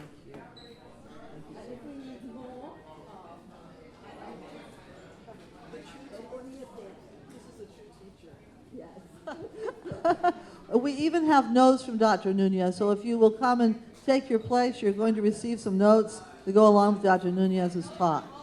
This isn't really an interview this time. It's really me just introducing her, letting her go. But this is Dr. Elizabeth Nunez. Some of you met her this morning if you didn't already know her, as I have through her writing. American Book Award winner for Bruised Hibiscus, a wonderful, wonderful novel. Teaches now at Hunter's College in New York City. She has written more than 10 books, including the memoir. Originally from Trinidad, but now living and working in the United States. She was at Red Loaf this year, and I know that scenario. And having come from that experience, she's now come to us in the Caribbean. This morning she was talking particularly about her new novel, Now Lila Knows, which is a really, it sounds like an incredible book. I just have it in my lap to be sure I get one. But this afternoon we're going to move to something a little bit different and hear what she has to say, what her thoughts are about what goes into creating a compelling character to tell a particular story. It's not really an interview this time, but I'm going to sit and listen and enjoy. Thank you. So much. I really appreciate this. So I'm going to work you up a little bit, and I'm going to ask you, could you tell me the difference between story and plot? Number one. And the second thing I want to ask you is, what makes a good plot? So let's do the first one. What do you think is the difference between story and plot? If you want to be a writer, you have to know that. But you know the answer. I'm going to tell you, you know the answer. Just be big and bad and bold enough to say what you think the answer is. Yeah. So I'll help you a little bit. I have a lot of people who come up to me and say they have this terrific story. My God, I have this terrific story. If I only get some time and I can carve out some time, I have a bestseller. So that's how I'm going to help you a little bit. What's the difference between story and plot? Huh? You're coming close. I don't want you to be academic. I don't want you to be intellectual. I just want you to write Cinderella. Yes. Huh? I'm missing what you... No, I'm giving you some more clues. I'm telling you, I just want you to write Cinderella. No, I don't want you to write it. I want you to know that the story of Cinderella has been going on for the longest while. And I'll give you another thing. They did it on Broadway. And I wanted to see it. So I had my granddaughter at the time was 12. So I brought her to see Cinderella. And when I got to the theater, Broadway, it was full of adults who didn't have children around them. There were many children, too. I'm helping you. What's the difference between story and plot? That's going to make you a writer. Yeah. I think that plot is the seed or the nucleus of your whole. You're using too many big words for me. I can't hear you. She said nucleus and seed. And I'm telling her she's using too many big words. Okay, so I told you Cinderella. What is the story about Cinderella? Say it in a sentence. The message or the moral? No, the story. What is the story? Rags to riches. A lot of books have been about rags to riches. We love rags to riches. You're ready for when you get to be rich. Okay? That's the story of Cinderella. Now, what's the difference between story and plot? Why is it a big grown woman like me goes to Broadway trying to hide with a 12-year-old? And then I see these adults. They know the story. What is the difference between story and plot? You're going to fail my exam? Okay, I'll help you pass. You have somebody else? The arrangements of events in story to achieve a particular outcome. So how does Cinderella begin? Anybody, how does Cinderella begin? It could begin anywhere. But how do you remember Cinderella beginning? First to begin, let's get her name. That's part of the plot. What's her name?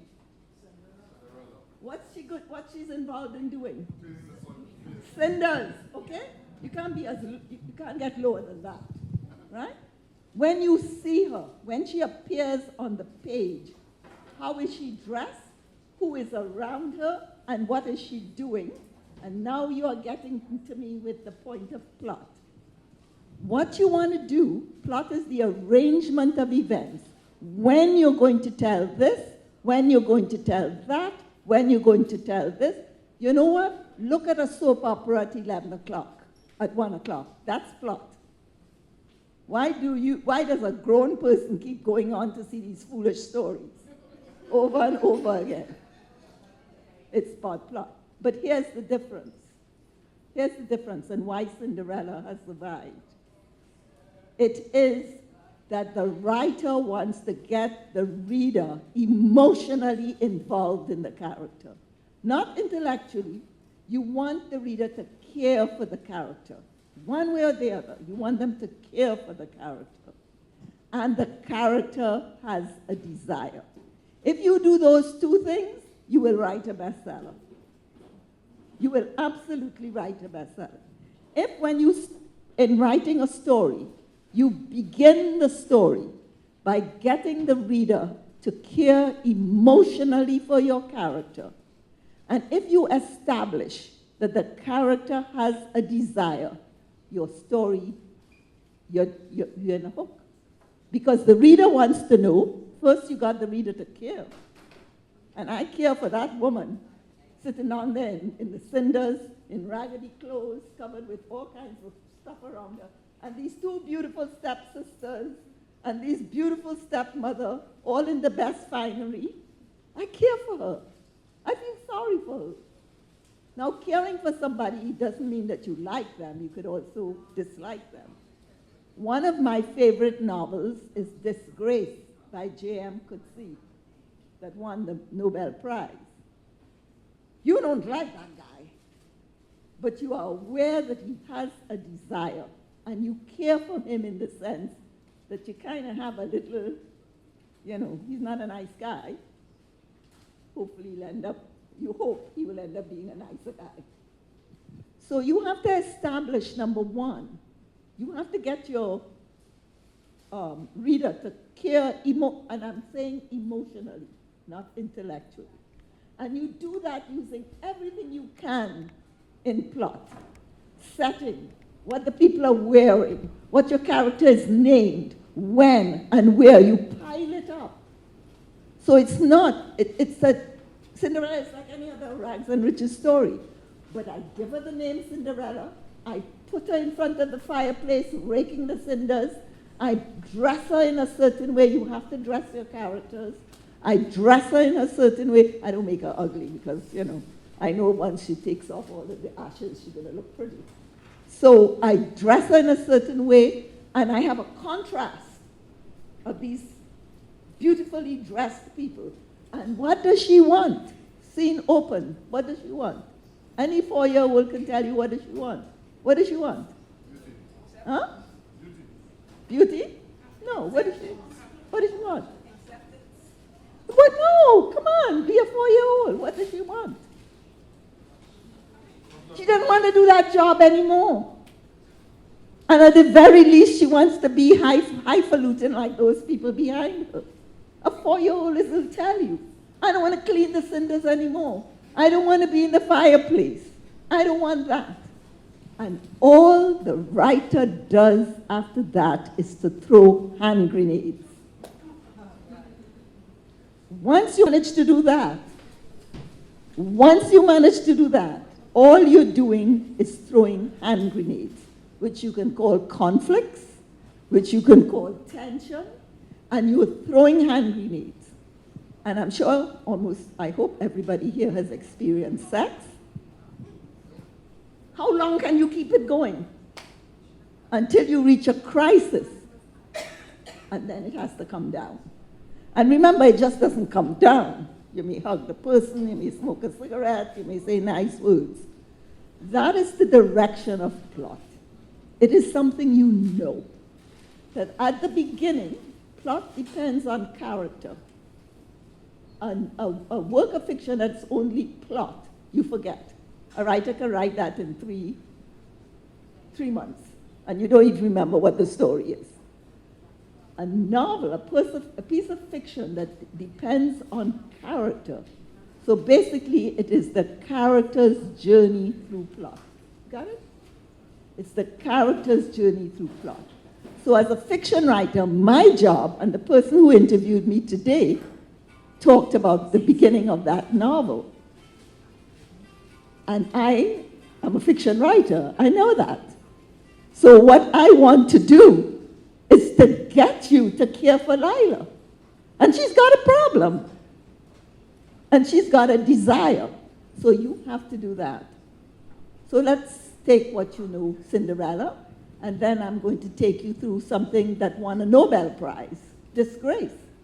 I think it's one of the most, do you know that novel? Disgrace by J.M. Coetzee, C-O-E-T-Z-E-E. It's an extraordinary novel, extraordinary. It won him the Nobel Prize. I could do it with Toni Morrison's Beloved, and here's where I'm going to help you. The handouts I gave, let's do two things. I'm going to do an easier one and then a harder one. Let's do The Help by Catherine Socket. Okay? I'm showing you how these novels began. And I'm showing you here, by giving you the list of how these novels began, by showing you that the writer is immediately getting you to care for the main character and is immediately getting you to know that that character has a desire. The novel is over. It's over. Once you could do that, all you're doing is throwing, as I said, as much as your imagination will allow. So does somebody want to read the beginning of Beloved, which won a Nobel Prize? And you will see that Toni Morrison is doing what Cinderella does.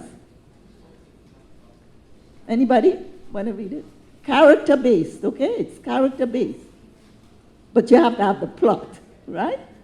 So You want me to read it? And then I'm going to give you a question.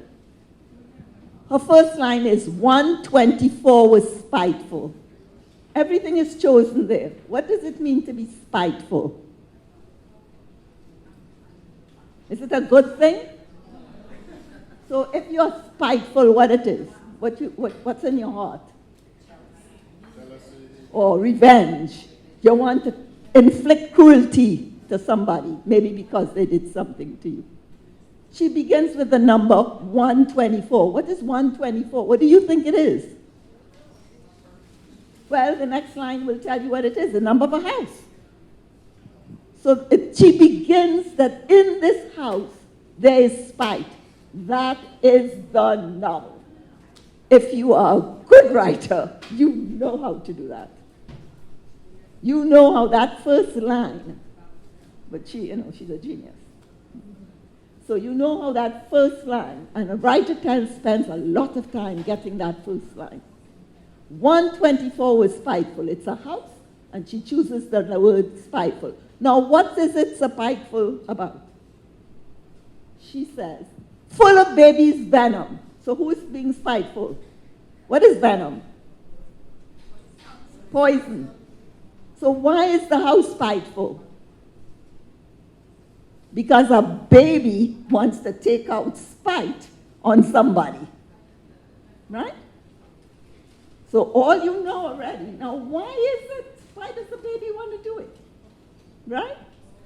So you're moving on. And this is how a genius works. I'm going to show you one that's not a genius, but has been probably financially more successful. Full of baby's venom. The woman in the house knew it. And so did the children. For years, each put up with the spite in his own way. But by 1873, she's not pulling out a number from her head. What is 1873, you know, in American history, if you have some sense of it? When did slavery end in America? When was emancipation? I think it's 1864 or 65. So what you know now is she's picked a date that is darn near close to emancipation. Right?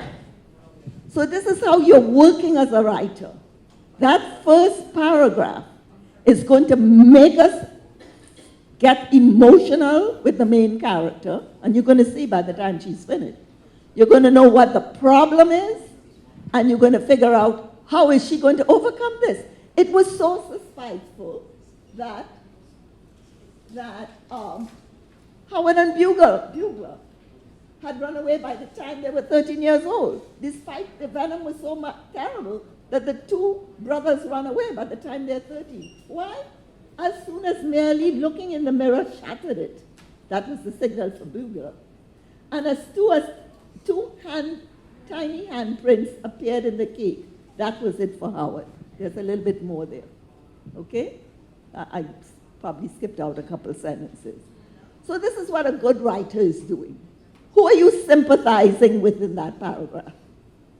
Just in the opening salvo. Who are you going to care for? If I gave you the next sentences, you would have known. But you could even guess it right now. Who are you going to care for? The baby? Baby. You could. She makes it hard for you. You could if you want. The mother of these two boys. The mother in the family. The mother in the family.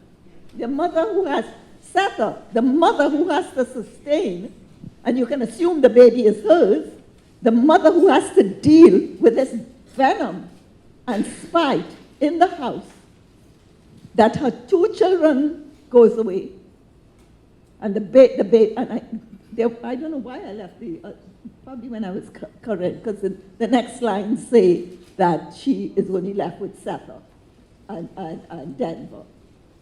So you know the story. What is it that she did to the baby that the baby is spiteful? What ran away? And would she ever overcome this? It is the novel. It is the whole point of beer. Let's take something easier. This is The Help by Catherine Socket. Any of you know about this novel? And the movie. And The Aprons. and the mugs, and the pencils, and the paper. Big time money this book made. Big time money. First novel. First novel. Catherine Socket, Black or White? A white woman from Tennessee. Young or old? Young woman. You got me? Young woman from Tennessee, white woman, privileged white woman, first time novel, makes so much money, she never has to do anything again. As you mentioned, there's a movie, there's an apron, there is a mug, there's everything with the help in it. Now let's go with the name, The Help. What is The Help? The maid. Now, if you have some inkling that this is written by a woman from the South and a white woman, what do you have the situation telling you right now? You know, because there was a lawsuit right after that. You know, she appropriated the woman's story, right? I think there was a settlement of a few $1,000s or whatever it is. But basically, this is what we do as academics, actually, is we give voice to people to tell their story. In this case, you don't have story. So let's read how this story begins. Who is the main character? Why you feel empathy for her? And what does she want? What is her desire? Every one of these examples I have given you are from the beginnings of stories, of novels that have become bestsellers in terms of awards. She didn't win an award, but she won all the money in the world. But they either won a lot of money or they got major awards. And they're all doing Cinderella. So let's look at how this help began. Anybody wants to help me read? Feel sorry for me a little bit. Okay, I'll read. May Mobley was born on an early Sunday morning in August 1960. You see, it helps as a writer. Setting helps. And setting isn't only where, it is when. If you say 1960, you know as a writer what to put on the walls, what your characters are going to see. You know what your characters are going to hear in music. You know how your characters are going to dress. So if you want to give yourself a hard time, set your novel in 1905. You got to do some big time research, right? I have my Bruce Hibiscus is set in 1957. I had to do big time research.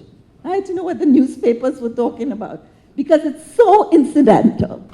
I will believe the dialogue that your characters are having if they make reference to something that situates them in that time.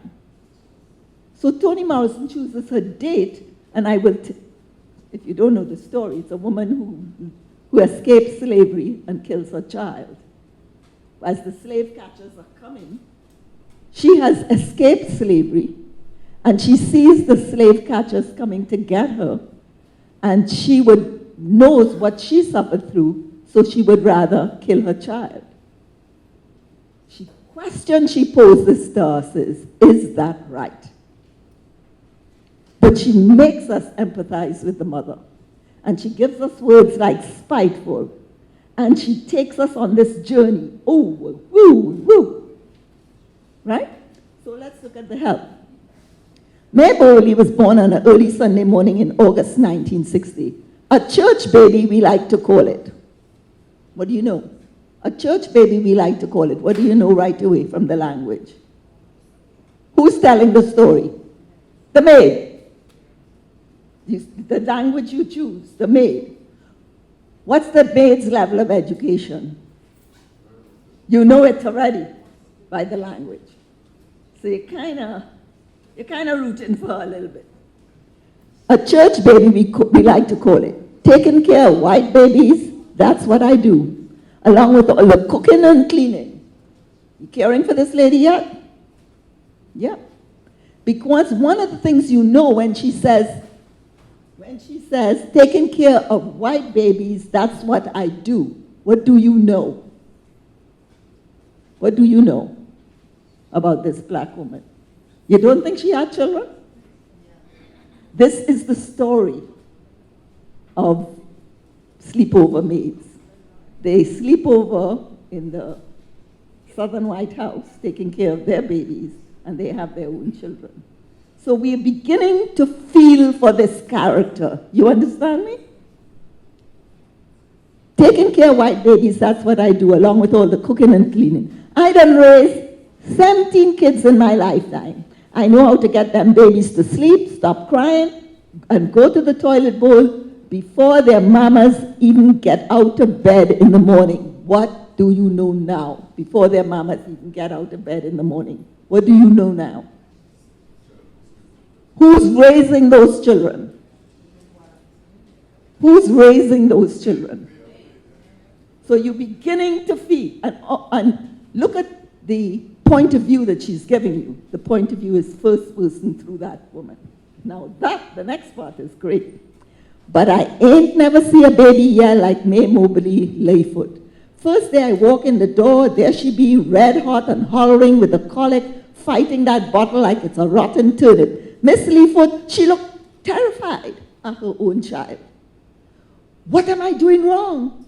Why can't I stop it? And then a line by itself. If. That was my first hint. Something is wrong with this situation. And what you do as a writer is, what you want the reader to look at, you do not bury in a paragraph. What you want the reader to look at. You get me? You do not bury it. So she could have put that line next to the other one. But why does she put it by itself? Why does she put it by itself? What does she want you to understand?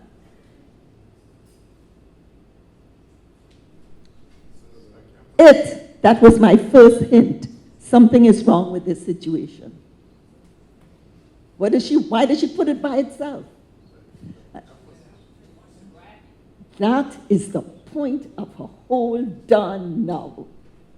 And what I try to teach students is that you may write something long, but you have to find that diamond in what and cut it off if you want the reader to see it. And not only cut it off, put it by itself. Because it's the paragraph by itself, and you got it. So we are writing Cinderella. We already care for this woman for a number of reasons, and we could have a sense of what is it she wants. At the very least, she wants justice. At the very least, she wants to make more money. At the very least, she wants the situation to change. The question is, does it? And if you've seen the movie, you know how she did it. And so it's in the writers. I love this part of writing. I love doing that. Now, here's the thing. I gave you more examples and you could look at them. Here's the thing. How do you do this? How do you do this? Well, you know, did I give you a quote for that? I think I did. And I'll tell you how you do it. There are 3 quotes that are very important for me on how you do it. How you do it is, let's look on, they didn't paginate this, but it should be on the 2nd page, a quote by Maria Callas. Now somebody help me.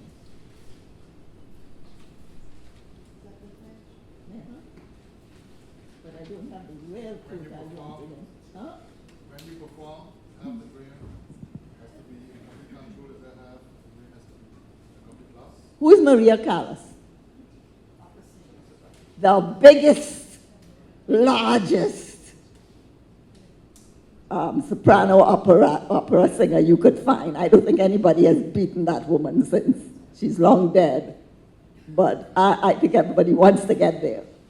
And here is a #1 singer saying to you, when you perform, this is when you write, half your brain has to be in complete control. What does that mean? Half your brain has to be in complete control. You know your craft. That's what that means. So that is where I'm telling you the difference between story and plot. where I'm telling you, somebody comes and tells me, oh, I have a great story, I've only got time. They don't know the craft. Every art has a craft. So your best bet is to go in a workshop or take a course or whatever, learn the craft of fiction. So this woman is saying, I know the craft. When I get on that stage, half my brain is in total control because I know it. I know it backwards and front. And then she tells you, and the other half of my brain, not just has to be at a loss, has to be at a complete loss. And that is what makes you an artist. Now I'm going to give you an analogy that may help you. And let's see how you answer the question. I don't know St. Croix well enough, so let me do something stupid like Timbuktu. I'm somewhere in Africa. No, let me do something. You're driving down a dark road in your car, and you want to get to Rome. I'm putting you in Italy or Timbuktu. You want to get there. And you're driving down a very dark road. There are no lights anywhere. And it's very, very dark. How do you find your way? How do you know where you're going? What helps you to know where you're going? You know the answer. You're in a car. It's a dark road. There are no lights. And you want to get to this place. How do you know? So you kind of know your main character. You kind of know your main character. You have kind of know what your main character desires. But now you're in the position of putting boulders, right? Conflicts to keep the reader reading on to get to there. So the analogy I'm getting is you're driving down you know you want to get to this place. There are no lights. It's dark. And you are in your car. It's connected to the Maria Callas quote. Hint, hint. What happens? As you're driving, how do you see? How do you see? No, literally, how do you see when you're in a car? Yes, your lights. And how do you see what's the next spot? You got to move your car. That's the part about how part of you knows completely and part of you is at a complete loss. So I think, and this is not to be taken as biblical word, but for all my writing and reading about writing, is you could write an outline. If you decide to write a novel following that outline, you're going to tangle yourself up, right? You have to, it's all art. Anybody here is an artist knows that's why artists go to drink and drugs and whatever. Hopefully I haven't done either one, but I do have nerves, right? So you're driving down a dark road. You know where you're going, and the only way you can see what's in front of you is by your headlights. And the only way your headlights will see in front of you is to move the darn car. So you have to move that writing. You have to write your way. You have to write your character's way. And that is a mystery, I'm sorry to say. It is so I teach students craft. I tell them I cannot teach them story, it's theirs, and I cannot teach them talent, it is theirs. What I can tell them is that they have to open themselves to this possibility, and they have to let that character drive that darn car, which may not be their car. So you're doing that. And what I tend to do is when the character shows me, because the headlights will only show you a few feet, it may show you half a mile. So when that happens, I write some notes. So I know how to do the next 4 or 5 chapters. But I have to open myself that when I get to the 4 or 5 chapters, it's going to move me somewhere.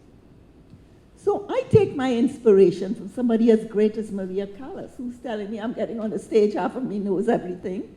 I learned my craft, can't complain about that. And you learn your craft by your workshops or whatever, and you learn that craft by doing just what I'm showing you. You read writers. You want to know how they did it, how they got you in a position, good writers I mean, how they got you in a position you can't put down the book, how they get you hooked. how you've gotten involved. Here's another one. Some of you are too young to know this one. But The Godfather. How many Godfathers did they make? 3. And they would have done more than 3 if they could. Okay? Why do you care for the characters? And what do they desire? That is the entire 3 Godfathers. That is it completely. Why do you care for them? Why do you care for them? Who are they? No, they don't become the gangsters. Who are they? Because you wouldn't care for them if they were gangsters. You would not care for them if they were gangsters. Family, yes, but what is it they... Who are they? They're Italians. It was written at a certain period when America had the same kind of prejudice to darker-skinned Europeans, when they had problems. So you're choosing your time, right? You're choosing your time. So we know they are immigrants, outsiders. They don't have money. No, they don't have money. They're coming to America. Why? Why do they come? What is it they want? They want part of the American dream. And all Mario Puzo is doing is shutting the damn door on them. And then they have to find another way. Okay? So I try to do it legitimately. It ain't working. So what I'm going to do is I'm going to, the various things they do. On and on and on, and I'm going to kill it. But he wants you to care for the characters. So they're not evil people. They love the mother, they love the father, they're dancing, and what is getting you is that you care for the characters. You see, really, they want to get the American dream. That's their desire. And for 3 things, you look at them, you read it and you read it, and you look at the movies, and all the writer is doing is throwing hand grenades. Now, the writer has to come down that slope, and that's up to you. Do you remember how he came down the slope? What happens at the end of the 3rd one? Okay. I love Al Pacino. You know the line. Everybody knows some lines. Every time I try to come out, they pull me back in, right? He's in the kitchen every time I come. What he means is, every time I come out, I've become a lawyer. I went to grad school. I didn't just marry an Italian, I married a wasp. A Diane Keaton, a tall white woman, a wasp. I am out. But you, the writer, have to decide, and here's my quote here, have to decide how you're going to wrap up your story. And you're going to wrap up your story by, it's not paginated, yeah, page 6. I was totally shocked when I read this, I have to tell you, because I adore Toni Morrison so much. I was shocked to hear her say how she wrapped it up. Ultimately, though the writer, the teller of the tale, can hold our attention through tension achieved by a series of conflicts that takes us on an emotional roller coaster. Between hope and despair, the plot must finally come down. Okay? So these are the phases. So you establish caring for the character has a desire. I'm going to throw hand grenades, think sex. I get to crisis. And you know, if after crisis things don't come down, you don't want that person again. Or you don't really want to have sex with that person again. The come down is the big thing. So you have to get that 3rd part. And so she says, finally, we need to know if the main character achieved her desire. Now, this is the part that got me. In an article by Hilton Als, Ghost in the House, published by The New Yorker in 2003, Toni Morrison revealed that she liked watching Law and Order because it offered what she described as a mild engagement with a satisfying structure of redemption. Okay, the first thing that got me is, I could never look at Law and Order. This is a stupid show, although my daughter-in-law loves it. Once or twice I would try to look at it, But the great Toni Morrison, the Nobel writer, looks at Law and Order. I said, let me look at one of them. I still didn't like it. But I see what she meant here. Here's what she meant in the end. She revealed that she liked watching Law and Order because it offered what she described, and every one of those words is important. Mild engagement. So that's what I didn't like. I didn't like the mild part. But the engagement is the one. Pulling the reader in. You're engaging them with this character with a satisfying. So the one thing you never want to do on a plot is to surprise the reader. It's Hansel and Gretel. You have to be able to see where those crumbs are and say, oh, they didn't know that they were the crumbs to get them back. And that's what the reader likes to know, not all of a sudden there's a shock ending. A satisfying structure of redemption. Now, I probably fight redemption, but if you want to make money with your writing, you got to have redemption. So back to Godfather. Where's the redemption? When Al Pacino says, every time I get out, they pull me back in, right? And he's gotten out, he's Harvard Law School. I have 5 minutes and I'm going to stop. He's got Harvard Law School, he's married a wasp. Who does he love the best of all his children? The daughter. What happens?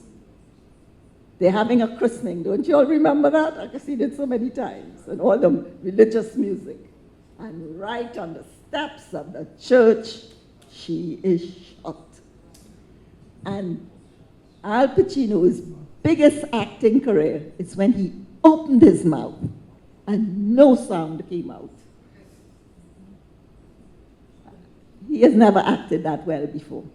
He opened his mouth and no sound came out. And finally, when the sound came out, it resonated to everybody. You pay for that stuff. You do bad things, you pay for that stuff. You do good. Cinderella, they did bad things, they out to the story. Cinderella goes up to heaven with the prince and wherever she's going. You do bad things, so you decide. So it's kind of what she means by, but she said mild. Law and Order is mild. But the bang on Godfather, if it ended that Al Pacino got out, we have a story, they tried to get in there, and they tried to get a piece of the American pie, and they shot up all, and you're getting all your political stuff. You remember when they decided to drop the drugs all over Harlem, but told them, Godfather said, you don't use the drugs, just get all the black people drugged up. So you get a chance to do all your political stuff, but you're still climbing. You're still climbing. And then you get a chance to do your redemption. So to say it finally is, character is important to fiction because it's the character's journey through plot, and you can't separate them. A plot-driven novel is pulp fiction. And so at one end you have pulp fiction that is just nothing, the situation is what is important, not the characters. I'm not going to engage you in the character. And at the other end, which I try to achieve, and I hope you try to achieve, is a level of literary fiction where you're using the same plot, but you're engaging me with the character, and you have to use everything. The name, how they dress, when it happens, what the setting is, everything. And you want the reader to feel empathy for them. They must have a desire. Read any novel, any one you want. Any novel that has last generations. And you'll see that's it. That's it. So I've given you these. I have more notes. But if you took some time, one. Just 1 minute. I'm going to take this 1 minute. It's on the top. This, I believe with all my heart, that will make you a fiction writer. This and nothing else. It is by Joseph Conrad, a person I find extremely difficult to read. And I wouldn't even read this book. But in the preface, he was learning English, and in the preface he said something essential for a fiction writer. What I say to my students is very simple. If you cannot see it, you cannot write it, okay? Go to the bank with us. If you cannot see it, you cannot write it, and the reader is not going to believe you. So that is the part that the suffering comes with the artist. Somebody was asking me about my novel, Bruised Hibiscus, and I told that person I screamed and yelled and cried through that novel because I had to see it. If you cannot see it, you cannot write it. So this is what he says. My power, my task, by the power of the written word. It could be music. He's not talking about music. He's not talking about painting. He's talking about what he's doing. So your medium is language, okay? Always know that. So he's saying, by the power of the written word, it's to make you hear, it's to make you feel, it is above all to make you see. That and no more, and it is everything. You could read that in that preface. But basically, it is a simple thing. If you, the writer, can't see it, if you don't see what your characters look like, you can't see where they are, you cannot see the scenes, you're making it up. Nobody's going to believe you. So this gentleman back there, when he began his talk, telling us that he was on an airplane and he heard the noise. Did you guys hear it? I did.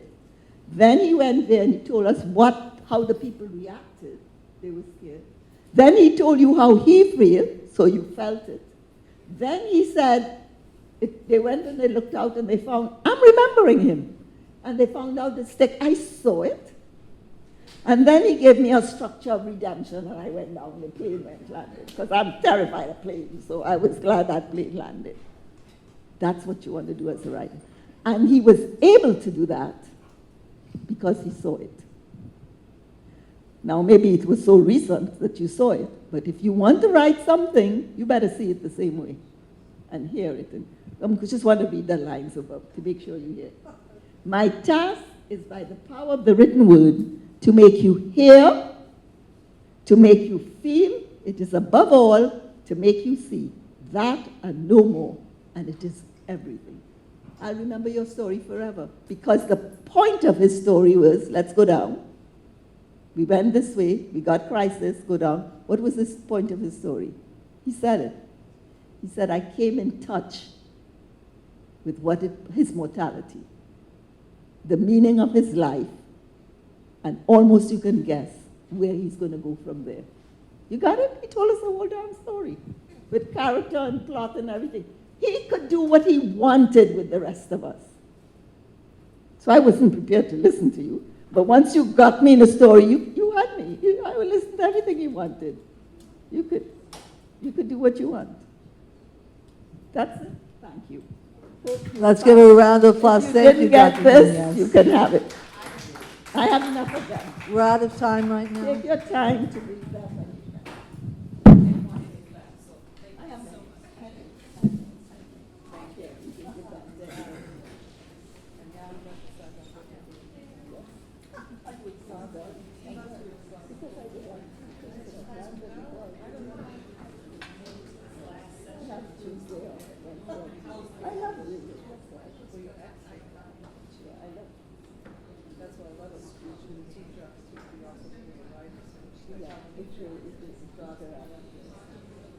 So this is for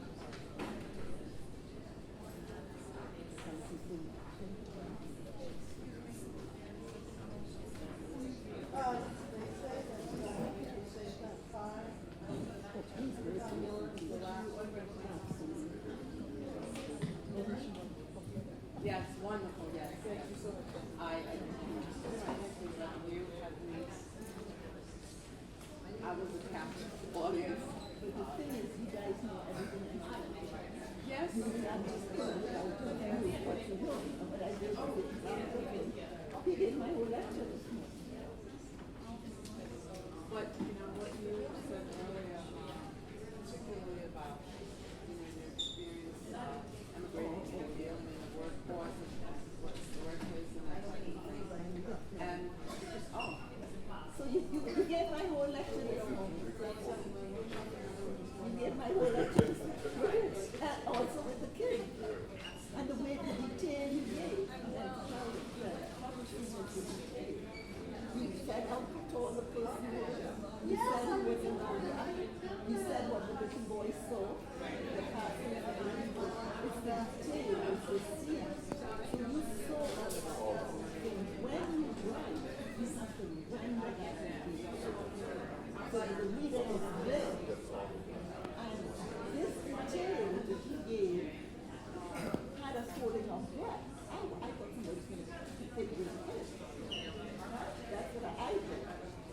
But it's because you got me in the scene. And then you punched me with a line I could remember about the violence. And then you did something historical. So this is the power of the writer. You got me and then you took me where you wanted. I was somebody cannot. hi, how are you?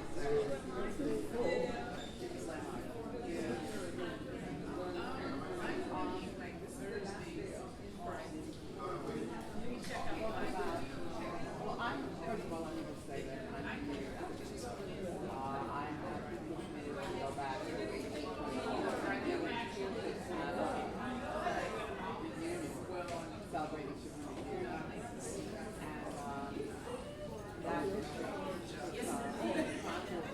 by I was trying to get them to put 10 year labor law. on the screen so I could take a picture of the radio. She come in. Yeah, I was going to post it up for more.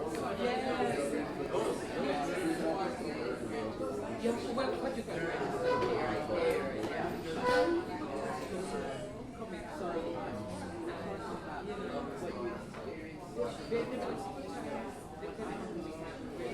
And my mother,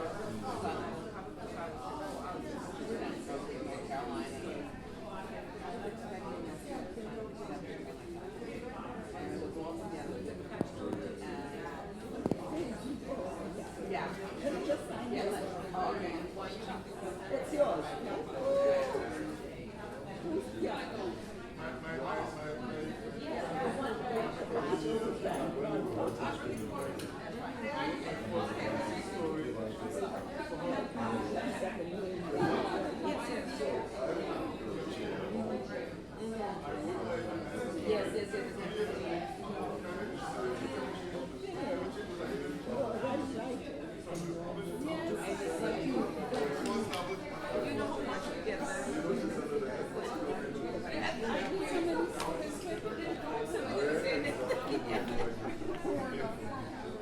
Do you like me to call it?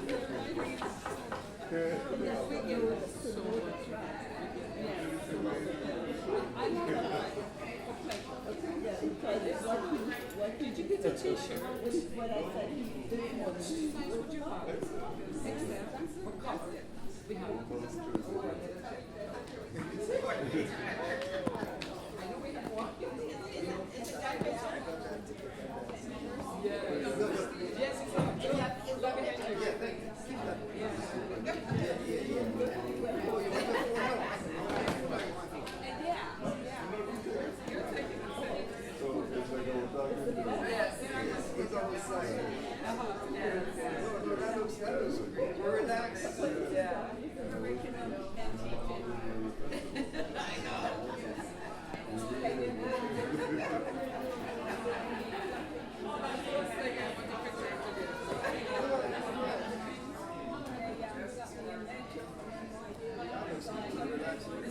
This is after the act fair. After the act fair made it into this whole thing.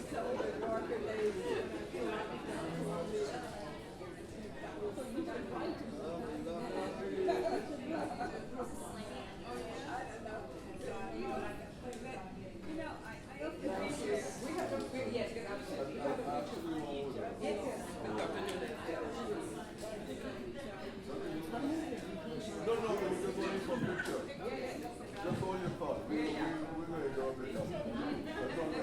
the thing I wanted to stress is not the word craft. Yes. And what I wanted to say to you, instinctively, but you have to instinctively on skill. I mean, it's very good. Yeah. You just instinctively. Yes, yes, yes. Because I'm a writer, I am watching how you instinctively do it. Yes. But I would spend a lot of deliberately cutting contrivances. I would have amplified a lot.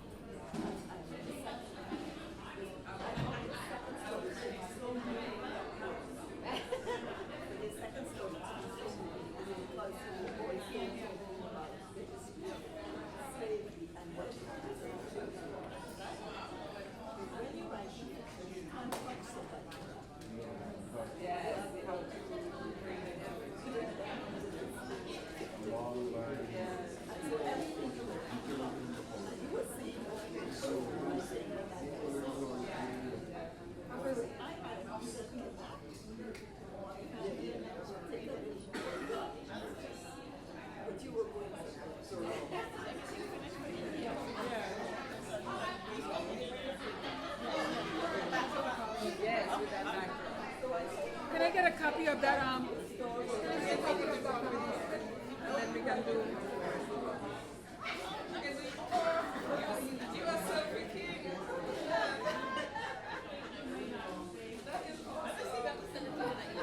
No, we need a